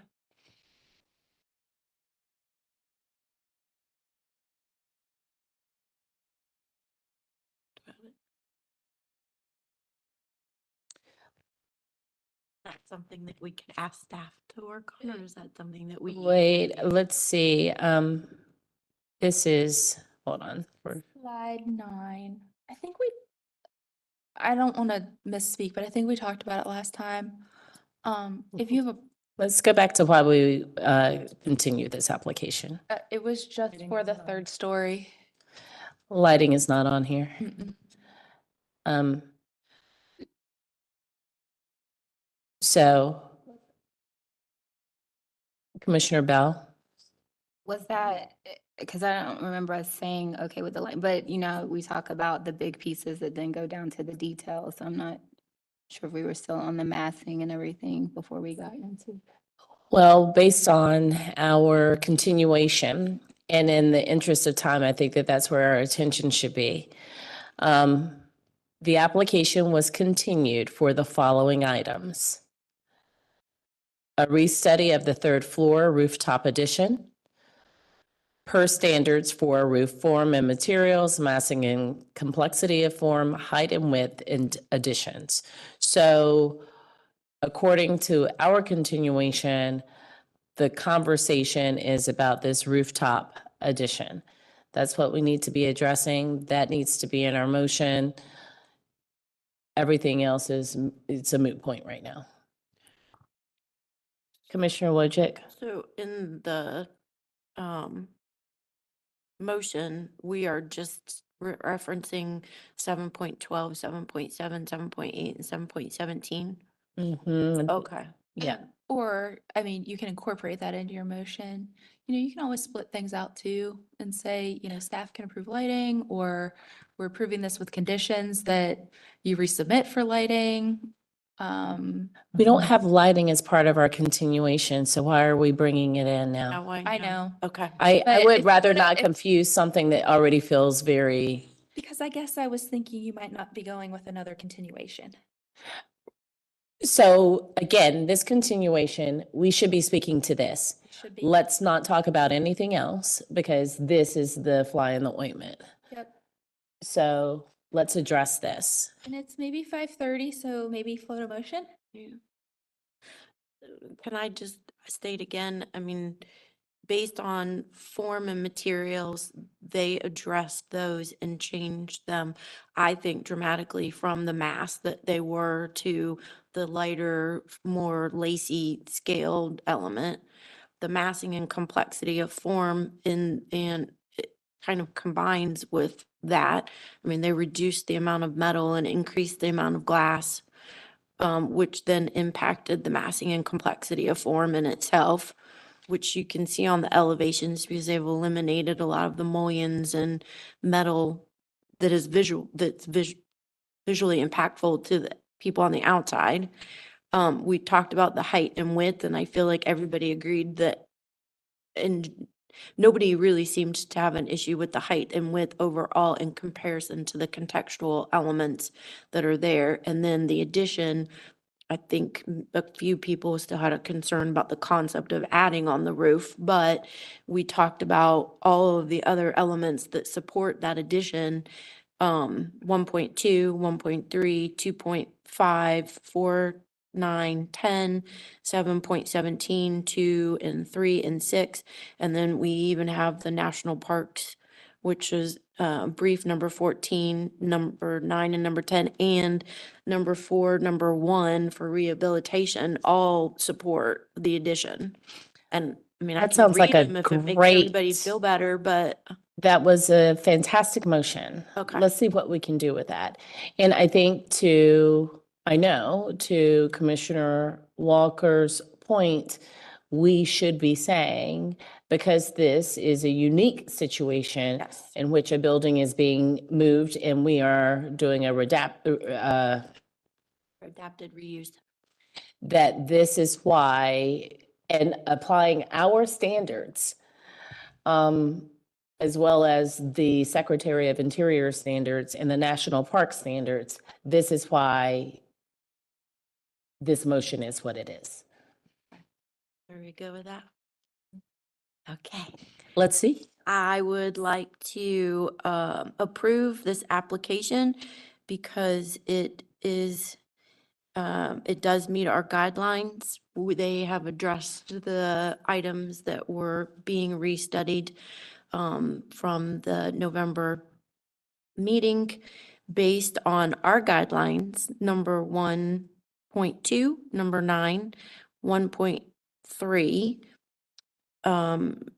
number 7.17, number 2, number 3, and number 6, and the rehabilitation 4.1. Also in accordance with Secretary of Interior Standards 7.5, number 4, number 9, and number 10, and the National Natural Park Service Brief number 14, number 9, and number 10, based on the adaptive reuse of this historic structure being relocated within our historic district. We use those guidelines to support the approval of this project. Well stated, Commissioner Wojcik. Motion made by Commissioner Wojcik, seconded by, on record, Second. Commissioner Taylor. Any further discussion of the motion? Did you get additions in there, 7.17? Okay. That's Okay. it. All right. Commissioner Lineberger, No. Commissioner Wheat, Yes. Commissioner Bell, No. Commissioner Taylor, Yes. Commissioner Walker, Commissioner Wojcik, Yes. Commissioner Parati, yes. It's 4-3. Motion to approve passes 4-3. Thank you. Right. Thank you. Our next application is 424-428 West Boulevard. Madam Chair, we're on item number 9 is 5:30. So, Will we get, I don't think item 10 should take terribly long. Can we get through item 10? I would love to get through until we hit the new cases. Okay. Yeah, so through 10. Through 10. So, and just making the announcement for anyone else joining us in the audience or online, the chair has announced that the commission will hear through case 10 this evening, and then cases 11 through 16 will be heard at the beginning of the January agenda. The other thing I forgot to announce at the beginning of the meeting is because of the tight turnaround time and the Christmas holiday, any case continued at today's meeting will not be heard until the February meeting. Thank you. Okay, Tarleton, welcome. Have you been sworn in? Yes, I have. Great. If you would state your name and your address for the court reporter, please. Carlton Long, and the address is 1111 Metropolitan Avenue, Charlotte, North Carolina, 28204. So it's okay. Tarleton, I'm going to say 2 brief things and then turn it over to you. This application was continued in 2 different parts. In September, it was continued for information about the Wilmore School Building to provide documentation. The windows are beyond repair. The information was not provided at November, and so this continuance was not reviewed, so it has been carried through to December. It was also continued from the November meeting for context, setback spacing, orientation, massing and complexity of form, and height and width, and all of Chapter 7, as well as the Secretary of the Interior Standards. And the commission also made a point to say that they had not looked at the details of the application. So with that, Tarleton, I am turning it over to you. Thank you. I'm going to start you on, I think your new slides start around slide 6. Maybe there's a context photo. Next page.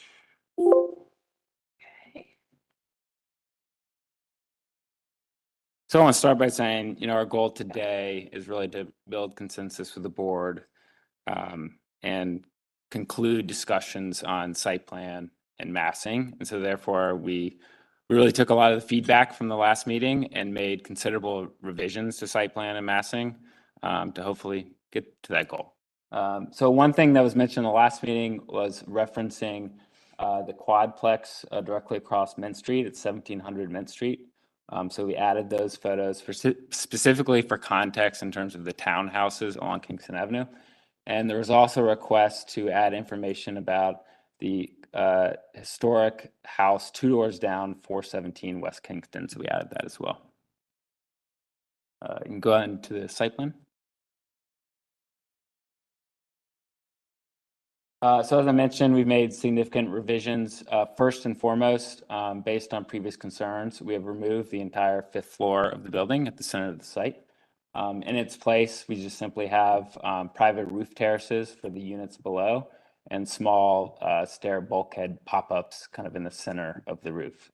So therefore, the 5th floor is removed from the project. On the townhouses, really we made, again, significant revisions here in kind of 3 parts. First of all, we reduced the height here across the board. Previously, they were all 4 floors. They're all now 3 floors. Secondly, we adjusted the spacing and the grouping. Previously, we had 3 groups of 6 townhouses. Now we have 4 groups with 3 gaps instead of 2. And then the last 2 townhouses are rotated 90 degrees and oriented towards Mint Street instead of Kingston. We also increased the dimension of the spacing between the townhouses to just under 9 feet.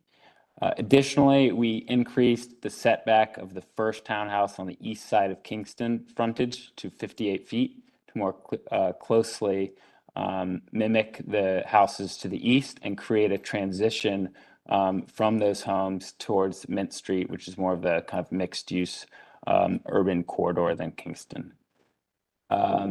Next slide. So the project is still in 3 parts as we described the previous time: the adaptive reuse of the school, the mixed use gateway building in the middle, and then the townhouses along Kingston Street. Next slide.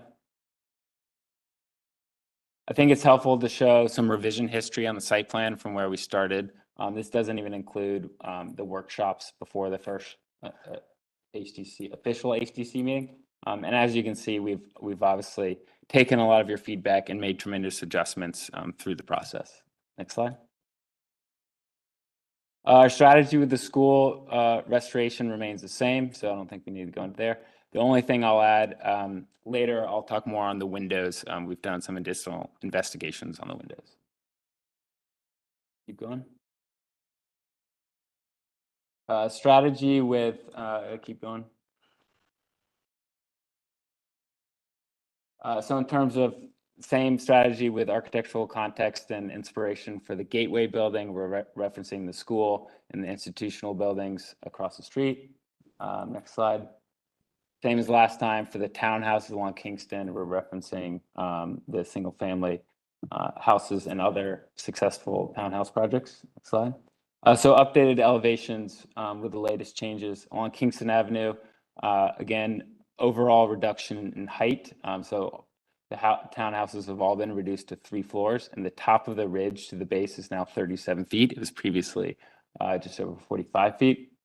Also adjusted the spacing, as you can see here, into the 4 groups with the increased gap between each building. And then I'll note on the first townhouse that has the more generous setback on the far east side of the site, we also have a steeper roof pitch and a lower ridge line to create kind of also a transition in height as well. Along Mint, no changes here other than the removal of the 5th floor in the background. Done. There was a request last time to add a black and white version and remove the landscape, so we've done that here as well, and we also added the floor-to-floor height dimensions. Next slide. For the West Boulevard elevation, the only change here, again, is the removal of the 5th floor in the background. And then for the east elevation, you can see the side of the townhouses, the reduced height along Kingston, and then the removal of the 5th floor at the center of the site. So the gateway building is now 44 feet, 8 inches from base to top of parapet. Next slide. Black and white version, same. Showing Kingston in context, there was a request last time to add the missing historic house, so we did that. It's the second to the left. And you'll see here there's clearly a relationship of ridge height on the townhouses as well as kind of eave height with that house in particular, but also many of the other houses on the block. Next slide. think it's helpful also to show revision history of kind of this most sensitive frontage along Kingston, where we started and where we are today, and the dramatic reduction in scale and massing. Next slide. Updated cross section north-south through the site. So it shows the 3-story townhouses with a 3 to 12 slope roof, and that reduction in height there. It also shows the removal of the 5th floor at the center of the site and the private roof terraces above, again, only in the center portion. You'll see that even with that reduction in height and increase in setbacks along Kingston, the massing is not visible in the center of the site. And then why don't we jump over to the supplement for the renderings?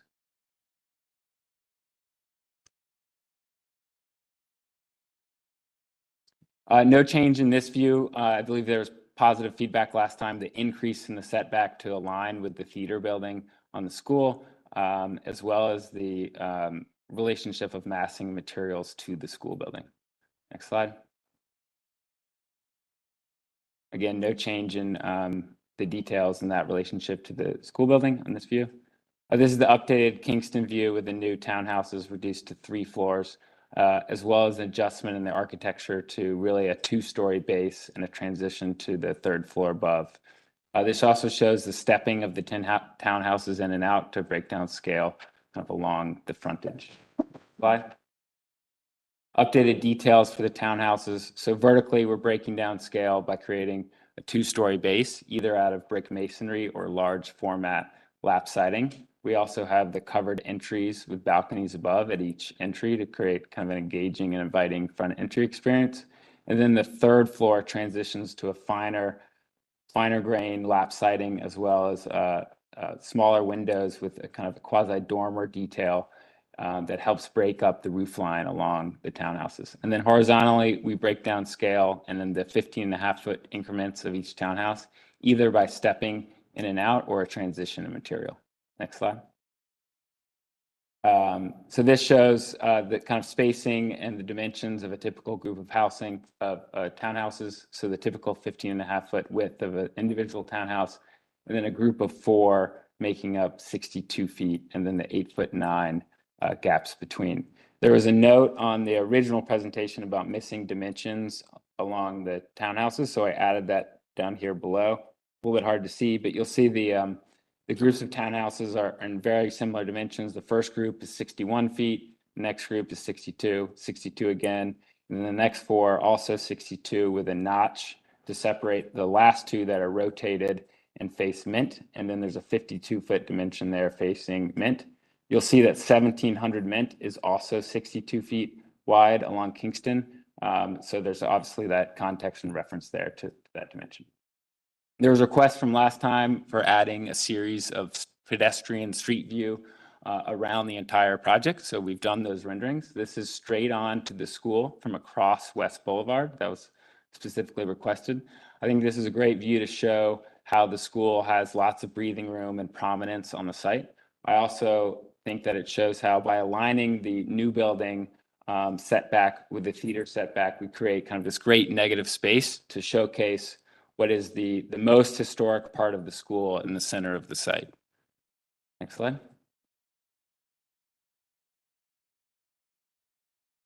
This is the corner of Mint and West, the far corner of Mint and West, of the corner showing the new building. This also shows the retail program, the ground floor. We've stated before that the site is as a gateway, and that kind of this is the key corner there. And the transition to a more translucent material, both for that program, but also for pedestrians to kind of get a more transparent experience, kind of turning the corner. This also shows the preservation of the original Wilmore sign at the corner. Slide.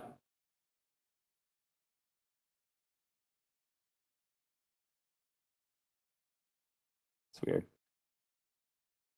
Was that in what you received too? It didn't show up.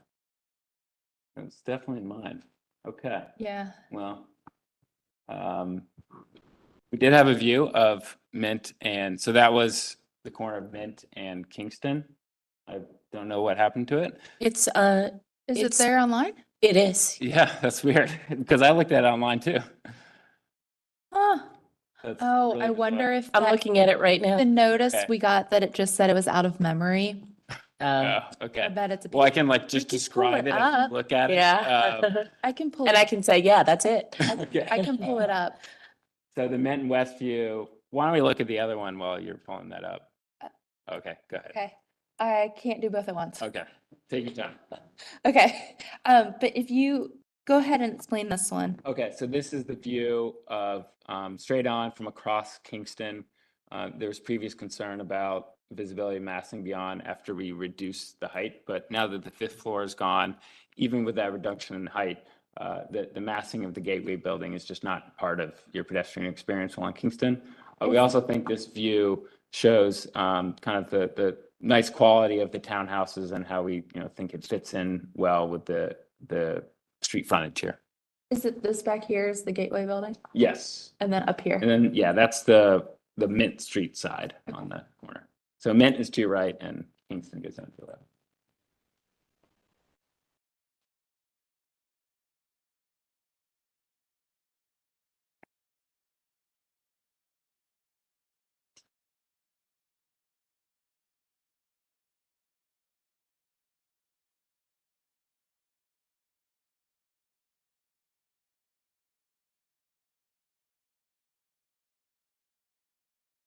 Okay, let's see if it shows up. Oh, I think we There got it is. There you Okay. go. This is Minton West. So in the foreground, it shows the 2 townhouses rotated 90 with the entries towards Mint. And then beyond the Gateway building, kind of going up the hill towards West Boulevard. And you'll see that with the varied setbacks along the curve of Mint, it creates an opportunity for additional landscaping and trees between the building and the street. And then finally, last slide. So an update on the windows. We had, I know, without our non-professional view was they looked pretty dang rotten and beat up. We got a professional opinion, and turns out many of them can be restored. There are certainly some that they said were damaged beyond repair, and then there are some that are just missing.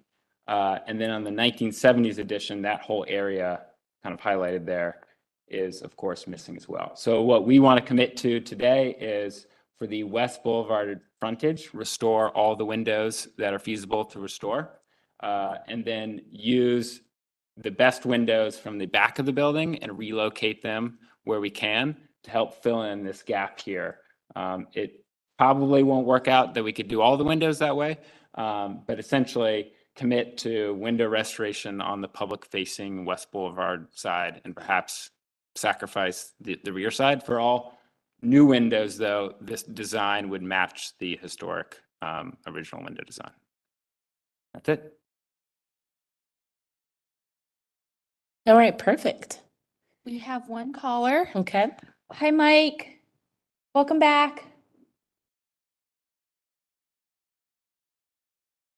Hello, can you hear me? Hi, yes. Mike, have you been sworn in? Yes. All right. Oh, goodness. Okay, I'm switching back permanently to the. Oh, we're having technical issues. Give me 1 second here.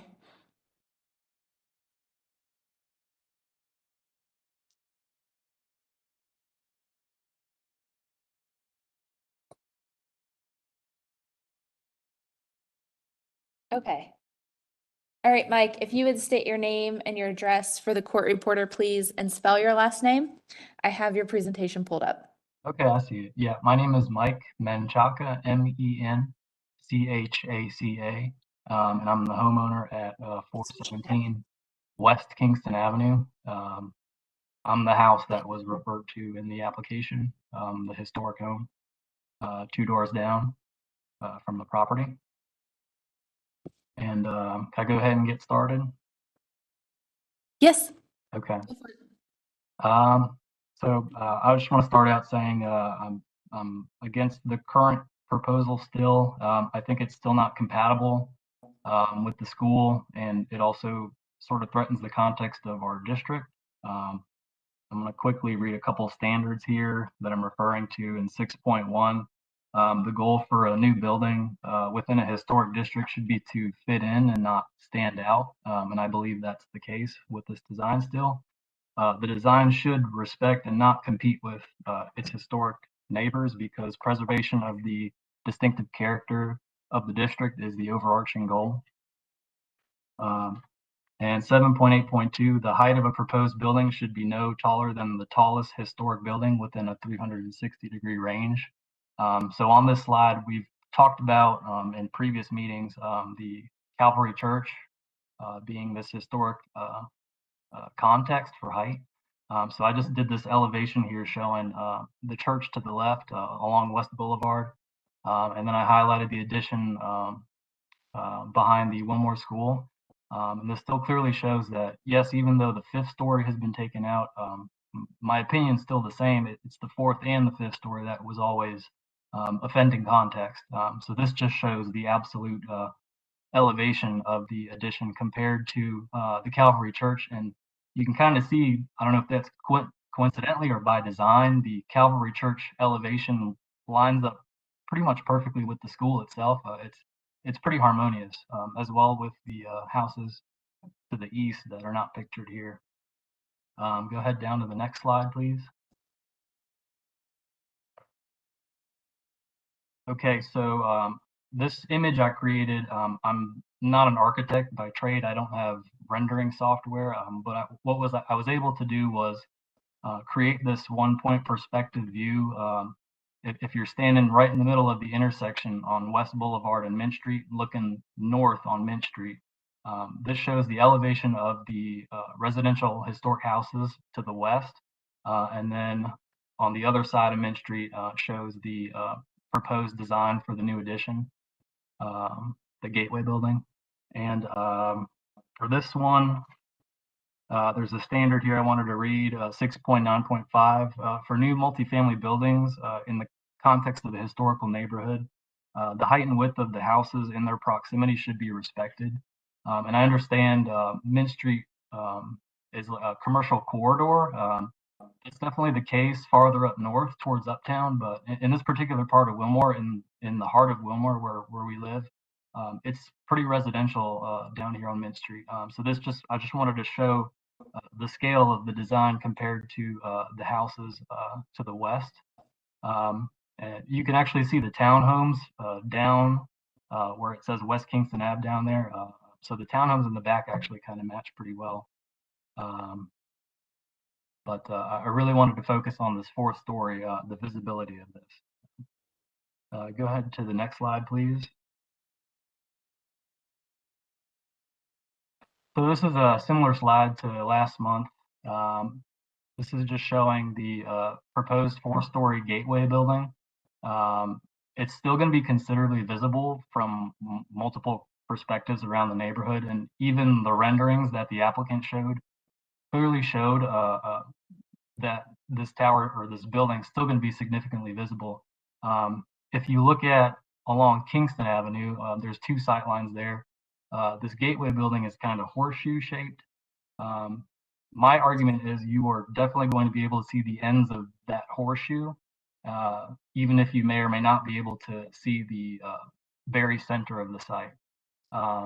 And my argument along Mint Street is the same from my previous slide, is just the scale and the height and the width of that 4-story building. It threatens the context of the neighborhood there. I guess you can go ahead to the next slide. So the next 2 slides are just about the townhomes. This is the same image I did last month. I just updated it with the new plan. This does show that that first townhome unit next to our Kingston homes here, the setback does match, which is a good thing. But I still believe the transition is not smooth enough going out towards Mint Street. I think that could be a little bit more organic to be in line with the historic houses on our street. And then you can also see the site plan, that horseshoe shape on the Gateway building. That definitely shows how we will still be able to see this 4-story building from our pedestrian view. I don't think there's anything, any way around that. Last slide, please. And then this is just the elevation view of the Kingston townhomes. Again, I did want to point out that it's a nice move that now the roof lines are a little bit more in context with our street.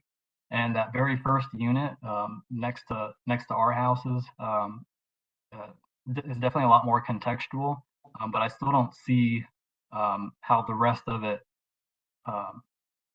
is maintaining the context of our neighborhood, of our street there. And then I wanted to point out that that red dotted line is that 4-story gateway building. It's still my opinion that it will still be very visible. And I urge you to look at the renderings that the applicant provided, because I'm looking at the same renderings you are, and I can still see the gateway building. I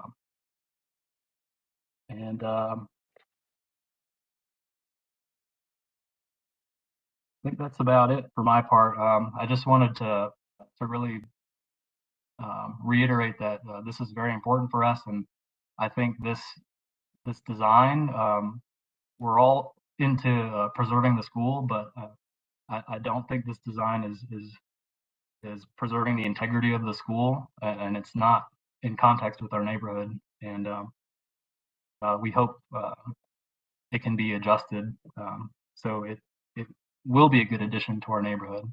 But right now, I don't see that. That's about it for me. Thank you. Thanks, Mike. I think we have another unknown caller.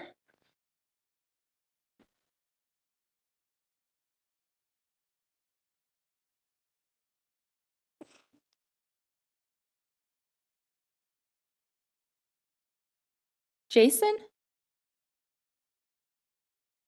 Jason, have you called in to speak on this application for 428 West Boulevard?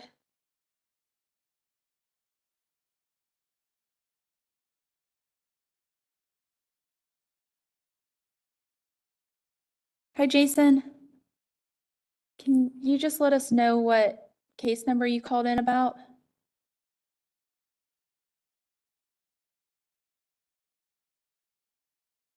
Okay. Madam Chair, over to you.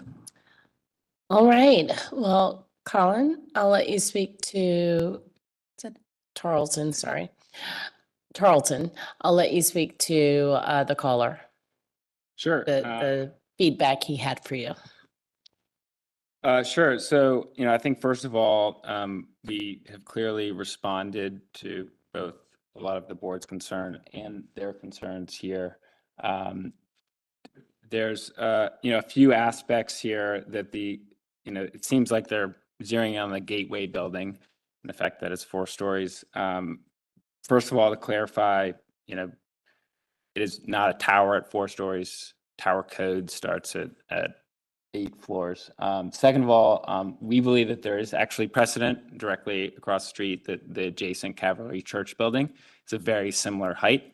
And because there is extreme grade change going up the hill as you go down West Boulevard, previously the board stated that grade change should not be factored in measuring height.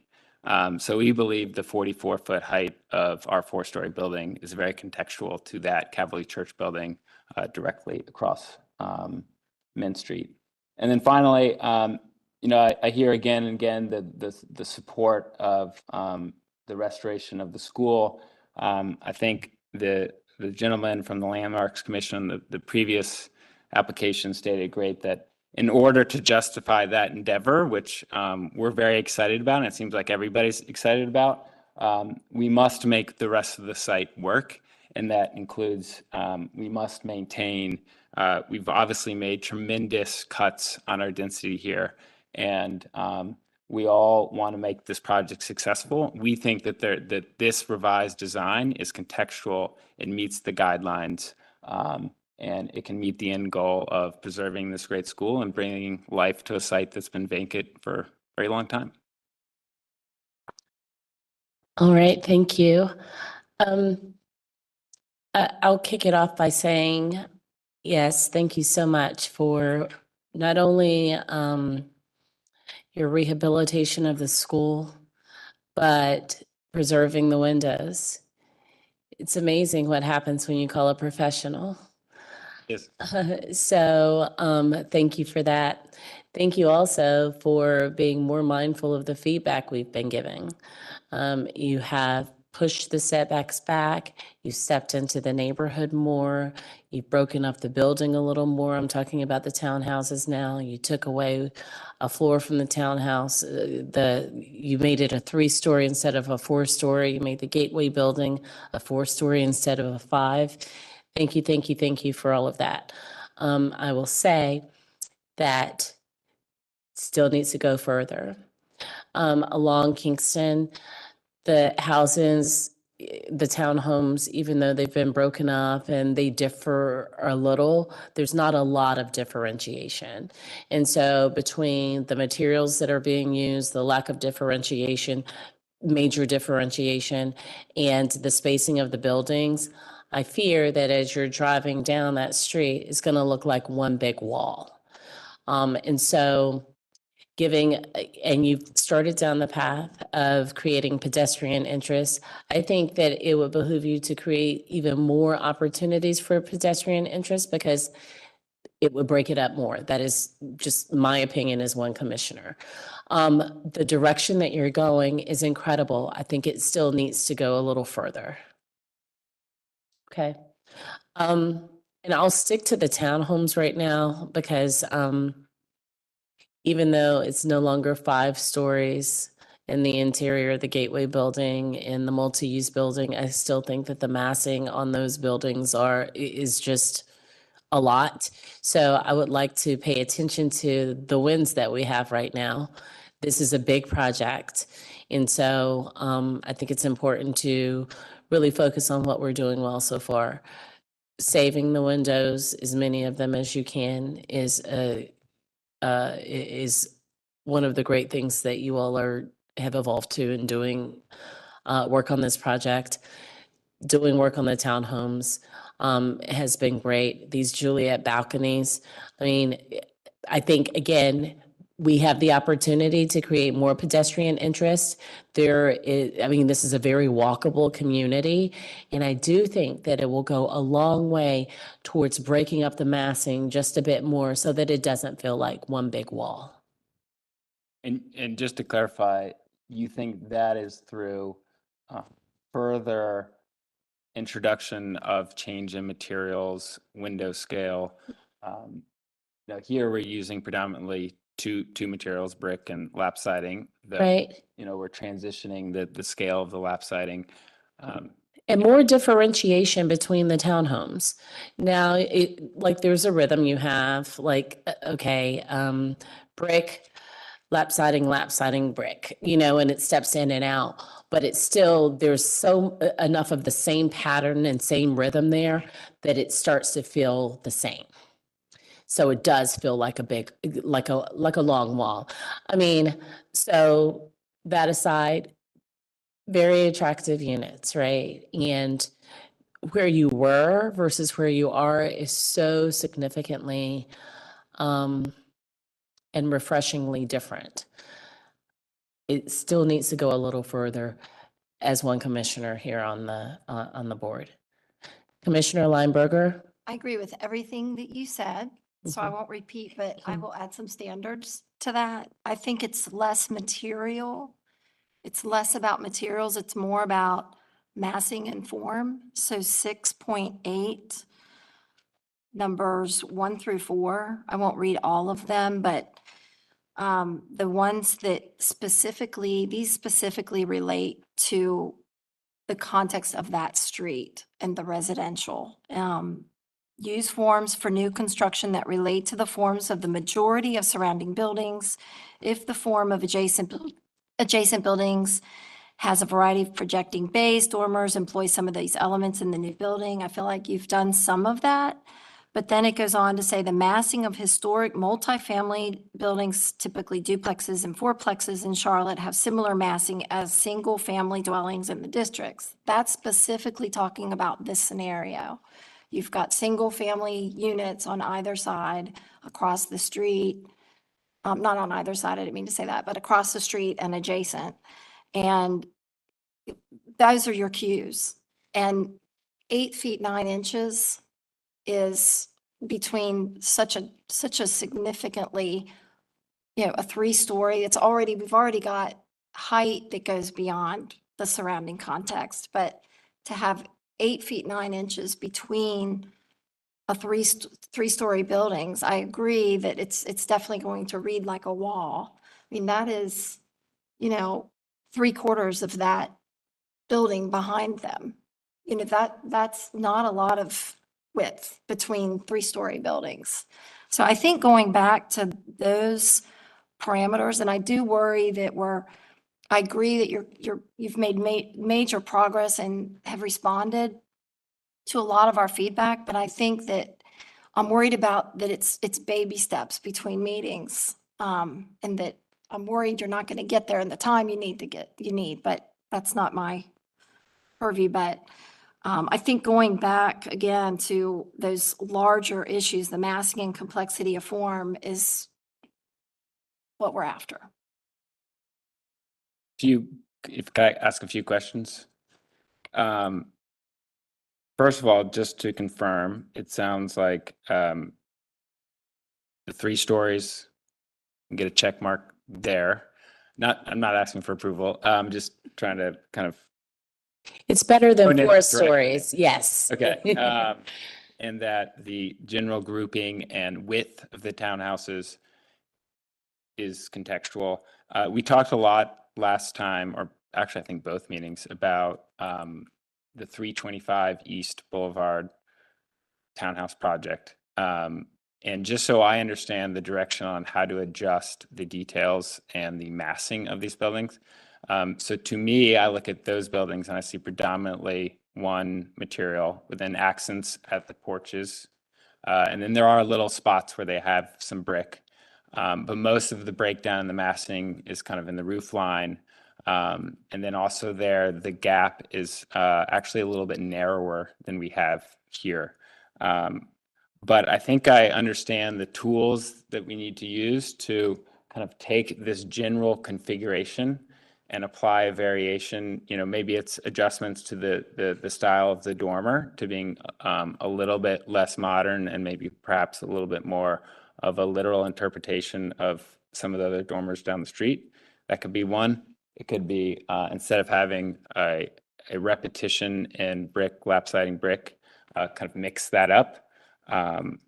If I understand correctly, that's the direction you are pushing for on the townhouses at this juncture.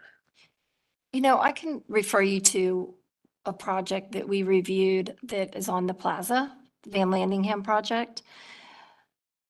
We went through a whole process with that particular project, and it was townhomes that we struggled with that going to just 2 stories and a dormer, basically, because it was seen as 3-story. So, but those design-wise and scale-wise, they did pull to 6.8 number, let's see. 4? 4, yes, thank you. Multifamily developments with more than 4 units will need to employ techniques for breaking down the mass and modulating the facades to appear as separate structures in order to have the new development fit the scale of the existing historic context. That is a really key standard right there. And we referred to that quite a bit on that project. And the fact that these are still full 3 stories, I just think paying attention to that is really important. I think going back to that project is probably more accurate than the East Boulevard project. I agree. I was going to offer up Van Landingham, and it's difficult because, we've been talking a lot today about how each project is different, and this streetscape is very different. So thank you for bringing up 6.8, number 4, Commissioner Lineberger, because that really is it, Charlton. It's like, when you look at this, even with the strides that have been made, it doesn't look like what's across the street, right? It's not broken up like that. It doesn't, it's still by comparison pretty massive. And so So I think there's probably two stories on the Kingston frontage. There's the east side story and then the west side story. And we Mhm. referenced 1700 Mint, which Mhm. actually has a incredibly similar height, full 3 stories on the Kingston side. The Mint side's like the higher side. It's Mhm. 2 floors with a base on that side. Very similar dimensions of the width. And then, we've made transitions on the east side about setback. If I'm hearing correctly, it's like we bring those two sides together and make that transition a little bit more, call it elongated. But in our view, there's precedent for this scale massing directly across Mint Street in the quadplex that was referenced last time.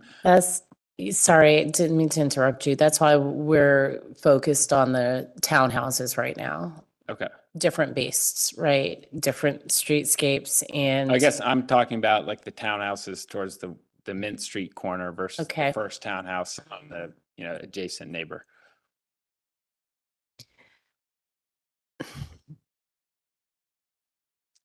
It needs to be broken up more. It feels like a wall. So it needs to be broken up more. There's a better way to put this, and maybe Commissioner Wojcik can speak to it.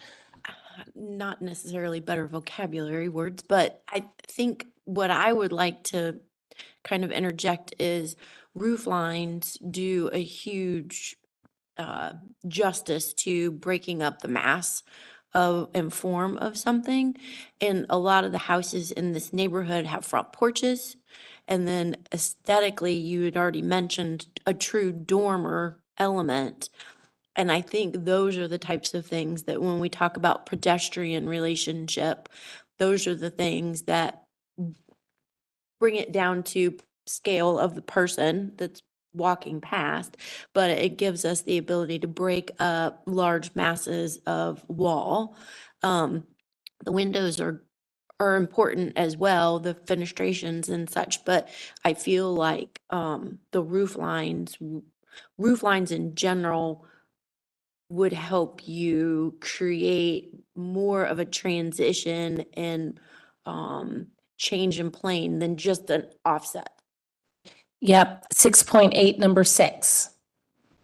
New buildings should include scale-reducing techniques when the site adjoins historic dwellings. Examples include, but are not limited to, dividing the elevation elements into smaller bays, stepping back taller levels of the new building next to smaller historic structures, varying building planes, breaking up roof masses, using multiple materials, and taking cues from nearby historic buildings. I would really lean on 6.8, numbers 4 and 6. And you've done a very good job of offsetting and breaking up that long linear. I mean, for where you are now from what you originally presented is substantially better. I just still feel like it feels like kind of a box, and the houses in that area are not boxes. Is that? Yep. Understood. 6.8, number 3. The massing of historic multifamily buildings, typically duplexes and quads, in Charlotte have similar massing as single-family dwellings in the districts. Single-family dwellings, which are directly across from the Kingston streetscape. So when we're looking at multifamily, it's like a duplex, a quad. They look more like the historic single-family homes that are in close proximity. So if there's a way that you can create that look along that streetscape, I think that will go a long way. Yeah, I think to me, the big key is the third floor and the dormer expression. I think that will unlock what you're looking for. And that goes back to what Commissioner Lineberger said about the Van Landingham Estate project, because that's what they did. Any more feedback or questions for Tarleton? Commissioner Taylor? I don't think there's any baby steps you took from last rendition to this one, so you've made huge strides and you're definitely drilling down on it. So good job on that end. Thank you. We want to see it succeed. So this project is broken down into three parts. It would be nice, let's just go back, right, and see what those three are. We haven't addressed the multifamily yet. Excuse me. Okay, the three parts include the Wilmore School building, that's part one. So they are going to remove the 70s addition. They are going to restore the windows. Is there anything that you all have an issue with as it pertains? Yes, Christy? Sorry, I just have one correction. He said he was gonna restore the windows on the street facing elevation on West Boulevard, but not the left, right, and rear. Again, the goal is to, where we know we have the missing windows, which is there's a lot of them, I saw it. move those from the back to the front. So obviously, when we do that, we have to replace those windows with the. My only concern with that, Tarleton, is that when you have these old historic windows, they shift and they expand and contract to fit their opening. I think it might be difficult to take a bunch of windows from other openings and put them in new openings. You Yeah, might, Salem Heritage said the same thing. They said it wasn't impossible, but it is. It's They difficult. said the jams and that, that's right, going to stay. But the important part, the movable parts. the movable parts could get moved over to So they'll another. move the movable parts and they'll rebuild like the brick mold. Or really, it's just the wood sill and the jams that is the most damaged part for kind of all the windows. Okay. Yeah, so we understand it's way more complex than we're stating here, and Right. perhaps that can be solved in when we get to the kind of the construction document staff phase of things, of precisely which window is going where. But given how many are missing overall, and the fact that, our view, we think, is the West Boulevard frontage is the most important. It's like, let's put all the energy and the good stuff towards that. And perhaps if that means removing windows from the rear of the building to make that happen, that would be the strategy. And then the right elevation, this is that new 40s edition. So that one's fine. Yeah, that one's been, that has all sorts of stuff going on it. Okay. What about the There are left? some windows still there, but a lot of them have been just boarded up completely. Okay, what about the left elevation? So there's that stairwell addition is also from the 70s, but we got to keep it for egress. Yeah. Are there any windows Those windows are definitely not worth, they're like. in these? Okay, so you're just talking about the front elevation. Just front want to make sure the elevation, and then commission. there's, there are technically two little windows on either side of the theater, Uh-huh, two small ones. uh-huh. The doors were replaced with like ugly hollow metal doors long ago. So I don't think those are part of. So yeah, anything facing West Boulevard with the exception of that stairwell addition on the far west side. Okay, so, and then everything on the back, you're proposing to rebuild in wood to match existing? That's right. Or at least have the flexibility to do that. Perhaps there's some back there that just stay there and we restore them. We just rather make the commitment to the front facing side, given how much is unknown with all the windows. Sorry. No, this is helpful and important. So when and how will you know if windows along the other elevations are, when and how will you know what you're going to do with those? So, I spoke with Angie's involved with this project as well, and kind of given how much work has to go into the analysis of every window to understand how to rebuild it, it would be impossible to present that information while keeping everything else moving in a timely manner. So my proposal would be to follow up in the, once everything else is approved. Again, we can't restore the school without the rest of the project. Once we get to that phase, then follow up with staff with here's the detailed documentation, every single window, every single condition, and our proposed strategy for either relocating or restoring windows. So Christy, if we took just that one part of this three-part process and said that we approve the removal of the 70s edition and that we are approving the restoration of the windows and that the applicant is to work with staff should, in the case of windows that cannot be replaced that are damaged beyond repair, would that be sufficient for part one of this three-part process? Thank you. Sure. And as always, if there's something that staff can't approve, right, we'll bring it back. Okay. Yeah. Okay. Commission, it is my suggestion that we start with a win because I think that that is something that we could all get behind. The rehabilitation of this building, the removal of the 70s edition, and the restoration of windows for the ones that can't be restored. The applicant will work with staff. I think that is a win, no? So let's make a motion to do that.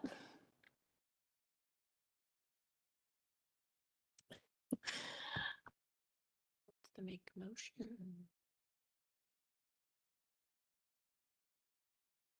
Who wants to make a motion? Who's just burning with? Oh, I will do it. All right. Thank you, Commissioner Wojcik. Might have to help me with support.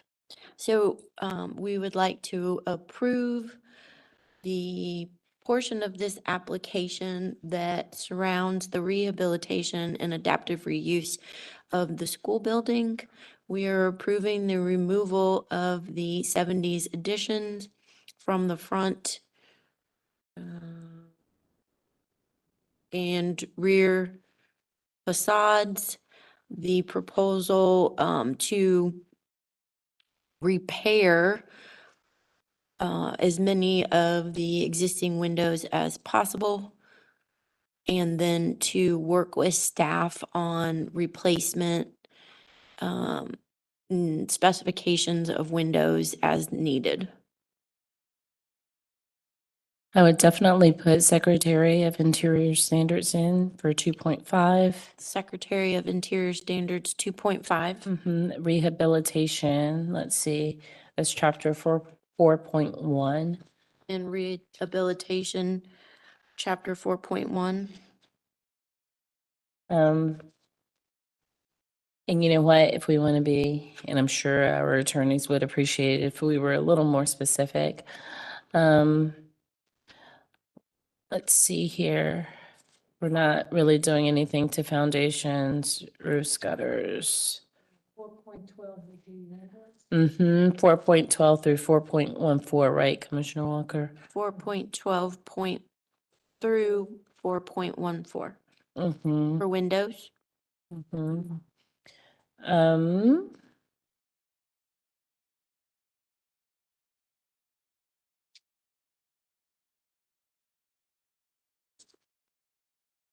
Yeah, because Secretary of Interior Standards really deals with preserving. So I think that the school, preserving the school, rehabilitating in the school falls within that. And front doors and entrances, probably. Yeah. So let's say chapter 4 for 4. Chapter 4. Chapter 4. Yes. Do we have to say that the brick can't be painted?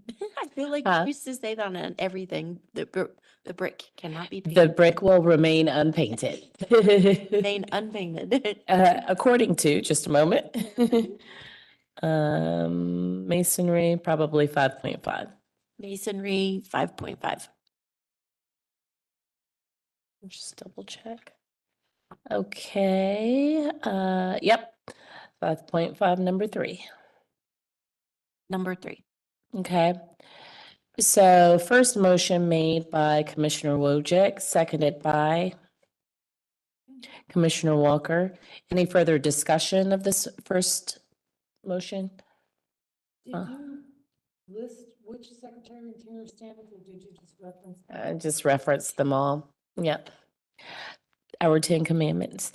Okay, so let's vote. Commissioner Lineberger, Yes. Commissioner Wheat, Yes. Commissioner Bell, Yes. Commissioner Taylor, Yes. Commissioner Walker, Commissioner Wojcik, Yes. Commissioner Parati, yes. Motion to approve Phase 1, Part 1 of this application passes 7-0. All right, let's move on to Part 2.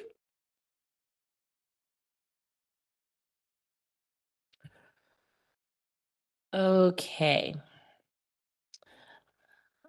So Part 2, the townhomes.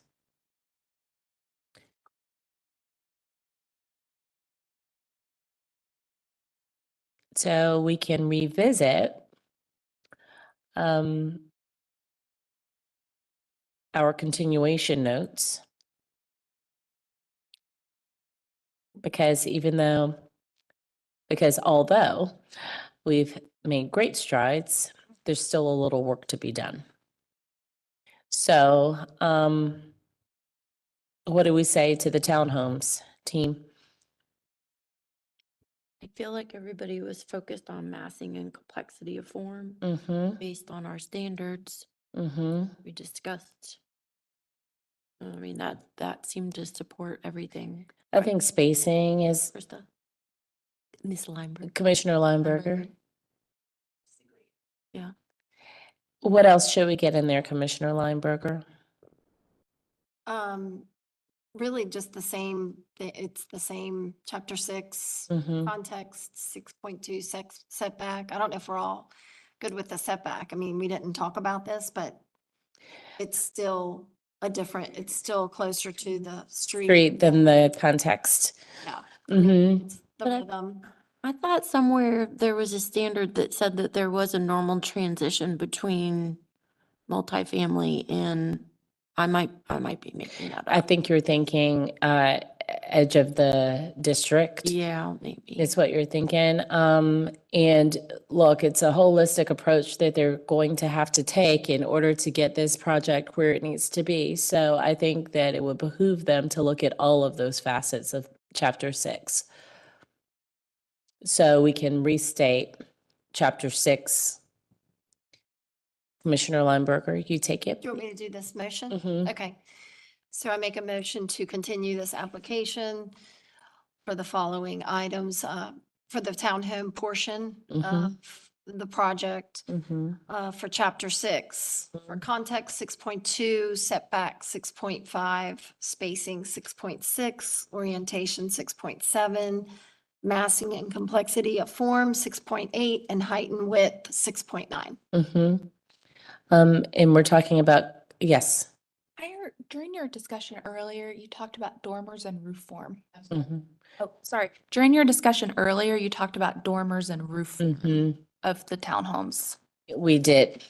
And so let's add that in there so that we're being very clear. I think that this is another one where we put in the Secretary of Interior standards too, because we're talking about context. But let's do 6 first. 6.13 is roof forms and materials. 6.8 does address roof forms in number 5. Reforms such as hipped and gable roofs help to break down the mass, as do the complexity of form, architectural details, and materials. So that's already included in when we're including all of 6.8. Let's be specific and talk about the roof forms to include that. That you said, Ruth? Well, 6.13 is roof forms and materials. Number 1 talks about gables and hips and combinations. Yeah, that's a good one. And that they relate to the existing surrounding examples. And you said 6.8, number 5, right, Krista? Commissioner Lineberger, did you say 6 as well? Because that does speak. With the whole motion is Okay. is based on all of 6. All right, great. Yes, Yeah. yes. Yeah, we also talked about porches, 6.17, and employing those to create more pedestrian interest. We talked about materials, 6.18. And dare I say that once they start tinkering more with this, they're probably we'll probably need to also include doors and windows, cornices, and trim. 6.13, number 2 is specific to dormers. And also 6.13, number 8, for multifamily buildings in a corner location. It says in a corner location, but where an additional story may be allowed, the roof form and design may help to reduce the scale of the building in relation to the other homes within its context.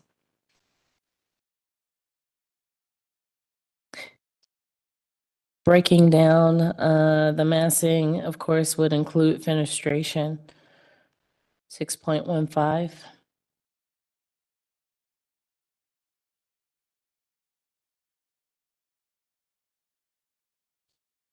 Wait, and aren't they proposing vinyl windows on this one? Yeah. No, no. Is it Okay. open or is it?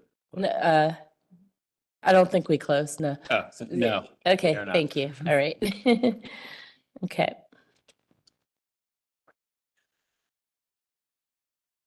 Okay. Okay, now we will close for deliberation. Do I need to restate that, or did we just add the standards? I feel like I Do we need to stated- restate?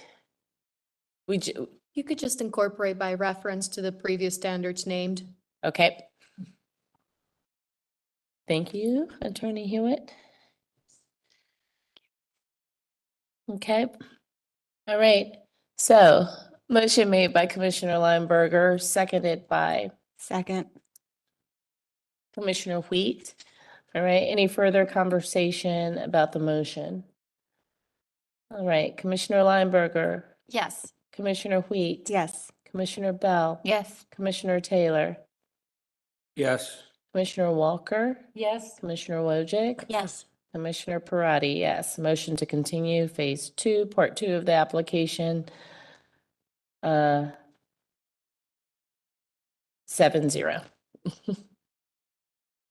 And Part 3, the gateway. We didn't spend a lot of time today talking about the gateway at all. I'll let someone else say why they didn't talk about the gateway.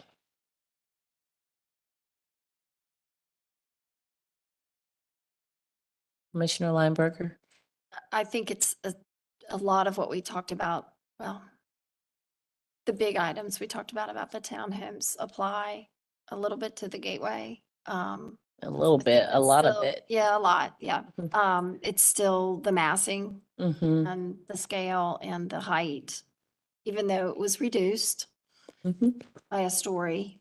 I think that was Yeah. very helpful to see that come down. I think that it still is, Massive. yes. So new construction for commercial buildings? That would be, That that would was- speak to, That was what we've continued for last time, was all of chapter 7. let's do that again. Isn't that multifamily too? Aren't those condos or apartments? They are apartments. Oh, okay, but that's commercial. Is it open or closed? Oh, We we will closed. open for feedback from Charlton, Okay, yes. so it's mixed use. There's commercial, ground floor, retail, and apartments. Oh, okay, Yeah. thank you, thank you. Okay, so, Alright. yeah. We will close again. Maybe we'll open again. Okay. So, we will include 6 and 7. Okay. Who's making that motion? Like it? All right, Commissioner Bell, thank you. I move to continue Part 3 of the Gateway Building for Chapter 6 and Chapter 7. Okay. Thank you, Commissioner Bell. Motion made by Commissioner Bell, seconded by Second. Commissioner Lineberger. All right, any discussion of that motion? Okay, Commissioner Lineberger? Yes. Commissioner Wheat? Yes. Commissioner Bell? Yes. Commissioner Taylor? Yes. Commissioner Walker? Yes. Commissioner Logic? Yes. Commissioner Parati, yes. Motion to continue, part 3, passes 7-0.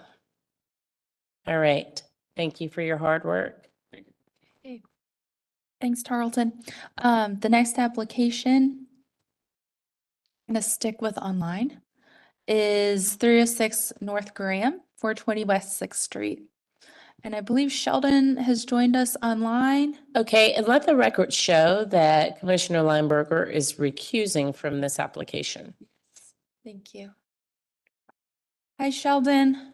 Hello, hello. Welcome back. Have you both been sworn in? I've been sworn in. No, I have not. Okay, if you would be sworn in at this time. All right, if you'll raise your right hand and respond, I do, to the following question. Do you affirm the testimony and information you are about to give is the truth and nothing but the truth? I do. Thank you. Names and addresses? Yes, let's start there. Names and addresses. All right, Sheldon Clark, and business address is 220 East Peterson Drive, Charlotte, North Carolina, 28217. Daniel Richard, and my business address is the same. All right. Well, this application was continued from November for massing, specifically restudying the rear elevation of the Juliet balconies, and then the design changes on the rear, and then also scale and restudying the step backs as they go up levels. The applicants have submitted a very thorough project summary, and they have also submitted many changes with showing before and afters, starting on, it looks like slide 27. Let's see here. And all of their details, it's hard to read on the screen, but underneath the photos, it details what the changes have been made. With that, Sheldon and Daniel, the floor is yours. Let me know what slide you'd like me to start with.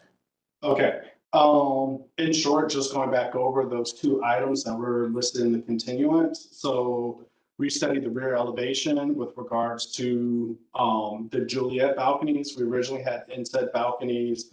If we go to page 29 and 30, so between 29 and 30, as well as then going to a little bit later on, I'll have you go to page 49. That also shows the rear. But if we're looking here, so 29 shows, yep. So just back and forth between those 2 with regards to the rear elevation. And so you see what was in the approved submission right here. If you pan over to the side, then that's the previous submission. And if you go one more page down, it'll be a side-by-side of what was approved and what's in our new submission. So if we hang on here at this part, that's perfect right there. Originally, we had that green wall going across the base of the building at the parking area. On the white side of the building, the left or southern end of the building there, we had an alternating series of recessed balconies, but it was very much broken up into like individual modules. In the restudy of it, we have gone to a Juliet balcony, which were just flat Juliets on the previous submission.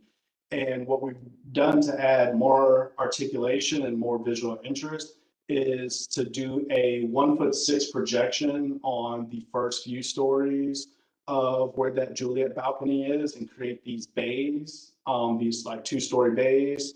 And then on top of the 2-story bays, then it goes into a 1'6" recess that also still has the Juliet balconies on there.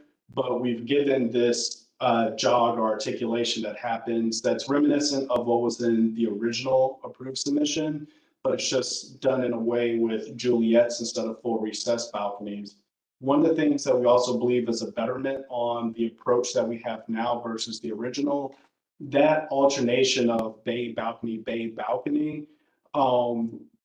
because that rhythm is just so frequent there, it makes that left-hand side of the building read really as one element because that rhythm is happening more frequently. When we go to page, what was that, 49, but you also still see it here on the right-hand side, where it's more of a field of windows and then it's broken with the bay element of the Juliets. And yeah, if you zoom in on that guy there, yes, on the left-hand or right-hand side, yeah, if we zoom in on that guy in the back there, then we see that we have these the kind of like darker elements on the first 2 floors of the residential portion of the building, that those are bumped out and creating that bay element. And then there's a further recess behind that. So then it's kind of broken up into 4 sections. And it reads more as a little bit better rhythm, we feel like, on that part. Again, we've added the green wall. There's one difference just in between of where the green wall was previously and where it is now. It's not in the transformer pin. But if that's something, we're just, since it's walled off at the ground floor level, it wasn't really a natural turning the corner of that. But if there's something that you guys would prefer to see, then we can extend that green wall around the corner if that's a condition that you guys will be looking towards. And then to go back to the second point of the continuance, restudy the setbacks as they go up levels and show some kind of separation or delineation between residential and commercial. And so you'll see this if we go to back to page 26, you'll see the setbacks there. Or 27, I guess. We're shifted 1 from what I have on my notes, sorry. So we see that at 6 and Graham here, between this study and the one below it, and zooming in particularly where the biggest difference was on what was approved versus what we had previously, looking directly at the corner of 6 and Graham, and the difference between the second floor and the third floor, that step back had been reduced. If you go down to the next page below, then you'll see that we have the same, we've reinstated that step back that happens between the second floor and the third floor there. And the articulation for that really shows up on page 55, but I believe that's going to be 56 for you. Let's see if I'm right. So yeah, looking at the elevations here. So you see on that one on the left, scroll up one just so I can see what was the elevation above that. Okay. Yeah, so on the one on the left-hand side there, you see that step back all the way to the right-hand side of the right-hand elevation. The difference between the second floor and the third floor had been reduced there compared to what's happening on the left-hand side. And then if we scroll down to the page lower, then you see that that step back has been reinstated between the second floor and the third floor there. There was no change previously in terms of what happens on the north side or the left-hand side of the building at 7th and Graham. So that change, there wasn't a change really in that previously. But also if we look at the ground views at page 42 and 43, which I believe will be 43 and 44 for you. Yeah. So you can start to see here what that difference shows up as. If we go up to the, yep, in each of those there, you see how much of the step back is perceived from the ground floor at the corner of 6 and Graham, all the way at the right-hand side of these perspectives.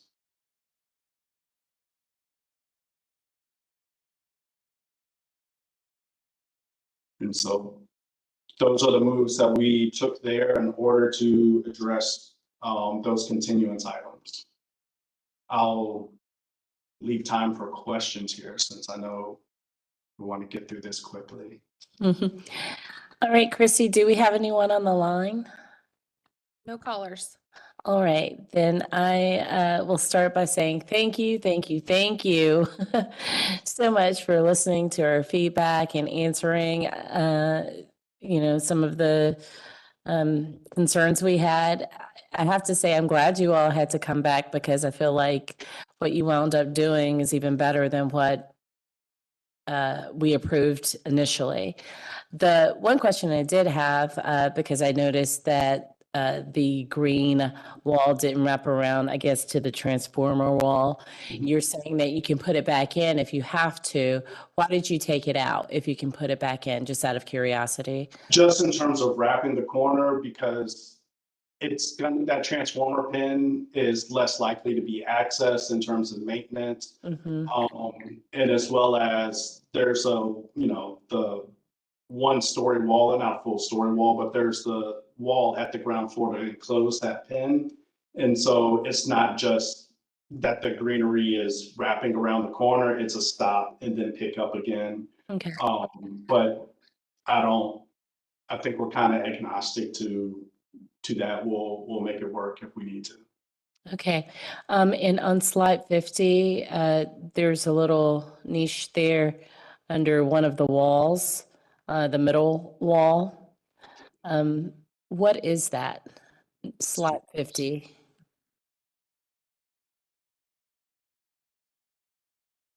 A little cutout here on number 33B, a niche on the middle, the third panel. Oh, yes. So that is so that we can get fresh air into the interior courtyard. So there's a interior courtyard, and because of the depth of that courtyard, we need to bring fresh air into it. And so we ended up having to, as you guys may remember, there's that whole brick area right there is actually a corridor, just single loaded corridor. And so we ended up having to break the corridor and create a tunnel with a railing, so that there's actually fresh air coming into the courtyard, and you get more of a stack effect to bring the fresh air through there. Okay. So if I'm in the townhouse behind you, what do I see? So if you angle it just right, you would be looking directly into the courtyard. If you angle it just right, most likely you're going to be looking down a hallway essentially that leads you to the courtyard. Okay. All right. Excellent. Thank you. Do you all have any questions? No? Commissioner Wheat, Commissioner Bell, Commissioner Taylor, Commissioner Walker? Yep. Okay, Commissioner Walker. I'm sorry, this has probably been answered already. Excuse me. But on the rear elevation, I think it's slide 50. The landscaping material that you have there, what again was the depth of the soil from the building to the driveway or parking, whatever that's called? Concrete, thank you. So I believe we're at 8-foot setback on the rear there. Let me scroll through to my site plan.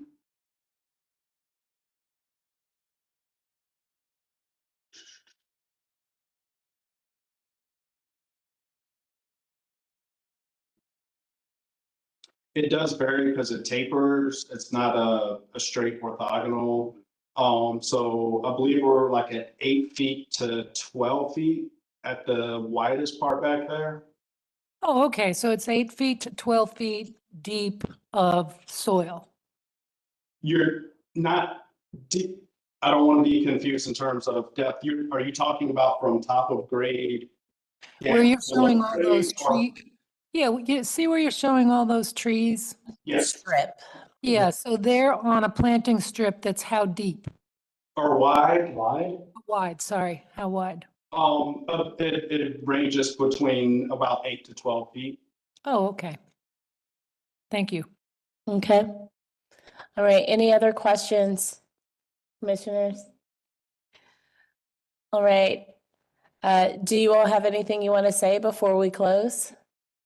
As always, thank you for all your time and consideration on this. This is, we know it's always a struggle, particularly with the building of this size. But as always, the process does work towards improving projects. And, you know, we're grateful for the feedback also with you guys working with us on this. It is very important to our client in terms of trying to get this knocked out at this hearing. So we are, in order for them to hit the timeline for all their financing, we know that doesn't pertain to you guys, but in order for the project to keep going, it is critical for us to make it through tonight. All right, thank you, Sheldon. We will now close for deliberation. Commissioners, we had two reasons for continuing this application. One is massing. We wanted them to restudy the rear elevation and come back with something closer to what we approved. What say you? I think they did it. They did it. I think they did it too. Any concern, any desire to see that transformer wall make green? I mean, I know it's one little space. We have the green wall, not for the people on the ground, but for the people in the townhomes. So I don't know, what are your thoughts? Nope, not necessary. Okay. All right, well, point two. We ask them to restudy the step backs as they go up levels to show some kind of separation or delineation between the residential and commercial. That was a request that Commissioner Barth made. And I think they knocked that one out of the park. So with these two that they've clearly addressed, who wants to make a motion? Don't all speak at once. Motion. All right, Commissioner Bell, thank you. I make a motion that we approve this project based on the addressing the massing 7.7 and the scale 7.9. All right. Motion made by Commissioner Bell, seconded by Commissioner Wojcik. All right, any discussion of the motion? Okay, let's vote. Commissioner Wheat? Yes. Commissioner Bell? Yes. Commissioner Taylor? Yes. Commissioner Walker? Yes. Commissioner Wojcik? Yes. Commissioner Parati? Motion to approve passes 6-0. Thank you so much. All right, so now it's this messy business of the minutes. It's not a messy business at all. I don't think we have any for you. Huh? I don't think I sent it. I didn't send any. They weren't done. Yeah. Oh. Oh, I meant, all oh. up to date with the exception of November Okay. and the retreat. So we'll get those out to y'all. I also owe you follow-up information from the retreat. I know. It's on my to-do list. I will get it to you, I promise. You have your lists have lists. My list have lists. All right, this concludes, 2023. we have reached the end of today's meeting. Is there any further business to discuss? Christy has information that she's going to be sending to us. Outside of that, anything else? 405 applications came through this department, through the HDC, in 2024. So when we're looking at 23. Is that only through the end of November? Yeah. So we have some for December, right? We do. So, you know, it can be disheartening sometimes when we have a full meeting and we only get through 10 applications. But I will say we are getting through all of 10 applications, not only 10, all of 10. And so we've clearly been working hard. Thank you so much for your commitment and your expertise and your time, and let's come back ready to have a slam dunk in 2024. Thank you. Yeah. And just to put it into perspective, we announced this at our, announcing all of our changes and growth and accomplishments at our holiday event a couple weeks ago. As of September 30th, we hit the same amount of cases that we did in the entire year of 2020. So like it is just, if it helps put that in perspective, every year is continuing to increase, and just thank you guys so much. And You look- are critical to keeping this moving, and we appreciate you so much. With less people selling their homes and staying in them, they're making room, they're, doing the things that they need to do so that they can bring the new house to their current house. So that's exciting. Yeah. Yeah. What's the 2024 goal? Survival. So you want me to say catch up, because I don't know. No, break it up. How about the goal is we are now like 4 or 5 months behind. I'd like to get down to 2. Can we do that? Okay, yes. How many applications do you have waiting for us to review? I can count that up and let you know. I have a lot. I might be asking for an extra meeting in the months we have 5 weeks. I would not do that in the months we don't have 5 weeks, but I think we do need to have an extra meeting. There are some people that have been waiting. I do still encourage people, the consent agenda is there. And it's like, if you don't want to wait, let's work with staff to get your project to something that can be consent. But when you have big projects, that's just not possible. Right. But I And do- more projects. And more projects. But yes, when we have our retreat in the spring, something I'd like to talk about is maybe how we make better use of the executive committee. If there are other things we can do to help people be successful and get through things quicker. Mhm. That's a great question. Actually, no, there have been cases where we decided whether or not to send an application like this, for example, where a few tweaks needed to be made, not this one, but back to the commission, or if we made a call on that, which is one of the reasons why it was very important that we have an architect on that committee. We look at procedural things. And so, we haven't made use of our time a lot here lately because we thought that it was important for the full board to see, the full commission to see. But I think to Christy's point, that might be changing if we want to expedite some of these applications going through. Yep. All right, good night. Thank you. Good all. night, everybody. Thank you. Happy holidays. Yes. Yes.